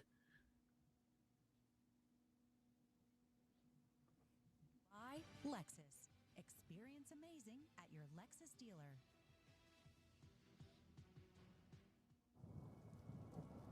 Bro, Curry is still on the board? And Lawson? Yeah, isn't that strange? No, it's not strange. I mean, this stuff happens every year, but... You're a visionary. And, even Crownover, the big tackle that... he was just manhandling dudes. I'm not surprised that Nussmeier's still on the board. And he was rated a lot higher. I'm not surprised, but at the same time, I am surprised. I think he's a pretty good player. He's just small. At the top of the 7th, the Lions could take the quarterback Green. They could take Michael Gillenborg, the tight end. And that would kind of make up for... Hell, they could still take BJ Payne. Everybody go to their Twitter if you got it, and then we just start pumping in Bernard and just find me and tag me, and we'll just keep pushing it around. Yeah. Sounds good to me. Lions must draft I'm gonna hashtag him. Bernard. Bernard.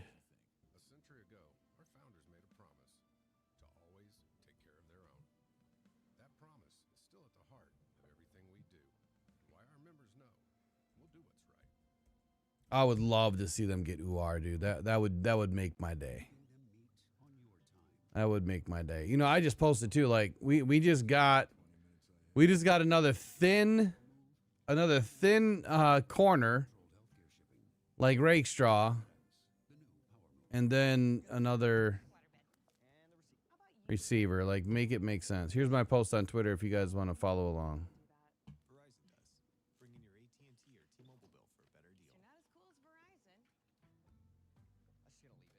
said another thin cornerback over Kilgore required moving up further.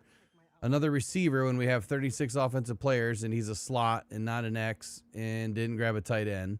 No safety help for Kirby or Branch. What the F? Yeah.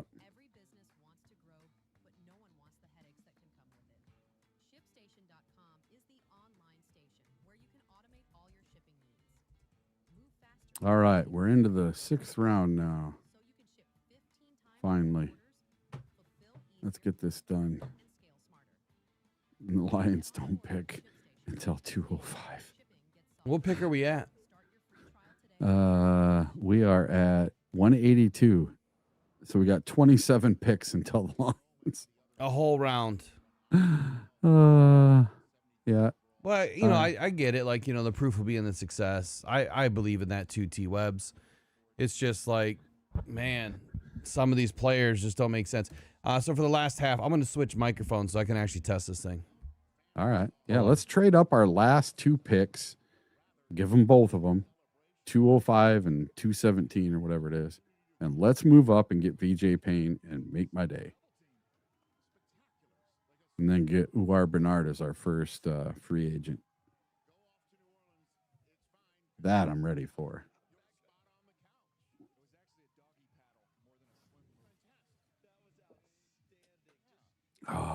Yeah, so far we've gotten 1, 2, 3, 4 picks. So we've taken 4 players so far with 2 to go. I knew we wouldn't end up with 9 players. I knew it wouldn't happen.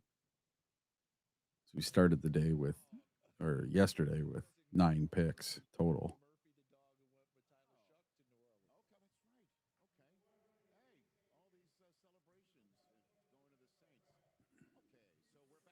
Yeah, I posted on Facebook, and I just put, it's time for the Detroit Lions to take a flyer on Uar Bernard. It's time.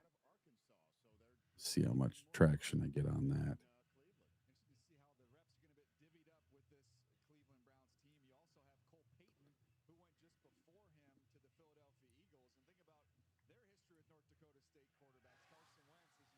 Boy, I got 40 comments on my I'm not happy with the Lions trading up to take Law, a wide receiver. He better be great. I wanted safety VJ Payne. We don't need a wide receiver. 40 comments. And then I get stuff like Payne is a dog. I watched him play plenty of times. And then 5th round, man, it's all a crapshoot now. People agreeing with me. And then one of my other friends, we signed 2 safeties in free agency. We re-signed safety Maddox and still have Jackson. We will be fine in the position. Well, I hope Jackson works out. It's the 5th round. We're looking for lasting depth. Better be great. Filling the Cleve Raymond role, special teams guy. No, he's not. They literally said special teams kick return, filling leaf role. No, he's not. I'm not mad at it. We've drafted great for 5 years. Now that bar was set high. Yeah, it was. Maybe they plan on trading him for a player later on. I don't think so. I will never be that upset about a 5th round selection, someone says. Special teams and selected snaps kind of player, according to what I read. We got a corner too, brother. Yeah, I know we got a corner. Depth. Next pick, VJ Payne, if he's still there. JMO getting traded for something big. I don't think so. Agreed. I really don't think we needed to trade up either, and we didn't.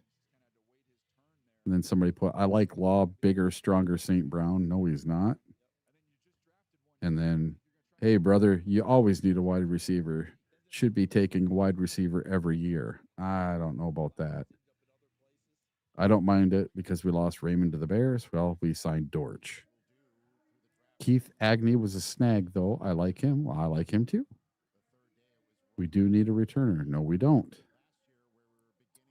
We didn't need another receiver. This dude better be another St. Brown sleeper pick. I like that we were picking up a bunch of defense. Me, too. Figured they would have got a tight end or a safety. Exactly. Don't need a safety either, somebody said. And then How about you look them up before judging? He is excellent special teams player. Yeah, like I didn't do any work. Bizarre pick. He's battling who? Dominic Lovett for wide receiver 5? Kick returner.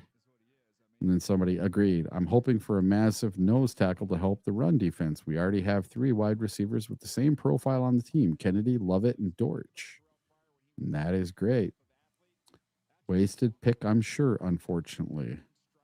And somebody wrote, and that's why Holmes isn't good. I'm not saying that. Yeah, that's the only questionable one this year. I'm not going to argue with people online, but that's a head scratcher. The first player in the 6th round, quarterback Taylon Green, to none other than the friggin' Cleveland Browns. What the hell? The Browns. And that pick has been traded from the New York Jets to Denver, to Buffalo, to Las Vegas, to Jacksonville, to Cleveland. Wow, that pick got traded a whole bunch of times before it landed. Wow. And his pro comp is Justin Fields. Oh, my God. And a linebacker and a defensive tackle go next. Yeah, I don't think there's any big defensive tackles. Not the ones I wanted anyway. I don't see any left that I had any interest in. And we needed somebody because we lost DJ Reader. We don't have a replacement. Yes, we have, Tyleek Williams, and we have Aleem McNeil, but you have to have more than 2. And I know Levi O plays that position a little bit too, and he plays edge, but don't have a whole lot of backups. Wouldn't mind getting that guy of the future. Oh.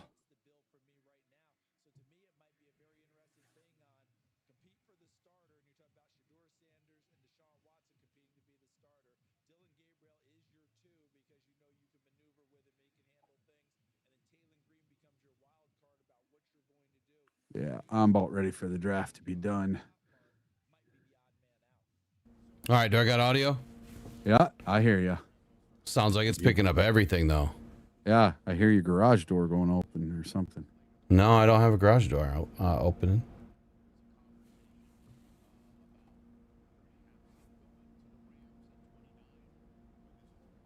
Started when the Rams still had that pick. Yeah, I do remember when Gibbs was drafted, and I did not have a meltdown. What you just saw was my biggest meltdown ever for a draft pick. Evaluators and pundits thought it was too high for Ty Simpson, not the Rams. Ooh, who is the Ahmed Hassanin of this draft? I don't know. Sparked by the demeanor of Sean McVay in the Thursday night post-draft press conference with All right. his longtime. Well, how does it sound? Does it sound a lot different? Background hum? I could just hear you. Sound like you were touching a mic stand or something. We'll see. He's going to compete with Stetson. Let's make one thing clear. This is Matthew's team. And you get a chance to be able to address, the backup quarterback. We've got Stetson. We've talked about the importance of Jimmy.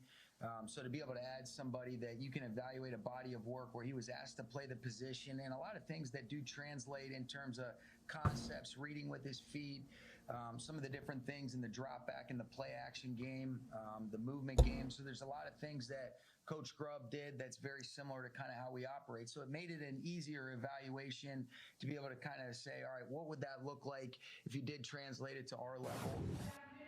Well, there have been 2 news cycles since that conversation of the media Friday morning that was born out of that press conference, and then the video of Ty Simpson chatting with McVay and the Rams after being drafted. You could see the relief on Bauer Sharp, the tight end from LSU, just went to Tampa Bay. was, in fact, a massive success. Jackpot, you're going to be a Los Angeles Ram. You're in the McVay system, and you're in the Les Snead world. You're ready to roll. There's no pressure. There's the MVP quarterback sitting right there. And last night, Les Snead and McVay had a press conference sitting next to each other in Los Angeles. Sean made light of his demeanor afterwards, and he was just on the ESPN broadcast with our colleagues Peter Schrager and Kyle Brandt back together, half the breakfast table back together. They had Sean on that program, and he said essentially what the reporting came out on Friday is in fact the case. He just didn't want to be effusive when there is an MVP quarterback he adores, wants to win with as long as McVay can still have Stafford. Didn't want to come across as ecstatic, and that was the reason. Yeah, I agree with that, J-Rod, that we could use a quarterback. That's for sure. And that's how I set things up to hand it finally off. That's why I want a safety and a quarterback, or a safety and a tight end.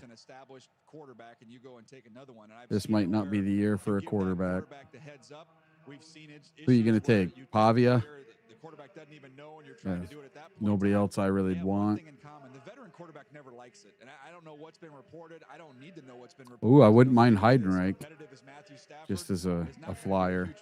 He might go undrafted. So I'm sure he's had that conversation with him privately, and because he did play at Navy. In the back of his mind, sitting there thinking, I want Matthew to trying to make him as comfortable with this whole thing as we possibly can. Obviously, he can play as long as he wants. There's no question he's ever going to lose his job here. But there's no easy way to navigate it. It's going to be clunky and awkward, and that's what we've seen. Well, the idea is that he would be pressured or pushed out by Ty Simpson is not on the table. All right. Well, I guess I'm just going to have to test it the way that it is.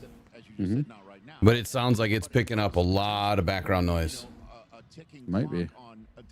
I don't know how. This is such a quiet room. The only thing that's running is my computer fan. Could be fixed by a contract that has the dollars and the cents in it. That means doesn't have the nice deepness that the other mic had. A time frame to the quarterback, knowing that that's his time on the clock. I always thought it sounded really good when I used it. That's why I want to turn to Ian before I get your thoughts, Charles. Ian, what's the latest from you on this? Yeah, Rich, my understanding is the Rams and Matthew Stafford have gone a long way toward check. A new contract extension, not a raise for this year. My understanding is it is a contract extension. This is something that was in the news earlier this week when we were all wondering if Stafford was going to show up for off-season conditioning. He did, in fact, show up for the first day, a sign that progress is being made. To my knowledge, it has not been signed. It has not been finalized, which is not rare. The Rams did this last year and then finalized it, I think, about 3 months later. But you guys are right. I mean, part of the problem here, and I use the word problem in quotes, you can see my air quotes if I was on TV, is that Matthew Stafford has not stopped playing really well. I don't think anybody thought he'd be playing at an MVP level near his 40s. Here we are, so they have to do the weird dance of planning for the future and paying the guy who is still the very present, leading to conversations like we're having now.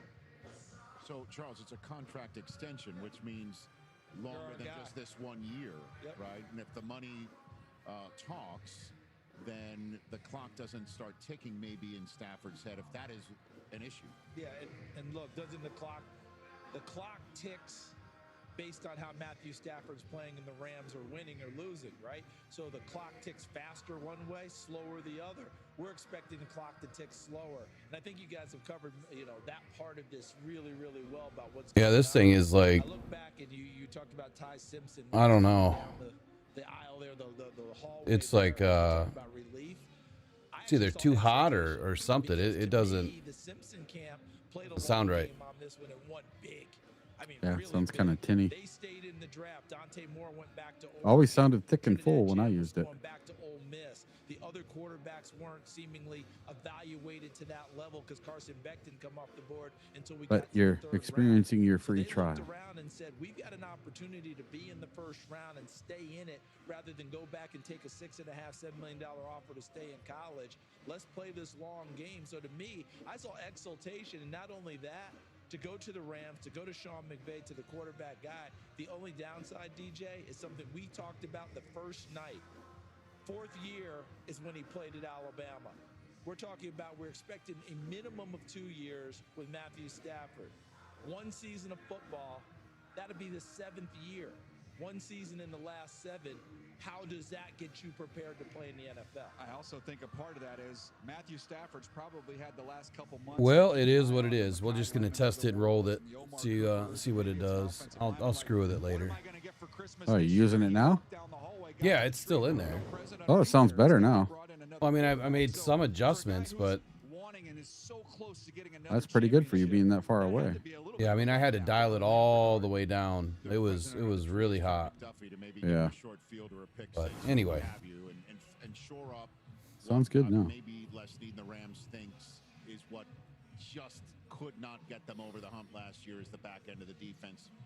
Those may be mutually exclusive, but Trent McDuffie's a heck of a present under the tree. It doesn't change the fact they still had the 13th pick. But that's my question for you. More. That's my question for you. Is it to finish this up? Is it's not just somebody that could have helped this year. If you want to talk about a long game, maybe when Stafford is finished, whenever that is, there would have been another quarterback around the league somewhere that's marinating in a situation that he's not happy with. Pro Bowl resume, somebody who is as dynamite as anybody else in the league. Wonder who he's talking about. Willing to be Sean McVay and Les Snead in Los Angeles is next. Oh, they were talking about Stafford. That door is potentially yeah. Like they're thinking about moving him. No, they're extending him. What? Yeah, they're giving Matt Stafford an extension. Now, we're not going to even wait for next year. We're not going to try and get somebody who's going to maybe help as a Christmas tree present. What did they see to you? Well, to me, I think Sean talked about some of the similarities, the things that he did in college, which they do. Now, there wasn't a lot of it. The sample size was very small, but it's so rare to see anybody doing that at the college level. So I think he fell in love with that. But to me, the sample size is still a major concern. To say you know about Ty Simpson, I don't know how you can say that. You haven't seen enough of that. So it's still a major gamble as we look at this thing going forward. Well, the one good thing, when we want to talk about whether he and Les Snead are in lockstep and all, no one's ever totally in lockstep. Like, you want to have an opinion one way or the other. So that may have been a divided opinion, but that's okay. They're going to go forward together because they've had so much success together. And this isn't Cole Strange being picked by New England where they get to yuck it up. This is a different situation. When we come back from Pittsburgh, PA, oh, there's dogs on the stage now. How do we get them back here? So to be able to so Daniel can get his... No, these guys look potty trained. I think so. Bring these dogs over now. Where are the dogs? We got the dog and us right here. Let's go. Man, we have not had a pick in forever. Always been ahead of the game. Excellence is your default. And Lexus Oh, there we go. Their standard isn't for the average. New York Jets took offensive guard Enes Cooper. So as you redefine what's possible, Lexus refines what you deserve. Did Singleton go off the board? Yes, He's a gone? while ago. Yeah. Yeah, he went a while ago. I missed out on a lot when I was trying to switch the mics. Yeah. But in the fight against cancer, the inches matter even more.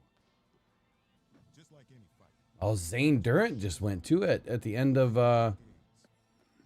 I didn't see that. All right, so top of the 6th, right? Top of the 6th. Mm-hmm. We had Jalen Green, that's Eric's boy. Yeah, Carson Scherer, Jackie Marshall, defensive tackle, going to the Titans. Bauer Sharp, LSU, tight end, going to the Bucks. Bobby Jamison Travis, defensive tackle, going to New York. Katron Allen, Penn State running back, going to Washington. And Enes Cooper, offensive guard, going to Miami. Having end-to-end visibility for temperature-controlled healthcare shipping. FedEx, the new power move. A century ago, our founders made a promise to always take care of their own. That promise is still at the heart of everything we do, and why our members know we'll do what's right. Like football, cancer is a game of inches. Small gains, daily work. And when you add up all those inches, that's the difference between winning. What is Gaviscon saying? We traded up with our last 2 picks to get Pat Coogan. Did you just spoil it or what? No, we haven't traded. Are you guessing? That'd be funny. That'd be good. You'd get your guy. Yeah, it'd be funny though. So as you redefine what's possible, let 6 centers. what you deserve. Because a car that doesn't make you feel something is a car. I don't care if they do our Pat last. Coogan would be. It would be a good value pick for sure. Yeah.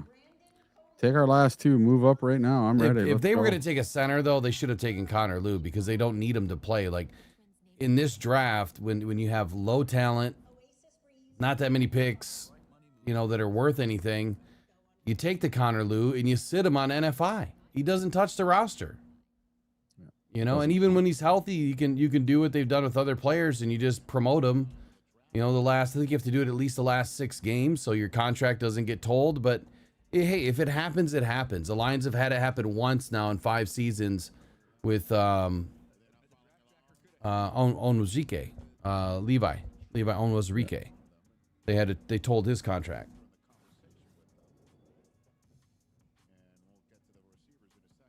I don't know if you're aware Tom Brady was picked in the 6th round. You aware of that? Heard that once or twice. Fernando Mendoza knew. By the way, pick 199. Yeah, Ronnie Real says, I hate it when you trade up on players that you could have just stood pat. I get you, man. I get you. But then you never know, right? You never know. You never know if someone's going to take them. And quite honestly, I understand the value play. I'm not saying I always love them, but when you think about, again, this draft, no talent, who cares, right? These players are not making the team. That's why I say trade up for Uar Bernard. Yeah, I would take Uar Bernard in a heartbeat, but he's going to be a UDFA most likely. Unless somebody has a heart, you get that. Every once in a while, the team will just have a big heart and say, you know what, let's make this dude's dream a reality. Yeah, we're going to commit $4 million to him. Who cares? Make his family and his life better. I would. See, I'd be a bad billionaire, dude. I'd be bad. I'd be giving money to everybody. Well, just remember that when I run for office in about 10 years. Yeah, you'd have some pissed off college players that put in 4 years, and that's all right. Yeah, you gotta get what you get, and you don't throw a fit, man. To a guy that has never touched a football, so. But it's about the upside. Yep.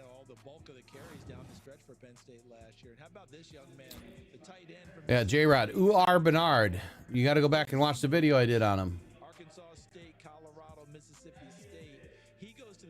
He scored a perfect 10 out of 10 on the RAS score. He did stuff that no one's ever done at the combine. Not at 318 pounds. Or 308 pounds, whatever he was. It was incredible. He could play edge. He could play inside. He could play anywhere.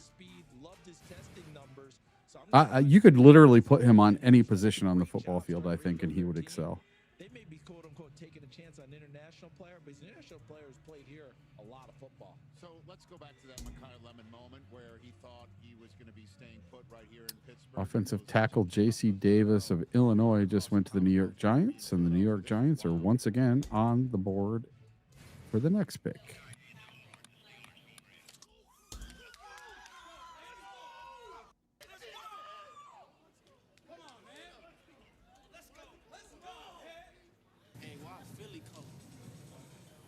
There any quarterbacks left that you would be interested in?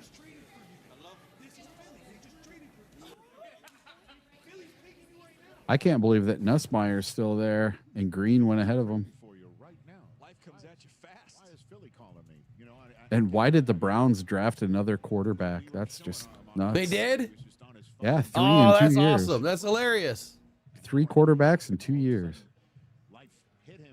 Yeah, very first pick in the 6th round was Taylon Green to the Browns. That's hilarious, dude. That is hilarious. Of A.J. Brown after the team already acquired Dontavian Wicks from Green Bay and then went ahead and added Hollywood Brown as well. And McCoy Lemon is now fully ensconced in Philadelphia where he rang the bell prior to the Sixers playoff game last night. Long snapper, Uar Bernard. He'd probably be an all-pro. But listen, that's for a different sport and a different network. What do you think of Lemon? Or I'll give you this. How about just talk wide receivers overall? What fit do you like the most? Well, I'm going to connect it because you talked about the Pittsburgh Steelers. Didn't work out for him there with McCoy Lemon. He goes to Philly. But don't worry about it, Steeler fans. You got a really good player in Germard coming up in that next round out of Alabama, and someone a lot of teams coveted because he can do a lot of the similar things that you see from McCoy Lemon. He can work in the middle of the field. He's very tough and strong with the ball in his hands, almost like a running back.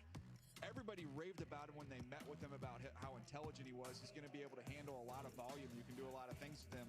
He'll be a quarterback's best friend. So I got a question for you, Will. I might have an answer. What do you think was the bigger detriment to the Lions season last year? Frank Ragnow retiring and the offensive line shuffles and struggles, or Johnny Morton?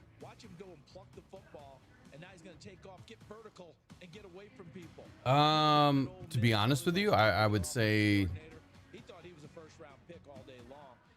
well, give me some more parameter on just what was the bigger issue last year, the offensive line or Johnny Morton? Was Ragnow healthy all year? Well, I mean, he wasn't. We know that. No, I just mean this year, this past season. You know, having Johnny Morton as our OC or having a disaster of an O-line. What was, because in June after the draft, that's when Ragnow retired. We thought we were going to have a good O-line, and then we had to go to Glasgow instead. And then he just didn't work out, and friggin' Taylor Decker's injured and didn't work out. I personally, myself, I think it was more Johnny Morton. Yeah, it was. I think if we would have... No, I'm sorry. It was not Johnny Morton for me. But you can finish, and then I'll I just think that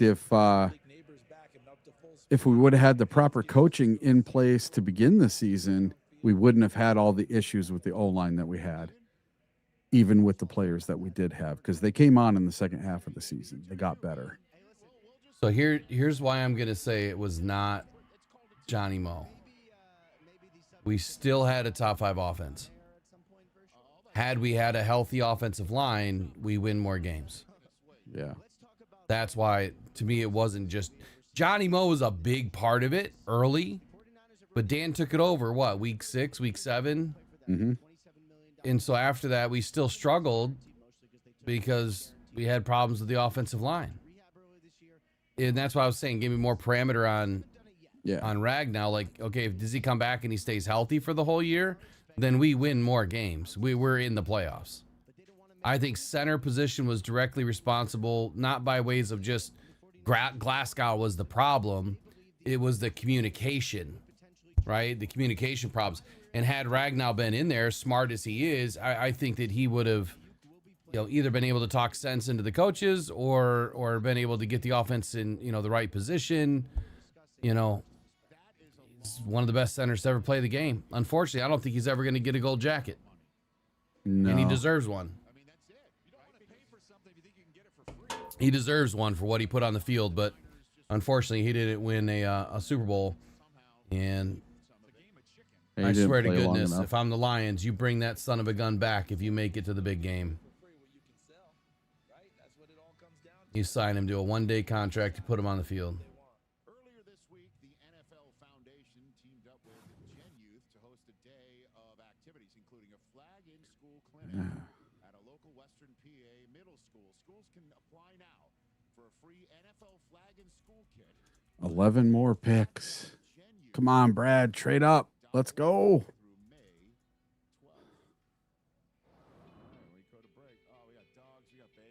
Oh, and they're going to break. Come on. You got to maximize that ad money. I'm drafted out, dude. I am too, man. It's been a long 3 days. Mm-hmm. It's been a long 3 days. At least we got tomorrow to rest up because it's going to be a much deserved Sunday. And I'm going to do nothing but probably gorge myself in good food, and because I've eaten for shit for 3 days. I haven't eaten since 10 o'clock this morning, so I'm going to have to go eat here real soon.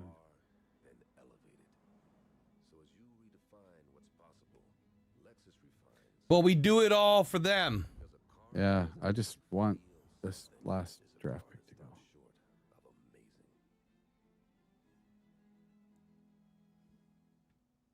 Football is a game of inches. But in the fight against cancer, the inches matter even more. Robbie says, Willie, you mean you're not doing a draft recap? You know I am. You can. I got to go sit in my recliner or lay down or something, eat some food, walk around. My back's killing me. Honestly, I'll probably do the draft recap tomorrow. Been recapping it the whole damn time. Yeah, I'm not going to stick around for the last pick. I'm just going to stick around for this one. Call her good. 9 to go. Or 10 to go. Malik Benson from Oregon, wide receiver, went to the Raiders. Oh, Pat Coogan, my center. Ah, damn it. He went 194 to Tennessee. I only have 2 players left on my board that I had going to the Lions.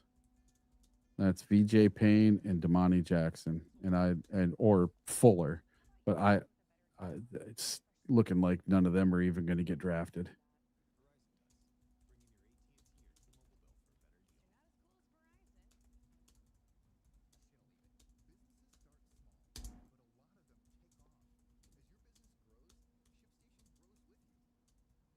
There's going to be a lot of undrafted guys here.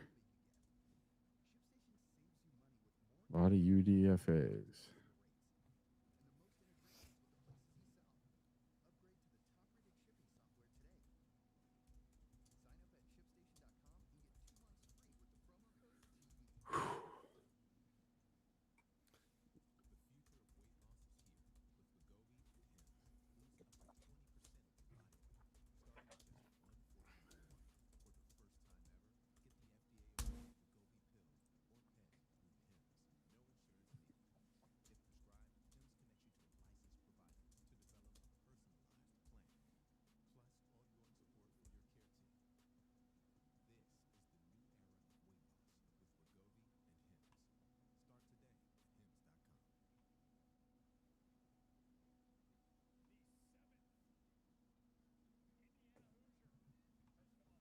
National champion Pat Coogan, the center, has gone to the Tennessee Titans. There goes your boy. Last picks off the board at number 194 overall as we are into this. And now I remember why I like this mic when I know I had one. I didn't have the Ray though, I don't think. Because you can be way back. I don't have the Ray on. Oh, okay. But no, you can talk anywhere and it picks it up. I just got to dial it in because right now this is dialed in for this mic. Yeah. No, it sounds pretty decent now. I'm not super excited about this mic. For $800, it's not. It's like a freaking dildo is what it looks like. What kind is it? It's RE20. New York franchises, do you think By who? I gotta go with the Jets. I mean, Electro Voice. Oh, EV. Yeah, this is the most common mic. They usually they use the black ones, but I like the army green. To the quarterback, and then the most versatile tight end in the draft, and Kenyon Sadiq. Again, you can line him up anywhere. He's going to get open. He's a J Mommy, I think the Packers did draft an underweight center. They did. He's like the new move center, like a move tight end. He's like the new move center. And then when you talk about a guy like a D'Angelo Pons fall into the second round, to me, I think they got great value. Who is the Lions draft pick? Your guess is as good as mine. Yeah, I'm just going to take a dart and throw it at this board, and whoever it lands on, that's who the Lions are picking. Because they're not going to pick anybody I want. I know that. Yeah, I got to go with the Jets. I think they're done. They have 10. We got what 9, 10 between us now. 10 right now. 195 to 205. This is going to take forever. These picks are going and they so still slow. have Crownover, World, Campbell, Dolbin, Barton, Lawson, and Curry that all went undrafted so far. Enough was enough for me, right? And why that is enough for me? Man, who's really on this list that I like? Las Vegas Raiders. You talk about Who is on this list that I like? love to attack the seams. Where's Sadiq going to be? Right up the seams. He had you talk about Brock Bowers and Geno Smith. Now you have a very similar prospect. Stop talking. Just announce picks. Let's go. You start kind of putting some pieces there to help your team. My God. The Jets did a great job of helping themselves in this draft. You know, I would also say, though, for the Giants, that these This has to be So the when slowest day 3 ever. When I put on Twitter that the Lions didn't draft a safety. as an off-the-ball Yeah. linebacker or fully transitioning at some point down to a full-time edge rusher, and then Francis Maui Noah. Now, they have a right tackle in Jermaine Illuminor. See if they slide him into guard. But you love Maui Noah, and that feels like, hey, we're here to I told you before, I played the Baltimore Ravens with John Harbaugh. It's not one of those games where you're going to make sure you need to be in the cold tub 2 or 3 times the next week. It's one of those games where a lot of times when you play the Baltimore Ravens, you start to play some of these physical teams. You look at the team's records after they play them, right? Yeah. And there's most of the time they're losses because the team's beat up. John Harbaugh's trying to build that team in that image. Yeah. Well, for the New York Jets, this will be year 2. Anyway, so I put out there that, I guess my statement was another thin cornerback over Kilgore required moving up, right? Another wide receiver when we have 36 offensive players, and he's a slot and not another X, and we didn't grab a tight end. No safety out for Kirby or Branch. What the F? And this person says, says, current safety room, Joseph and Branch in parentheses, Avonte Maddox, Chuck Clark, Christian Izzian, Thomas Harper, Dan Jackson, Lauren Strickland, and Yasin can play safety as well. Holmes addressed the safety position. Well, number one, Maddox was never a safety. He played safety in his rookie season to bail out the Eagles. And then after that, primarily played in the slot and out wide. He is a dual corner, and safety is a moonlighter. He's not a true safety. Now, he played last year in the safety role, and he did okay, right? I'm not arguing with that. Yasin's never played safety like that. No, Rocky Sin, he didn't touch safety at all. Well, at least not with the Lions, but he's not known as a safety. There's a difference between being a corner and a safety. Safety is a totally different island of problems and processing and angles and route recognition. And I mean, the pre-snap, post-snap movements. I mean, there's so much more that goes into being a safety, making the right decisions, having the speed and the intelligence to make the right decision on who you're going to cover, or you got to, jump up into the run game. I mean, it all happens like this. And so my response was this: injured, 1-year deal, 1-year deal, 1-year deal, 1-year deal, unproven 7th rounder, guy that doesn't play. Yasin is not a safety, and neither was Maddox. He played safety to bail out the Eagles his rookie year. Otherwise, he was outside cornerback or a nickelback. Safety was not addressed. People take their time to respond, but they didn't look up anything about what the Lions really have. So next year, none of these guys are signed except for Dan Jackson and Branch, and Branch's not even signed next year. All right. Kirby, he's signed.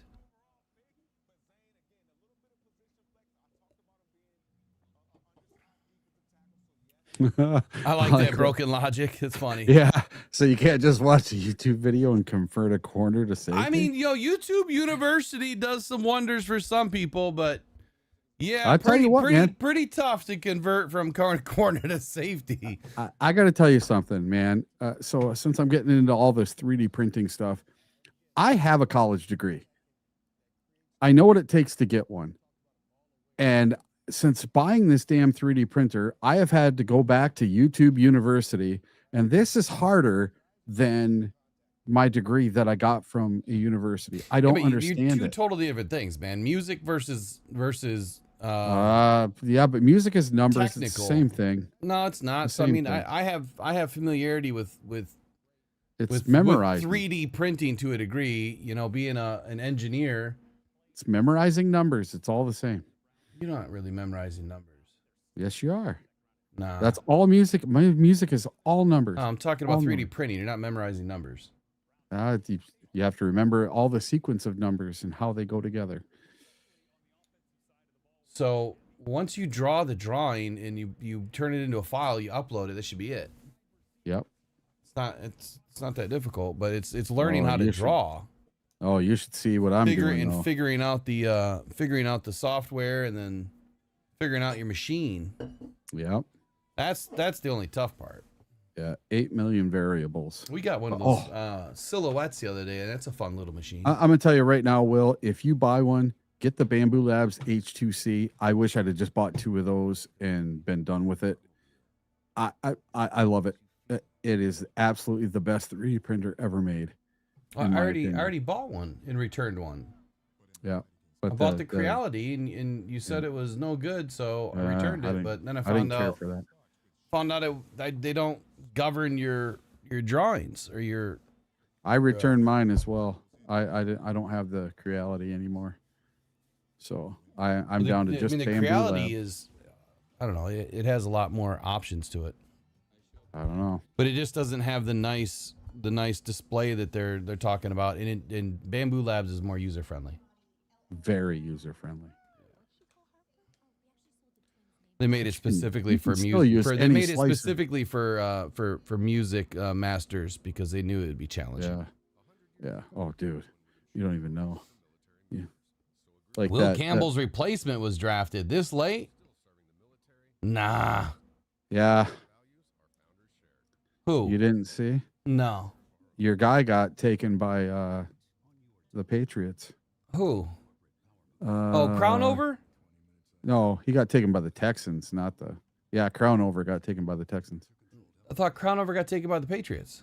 That's what I thought too. Oh, it is the Patriots. I'm looking at it wrong. Yeah, Demetrius Crownover. Yeah, that's a big dude, man. He was good in the Panini Bowl. He's from Texas A&M. He was solid. Yeah, the Vikings just took DeMond Claiborne from Wake Forest, running back. Mason Rieger, Wisconsin. If he's still on the board, that's a good pick. Is he seriously still on the board? Who's Mason Rieger? Linebacker.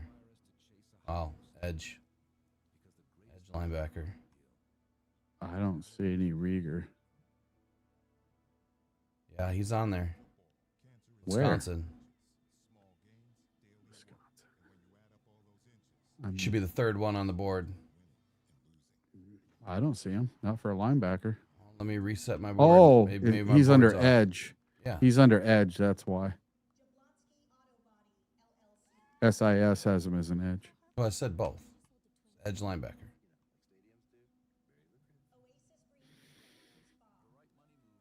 Come on, let's go. 6 picks to go. 5. Damn, he has nice size. They are playing way more commercials now in this round. It's like all commercials and no picks. I'm telling you right now, if they get Rieger's gonna fight more for playing time. He is more the prototypical edge. 6'5", 251, 32 and 5/8 arms are a little short. 10 and 3/8 inch hands. He ran a 4.78, 40 in the vert, 10.5 in the broad. The only massive problem I see with him is the blown and missed tackle percentage is pretty high. And the last 2 years, well, his last year at I think it's Louisiana, not a great year. And then he only had 1 year at Wisconsin, which didn't help him out much. Wisconsin's defense was trash. But if you go back to his first 2 years at I think it was Louisville, played much better. Much better. And he can rush from the 2 or the 3.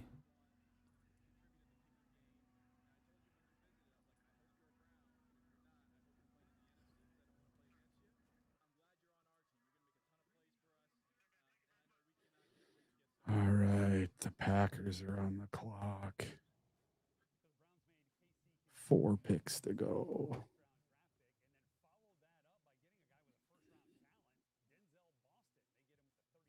Wow, the Browns have had quite a draft. 1, 2. They've already picked 9 times. Jesus.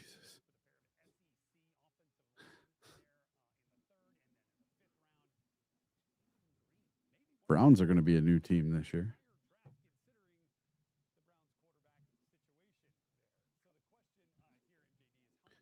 So are the Browns going to have 5 quarterbacks going into training camp?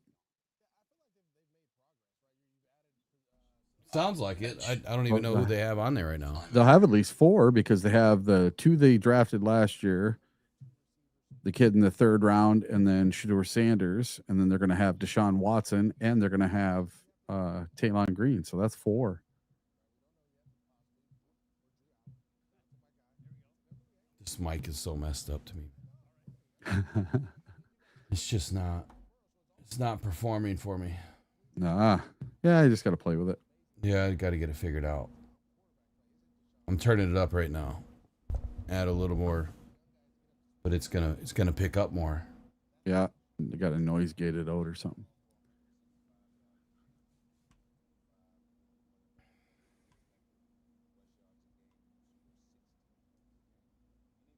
Rashawn Benny, yeah, that wouldn't be a bad move. Why not go 3 Michigan guys?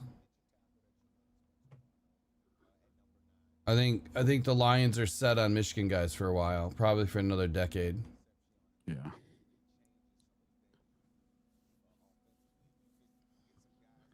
Oh my God, could you imagine if you took another Michigan guy? I mean, if they fit, they fit. Right? If they fit, they fit. I don't care where they come from. 4th and 60 says they're trading Shedeur. Someone will get injured in camp and he'll get moved. They're not trading Shedeur. That's the starter. Well, they got Deshaun Watson. Yeah, but Shedeur is he's money. The fans love him. He's got this big following. Oh, Damani Jackson, the corner I wanted. Guess where he went? Probably the Chargers. Green Bay Packers. Yeah, they got a good one. He's all right. Yeah, the Alabama corner. I would have rather have had him over the guy we got. Yep, exactly. I mean, I like Abney. Like I said, I was hot on him early, but once I watched a little bit more of Kilgore, it was like over. It was curtains. Like Kilgore was the guy. All right. 3 more picks. Let's go. Get through them. Don't go to a commercial. Let's go.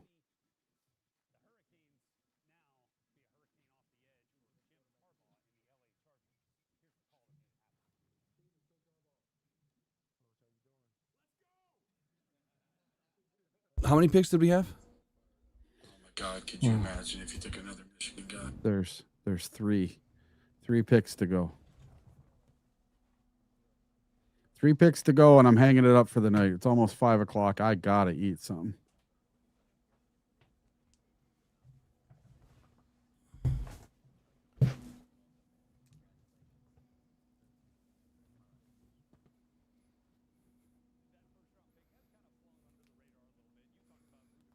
Yeah, FTP all day long and twice on Sunday. Because you know what?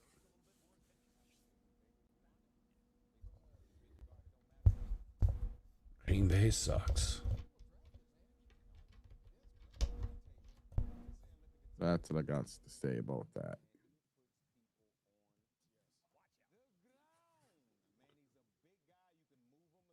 I got to make another one of those that glows in the dark.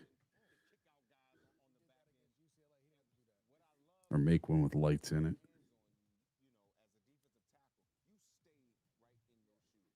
Found some great LED lights. All right, so the Chargers just took Logan Taylor from Boston College, offensive guard. 2 more picks, and then we can be done for the day. At least I'm going to be done. I'm sure Will go right to the bitter end and then talk about it for an hour, but I can't. I have got to eat. I'm diabetic.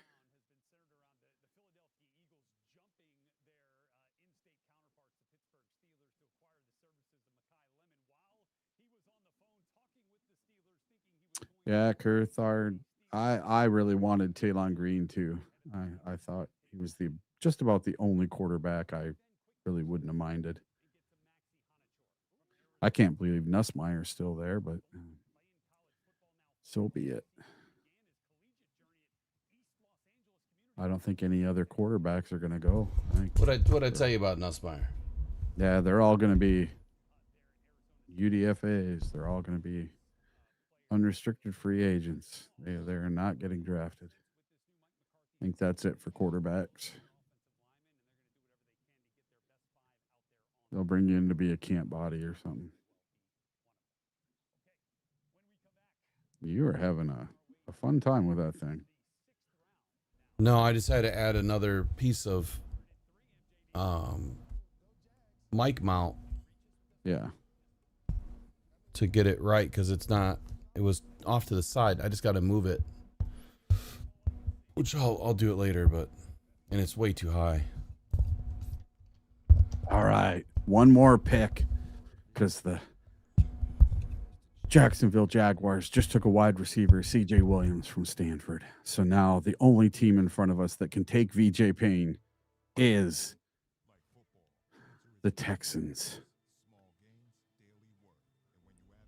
This is where I lose it, and I just walk off when the Texans take V.J. Payne, and my guy goes off the board.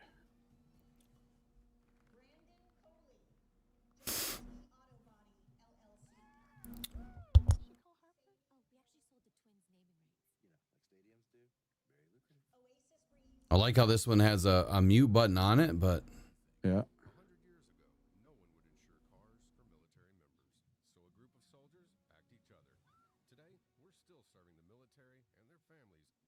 And they went to commercial. Come on, just get these picks in. Why are they taking so long? They should give them 2 minutes, not 10 or whatever they got.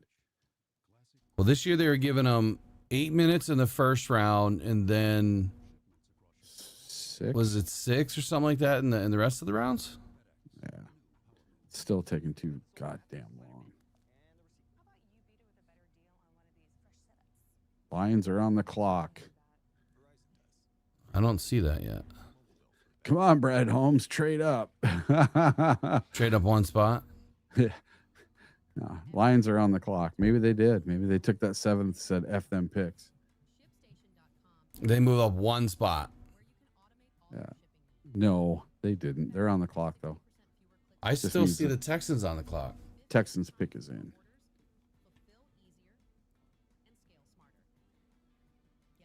I'm so sick of this thing being way behind.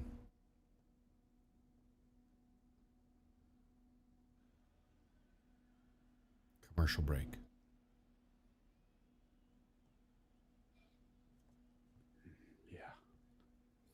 Yeah, NFL.com says on the clock. Does NFL.com say... I'm on NFL.com, and it says commercial.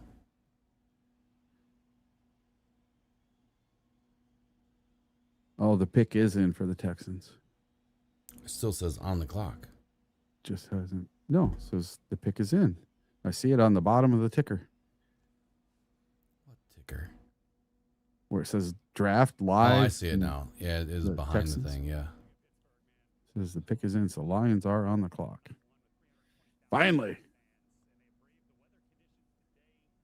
The longest draft ever. Stadium. And here's on the last 10 picks. All right. Lewis Bond for Boston College went to the Texans. Whole bunch of wide receivers in a row. I still don't see it. All right. Now the Lions can take whoever they want. Dude, Lewis Bond would have been a better receiver than Kendrick Law. All right, here it is. Eric gets one right for this draft. BJ Payne. All right. Final breakdown, I guess, of the day. Well, we still got a couple picks after this, but you're going to jet out anyway, right? So we got one pick left after this. Give it to somebody here. Just give me next year's 7th. All right. Who is available for the Lions? What the hell do we need? And the Lions just traded down. No. Wouldn't that be something? Yeah, I feel like screw it. I'm done anyway. Wouldn't that be something? My wife's probably like, I made dinner an hour ago. Didn't get an invite. I didn't either. Figure she'd text me or something. 40 pounds playing the nickel. He plays big nickel. And then the Atlanta Falcons, again, they're building something. Oh, the Lions went instantly. Block him, right? And so The pick is in. Okay. All right. I don't know who it is yet, so hold on. Yeah, I know. I'm not mad. I just don't know who that guy is. Feeling for Germard McCoy, right? A top 10 draft, and he slips all the way to the first. I'm still gonna. No, there's no safeties left that I like. Over medical concerns, but I'm just telling you, man, if healthy, Corleone, maybe. Rieger. Nope. Nope. Who is it? Skyler Gill Howard, 5-year senior from Texas Tech. Who? That's what I said. 6'1", Gill 280 Howard. pounds. 30 and 3/4 inch arms, 9 1/4 inch hands. I'm not mad, but that's a need. No. I just don't. I don't get it. I don't understand it. You just took a guy with 30 and 3/4 inch arms on the defensive line. Yeah. 30 and 3/4 inch arms on the defensive line. Well, do they really not care about arm length? Because I could have sworn Brad just said something about it a month and a half ago. Arm length is so important, especially on the defensive line. If an offensive lineman is able to reach out and touch somebody before you're able to touch them, you lose the rep. It's that simple. You lose the rep. I don't no clue who he is. I don't get it. I don't understand it. I mean, these picks are worthless anyway. Yeah, their scouts know something I don't. I mean, but we needed another. Yeah, but they left defensive Tyreek tackle. Sapp on the board, who has immense length. Probably has some attitude issues. So what? You know, but you just you can't teach that kind of length. I mean, I never thought that he was ever a real fit for the Lions anyway. But when you look at what's left on the board in the 7th round, I think you need to go with the people that, or the players that have the most opportunity to actually do something. All right, I'll do a quick breakdown here on Skyler.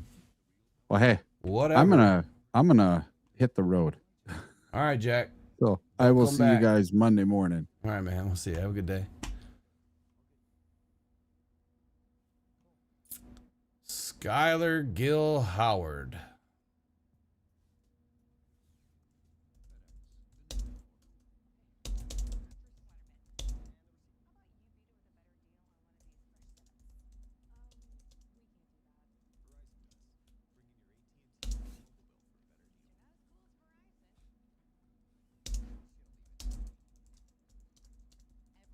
Man, you can hear all of my typing too, can't you? Man, this thing is just... Glad I'm testing it now.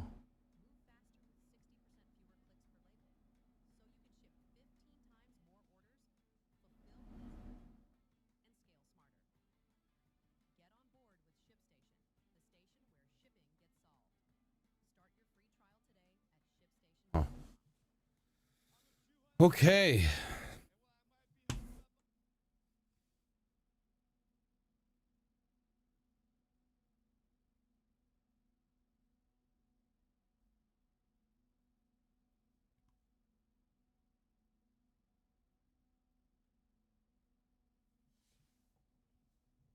I'm going to have to redo all these things anyway. But all right, with the 205th pick in the 2026 NFL Draft, Brad Holmes in the Detroit Lions just decided to select Skyler Gill Howard, defensive tackle, out of Texas Tech. And I'll give you the nuts and bolts on Mr. Howard here. So, look, this guy is he's an interior disruptor. He's undersized, though. Based on the report, he's explosive, he's relentless, and he's built for a one-gap role. where get off matters more than mass. Detroit selected the Texas Tech defensive tackle in the 6th round at number 205, adding a high-effort penetrator who fits as a rotational pass rush piece and energy player on the inside. When you break that down, that tells me that potentially he's probably going to move out to the outside of the defensive line. What bothers me is if he is more suited for a one-gap role, the Lions are gap and a half integrity. That's their defense. So you have to control 2 gaps. If he's a one-gapper, then this pick, he doesn't make any sense at all. But he's listed at 6'1", 280 pounds, 30 3/4 inch arms, 9 1/4 inch hands. Put up 27 on the bench, which tells you he's pretty strong. Frame is very compact and well below the prototypical NFL size for a defensive tackle. And for a true block-eating defensive tackle, he's even smaller. But the leverage, the burst, the play tempo, they're all selling points of his game. And mock draftables measurements put him in the lower percentiles for height, weight, arm length, hand size among defensive tackles, which explains why he slid all the way down this late at pick 205. How does he win? How does he help the Lions? He wins with first step urgency, leverage, and nonstop strain. NFL.com's prospect profile describes him as an undersized one-gapper who uses suddenness and leverage to escape bigger bodies with a nonstop motor and clear energy in his play style. That is the profile, energy. Now, he is not trying to sit on blocks and occupy space. He is trying to clean blocks and get to the backfield. The nonstop motor obviously is a big part of his game. Like I said, he is trying to fire off the ball, dent the gap, force penetration, and react to create movement before guards can clamp him. Howard started his career at Northern Illinois before transferring to Texas Tech, where his disruptive profile stood out despite an injury-shortened 2025 season. Raiders Focus Scouting Breakdown credit him with 88 career tackles, 14.5 tackles for loss, 6.5 sacks, 1 interception, 2 pass breakups, 2 touchdowns, 44 run stops, and 15.4% career pass rush win rate. That's pretty exciting for a smaller guy.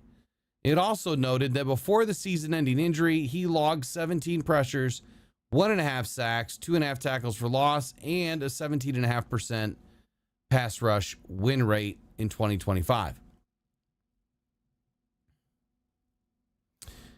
If the Lions view him as an extremely big end penetrator, then I think the fit makes sense.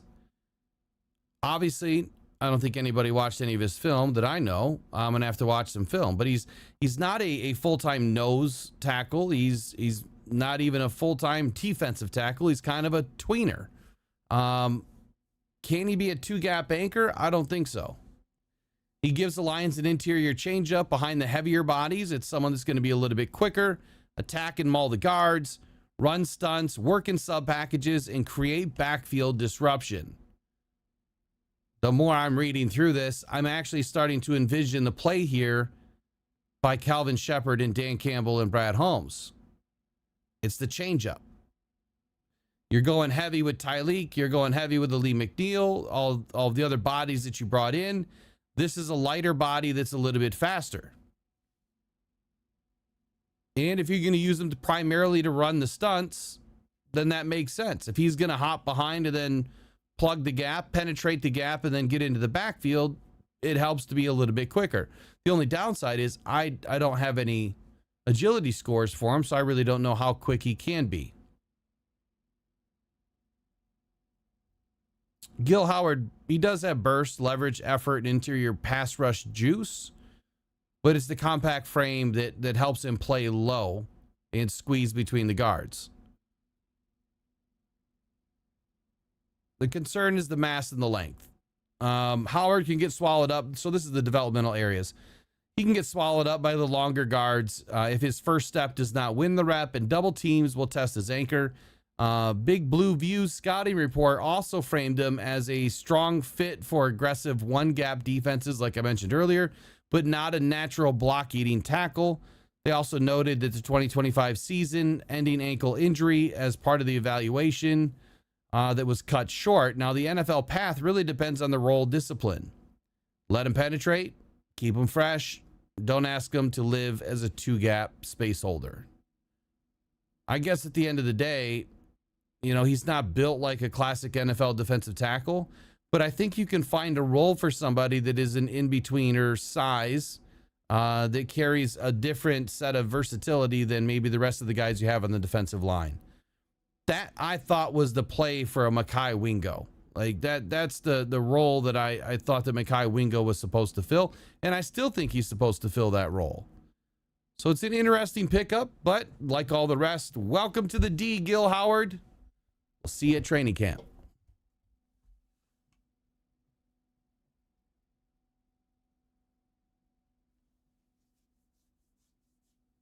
Yeah, I do like. Yeah, there was 150 draftable guys, Peter. Maybe 190, right? I mean, a lot of teams had 150. Not a whole lot of draftable guys in this draft. But I kind of like the change-up idea here. I see it. Like, I literally can see it going through my head right now where, you know, he's jumping off of 5-tech and, you know, maybe working his way around, you know, Tyleek. Tyleek's crashing down to the right. He's going to swoop in and go right through the center's face and get to the quarterback. The disruption with the stunts, the twists, and the games up front, that's what he's good at. Let me get some film on him real quick and see if I can't break him down a little more. You know, he was at a good defense. I mean, Texas Tech had a really good defense, but it just seems like none of these guys are meant to just wow you. It's like they all do a role. They all have a role, and whatever the role that is, that's all they're supposed to do. And it's an interesting choice.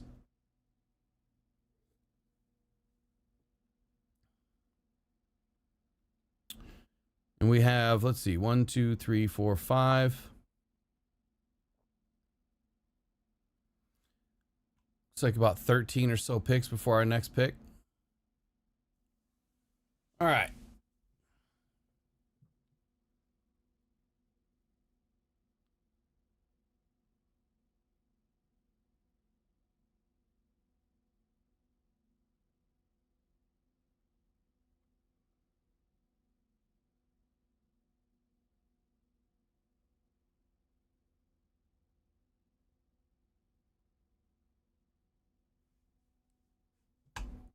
Hold the phone here. Hold on.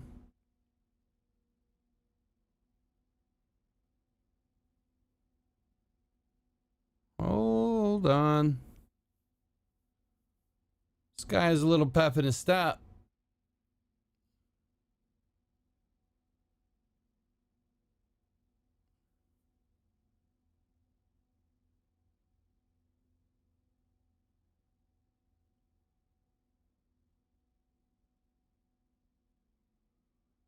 All right, so I love this play by him right here. He's on the left side of the line. He's on the left side of the line. He goes up to make contact with the appears to be the tackle. Let me watch it again. Yep. He has his eyes in the backfield. He goes up and he's hand fighting. He's doing all the kung fu and it's not going anywhere. And he notices the ball's already going to the left. He immediately disengages and starts running down line to go make the tackle on the running back. So that is savvy play. I mean, that's smart. There was just a one-arm punch and an interception going the other way for a touchdown. Gil Howard, pick 6. And he was moving.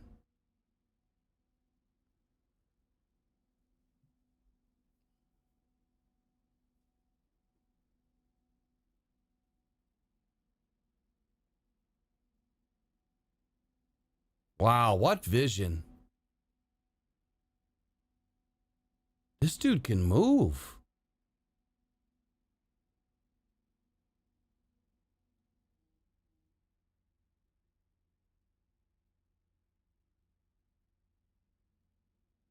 But I can easily see where he's going to get eaten alive by the bigger guards and tackles. I can see that. If the scouting report is exactly spot on. I mean, just from the few reps that I'm seeing here, if he doesn't beat you clean up front immediately, he can tend to get wrapped up on the inside. But he is such a more compact frame that he can still slip through. You know, the thing that I do like about him having a shorter stature, though, is when he is on a twist or a stunt and he's coming around, they're going to lose him. Quarterback, offensive lineman, maybe a tight end or a running back that's coming up to pick up the blitz, they're going to lose him. They're not going to see him.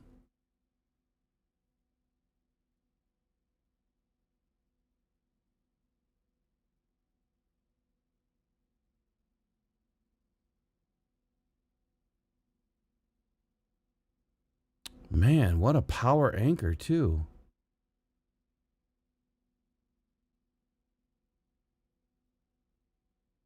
I like the way he plays.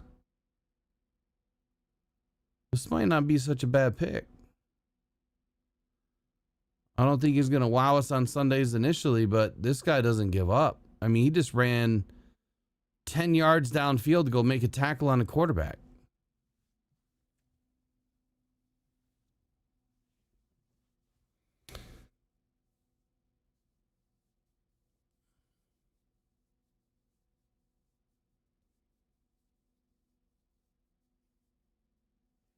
Interesting.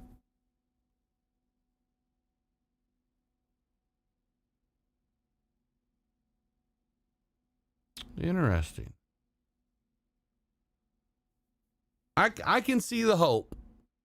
I can see it. I can see though. Let me go back to 24.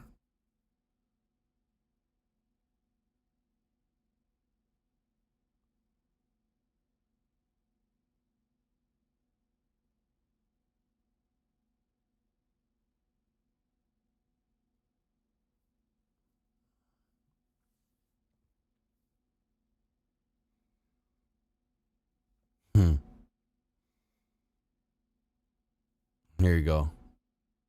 Here's the one with the interception in it. Oh, it's not letting me post it. Why? What?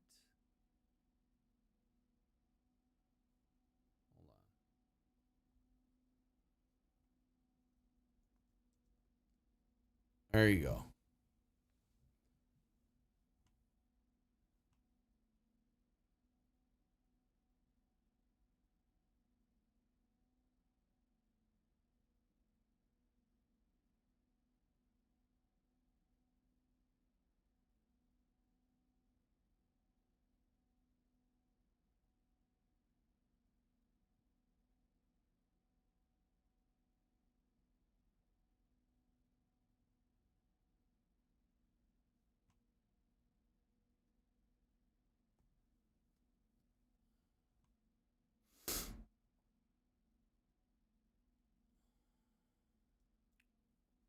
What's this guy's name again? Skyler.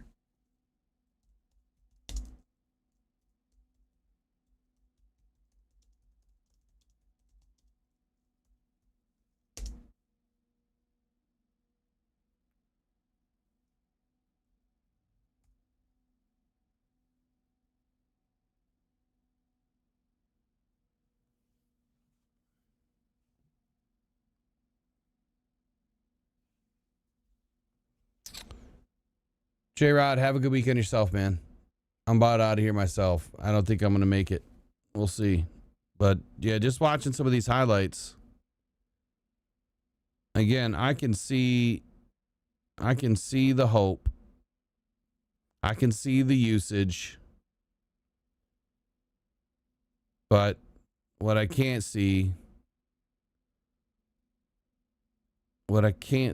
is how we passed over some really good players. There's got to be something up in their profile.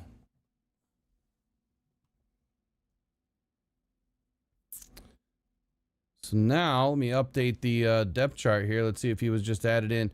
You know, earlier I think I heard Eric said that we only had 4 draft picks. We had 5 at that time, and Gil Howard should be our 6th. So that's our 6th draft pick of the day. And he is now slotted in front of Miles Adams, which doesn't make any sense. So we now have 7 defensive tackles. But I like the in-betweener size, man. If they can put him out in a 5 tech or and run the stunts, or hell, you put him in a 7. Take him off tackle. With his speed and I don't think he's going to be able to bend, but maybe he can beat a couple of these smaller tackles with some speed.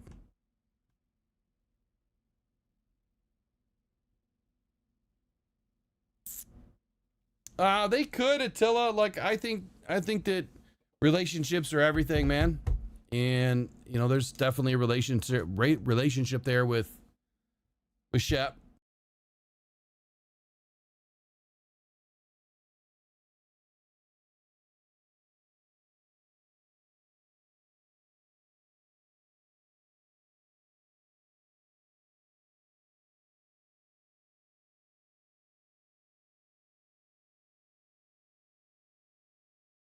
I am going to end it, though. Like, we almost made it all the way through. I need to go get some real food. You all have been great. Had a crazy good night last night. Lions, I think, have done a good job. I'm going to come back probably tomorrow and do a recap. I'm going to try to get some videos done on each one of these guys and do a full scouting report on them. I'll be working on that probably tomorrow in between my nap. Got a lot of couch work to do tomorrow. Sure, I got a couple of movies to go catch up on. Take half a day off. I think I got a lawn to mow. Maybe I'll do that right now. And we'll catch you all next week. I know I am going to be taking some time off. So make sure you subscribe, turn notifications on. This is the first time I've asked in 4 days. Make sure you subscribe, turn notifications on. So when I do come back, you guys know when things are dropping. We are going to be transitioning to full off season. So there's going to be some changes in schedule. And I got a house to sell, so I got a lot of stuff to do and a lot of things to clean up, paint. Got a lot of projects I got to finish. I got a deck to refinish, and so I need to stay busy. I need to take a little bit of time off and go get after it myself. So y'all have been great. Lions are in good shape. I think we snagged a couple of really good football players, man. Blake Miller's going to be a good tackle. Like I said, I slept on that one. And I feel better about it, as each day goes on. I don't think it was a bad idea to take him. If Caden Proctor was there, there's no doubt in my mind that Caden Proctor would have been the call. Had Jacob Rodriguez been there, there's no doubt in my mind that he would have been the call over Derrick Moore. Jimmy Rolder, I think that one probably still would have been Jimmy Rolder. And as far as Keith Abney goes, I can't remember who went in front of him, but I'm pretty sure there was someone that went just in front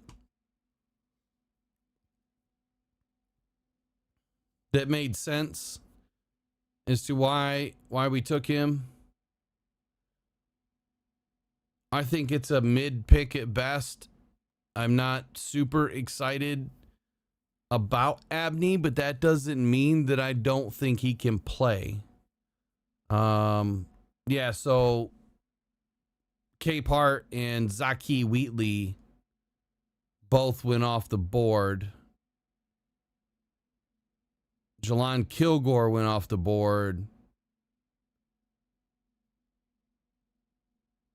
I think I already said DeMonte Capehart. They all went off the board, and Kamari Ramsey went off the board before we took Kendrick Law, and I think that one of those guys would have been the pick over the wide receiver. Where did Abney go? He was in the 4th, right? Jimmy Rolder.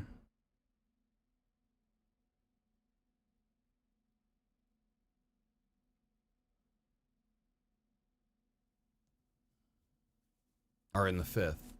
So yeah, before him it was DeMonte Capehart, Zaki Wheatley. I'm pretty confident one of those guys would have been the pick.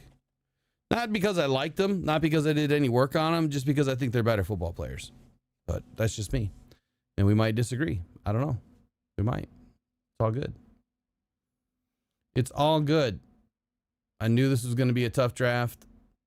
It keeps you on your toes. But as always, next year, we'll have some fun with it. Tomorrow or the next day, I'll start releasing the jersey winners. And then I still got to roll the Tesla jersey. Got to roll it. We lost power the day I was supposed to roll it. So we'll get that done next week and get that out of the way so we can start fresh. We got new sponsors coming in. We have new raffles and stuff that'll be dropping in at buymeacoffee.com/rockdon. They're always there. There's always things that'll be up there for you to bid on. And we're gonna have some bigger items like a Peloton bike. Something very, very similar to a Peloton bike that I'm gonna be putting up there to raffle off. So, all right, you guys, you have a good rest of your day. Go in Pride, go Detroit Lions. Good draft. Not a great draft. Good draft. Overall, I'd probably give it a C+. I think Blake Miller, probably a B+ if I were to grade it right now. The second pick.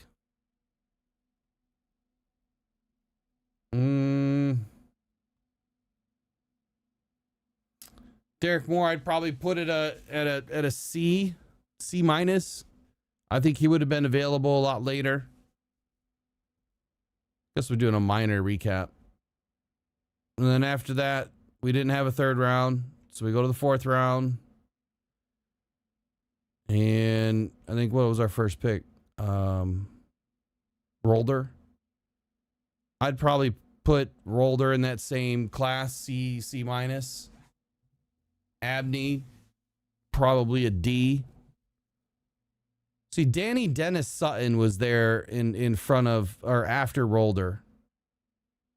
Like, I don't understand how you don't take Danny Dennis Sutton, like the true edge setter. It just doesn't make any sense to me. Doesn't make any sense. But look, the Bears got a couple of players that I wanted, and we're going to start seeing those guys a couple times a year. So we'll see how good they are. That Malik Muhammad, I'm telling you, he's an absolute dog. But we'll do the grading tomorrow. We'll see you guys later. Thanks for joining and hanging out. Hassanine, I think, is more of a speed guy.